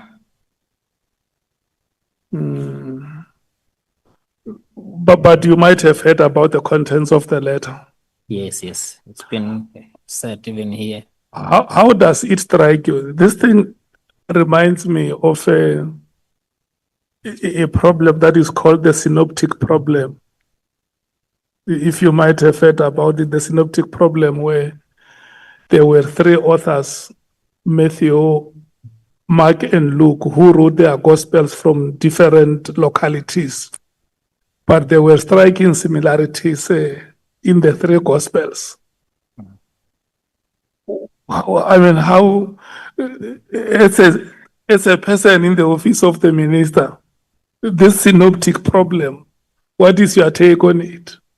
Where Miss Mary DeHaas writes, and look, even the day is the 31st, the words irregularly, immediately, but different authors writing from different venues on different dates and different times. When this was brought to your attention, what becomes your comment on this synoptic problem? First of all, the directives of the minister, I took it as a minister is giving a directive to the National Commissioner in his own initiatives. With Mary DeHaas letter, unfortunately, I never got a chance to look at it, but if we talk about Mary DeHaas, we talk about a person who always sent complaints, even when I was in IP. Yeah. Let's So leave that is a- part of is a complaints person- and, yeah, is a and person that- come to the synoptic problem of similarities from two authors writing from different localities. I could not, maybe if it's in front of me, I could compare. I never saw it. No, we have compared it many times ourselves. No, I never saw it. If There it's there are striking similarities. it could be a coincidence. You don't have a comment. Oh, you It could think be it a might have been a coincidence. Yes. And then what do you then say after 2 months in February when she writes back to say now, Police Commissioner, why aren't you implementing the decisions? Do you have a comment on that one? Yes, it is possible because people like Mary DeHaas, they have information. Okay. Maybe she knew it's not implemented, I'm not sure. But according to me, the directive was implemented from 22nd of January.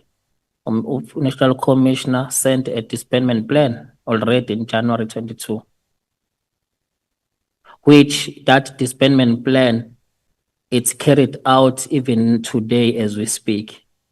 As a result, in July 23, General Mkhwanazi requested an extension in implementing the very same directive in the phase out approach. General Mkhwanazi is implementing it even after the minister is on special leave. Okay. Yeah, so there is absolutely nothing wrong with the disbandment of a PKTT. Have you worked loyally with Minister Mtun? Not loyal to him as a person, but loyal to the office. Yes. So with that loyalty now, what is your interpretation of the contradictions that you have made here before the committee, the two of you? Because there are some statements that have been made which are contradicting. I'm not too sure, Chair, which ones. One of them, to give example, is that you said that there were no interviews when you were appointed. He said there were interviews. Yes, my understanding in that one, Chair, the minister has never been involved in that process. So my inference is that the minister was referring to a generic HR process, that they has to follow interviews, they has to do this, that, without probably getting No, involved. he said there was a panel. Hence, I'm saying that my inference, that in general speaking, when there's an HR process, there has to be a panel, interviews, and so forth. If he was involved in this one, he would have known that there was no panel or interviews. Hence, my inference is just referring to generic standard practice. Okay. And I don't think he was going to lie for what. Yeah, because the other contradiction is with regard to the recording of your conversation with General Mkhwanazi. Because he said to us that I told him to record him. That's what the minister said. And when an honorable member asked you about the recording, you said, yes, there was that idea, but I did not use it when I was recording. No, I never heard him saying he instructed me to record. No, let me tell you what happened. When we started conversation, we were coming back from break. He said, get your people here who deal with a sound system because there is a recording that I want you to hear. And it was played here in our proceedings. He said, no, in this recording, there is a part that I want you to hear. It's a recording of a conversation. And now when you speak here, now we recognize the voice, that this is the voice that we heard. With General Mkhwanazi. Yeah. He played that, he made us to play that recording here. To say, when the chief of staff informed me, I said, when you go to talk to him, record him. Yeah, I heard him saying here that I should consider recording Mkhwanazi. Yeah. Yeah, but not instructing. I never heard him saying that. And then the recording that he was playing, it's that recording that I did. Where you stand, that act of recording Lieutenant General Mkhwanazi, your friend, was it lawful? Yes. Lawful in which way?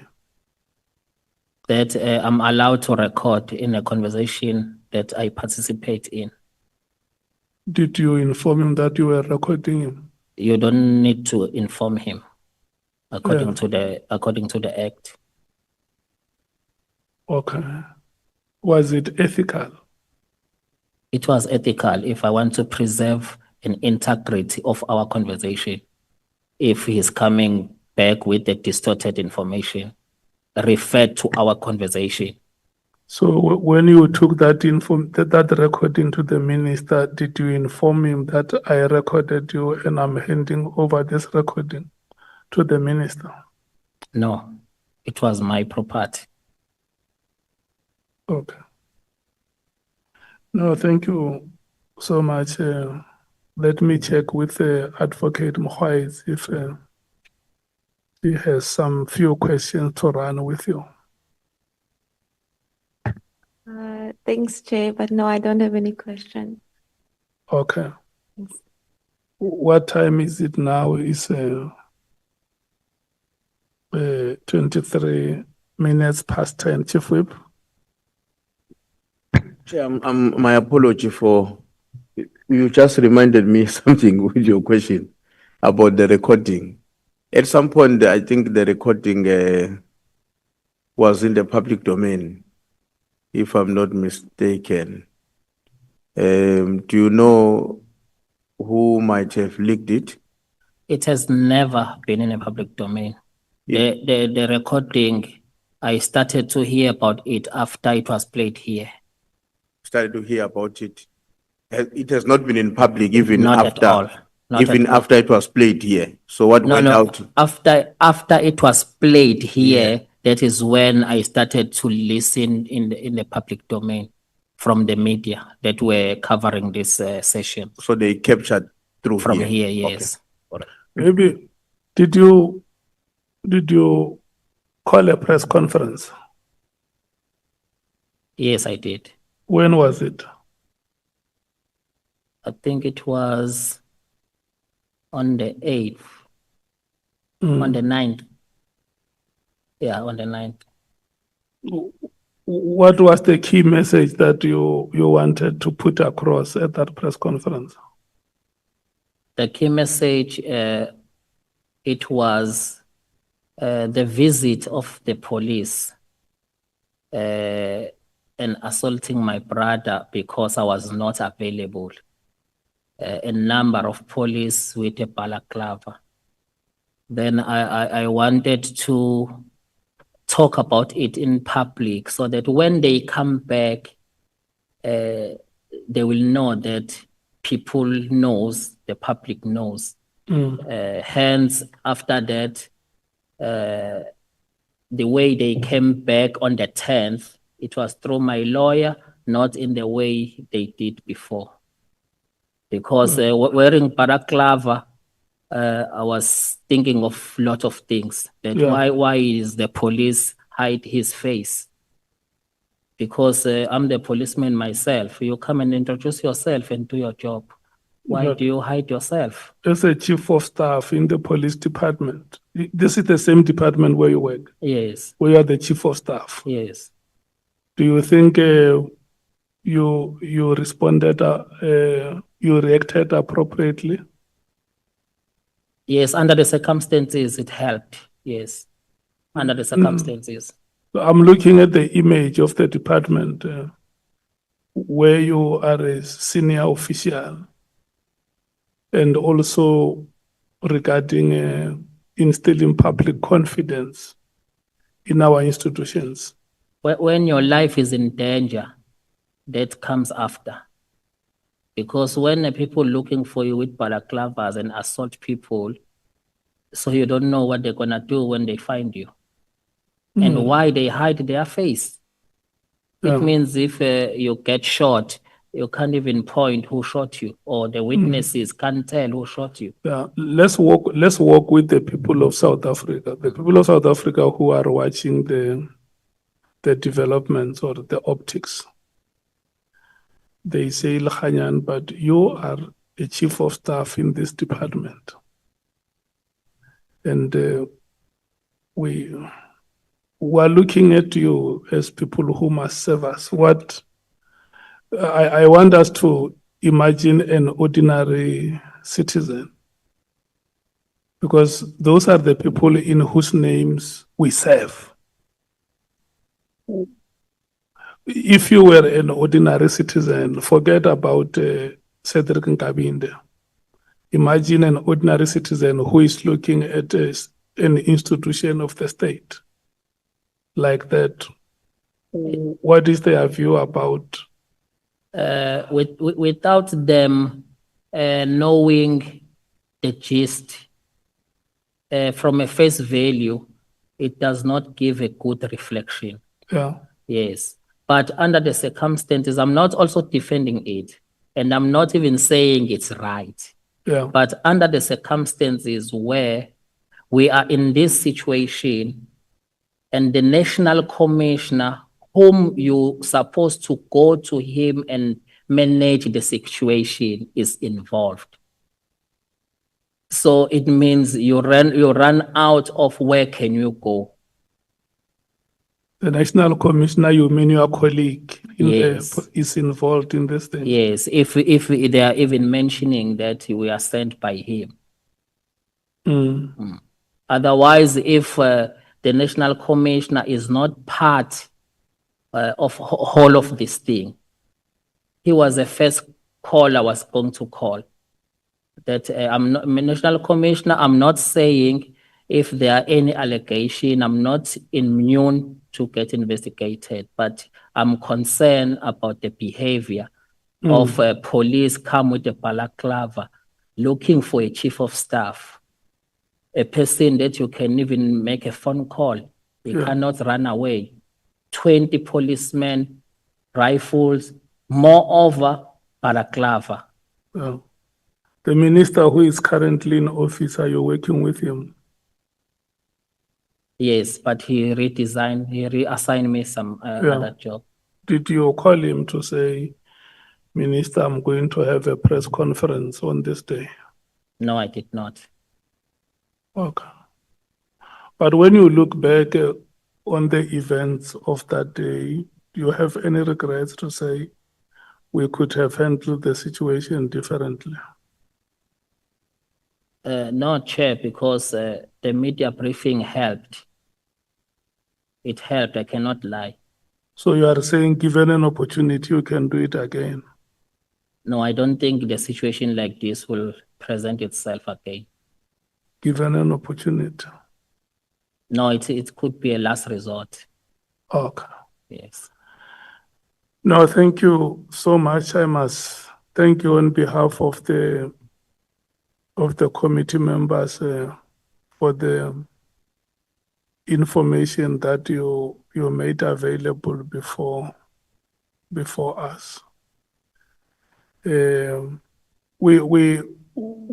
had a rough exchange last time when you were here. It happens that the best teams lose games in the same way as they would win games. There are days they lose and they don't even have explanations how they lost, but they would have lost. But that does not make them small teams. They remain big even when they have lost. So when you look at yourself, look at how best you can always improve yourself. Don't look at your setbacks because they will draw you back. The best way to move forward is to say, how do I improve myself from where I am today? And do not compete against anybody. Compete against yourself. You will become a better person. Thank you so much. All the best should happen to you. But I think at some point, because you have become the second Lieutenant General Mkhwanazi, at some point, if other witnesses come here as a consequence of the statements that you made, we may want you to come back to clarify them. We have taken a decision here that at some point we may want to call General Mkhwanazi back to come and clarify some other matters. You have presented explosive matters here. And if people come and say what Nkabinde told you does not exist, because this is the information we have, which we can make it available before the committee.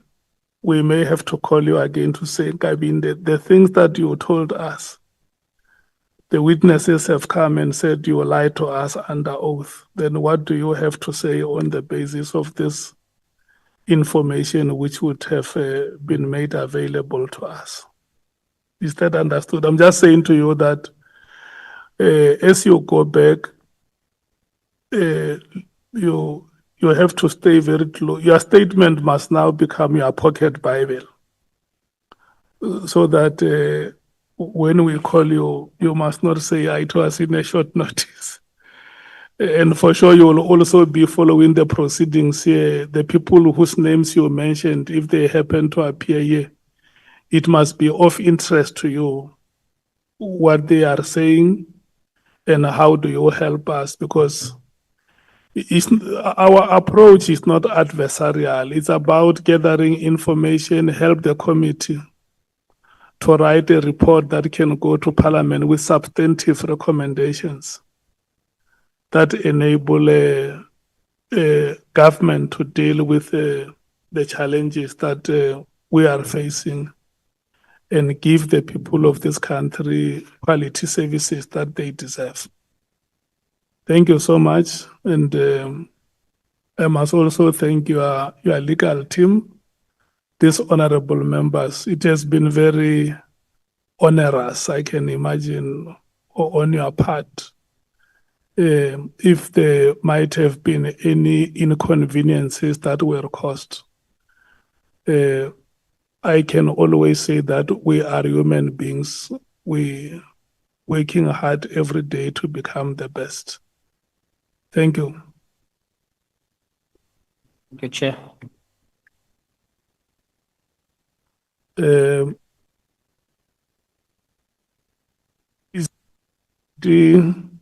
Who wants to know what time we're starting tomorrow? Okay. Because we work until very late, we must make it a practice to start at 11 o'clock. You can imagine this time we will be arriving where we stay around 11:30, 12. We must thank you, Honorable Nkabinde, for staying with us until this late, just to sit in the committee and observe proceedings. We want to thank you so much for your endurance. Honorable members, tomorrow, Lieutenant General Fani will be with us here, 11 o'clock. Thank you so much.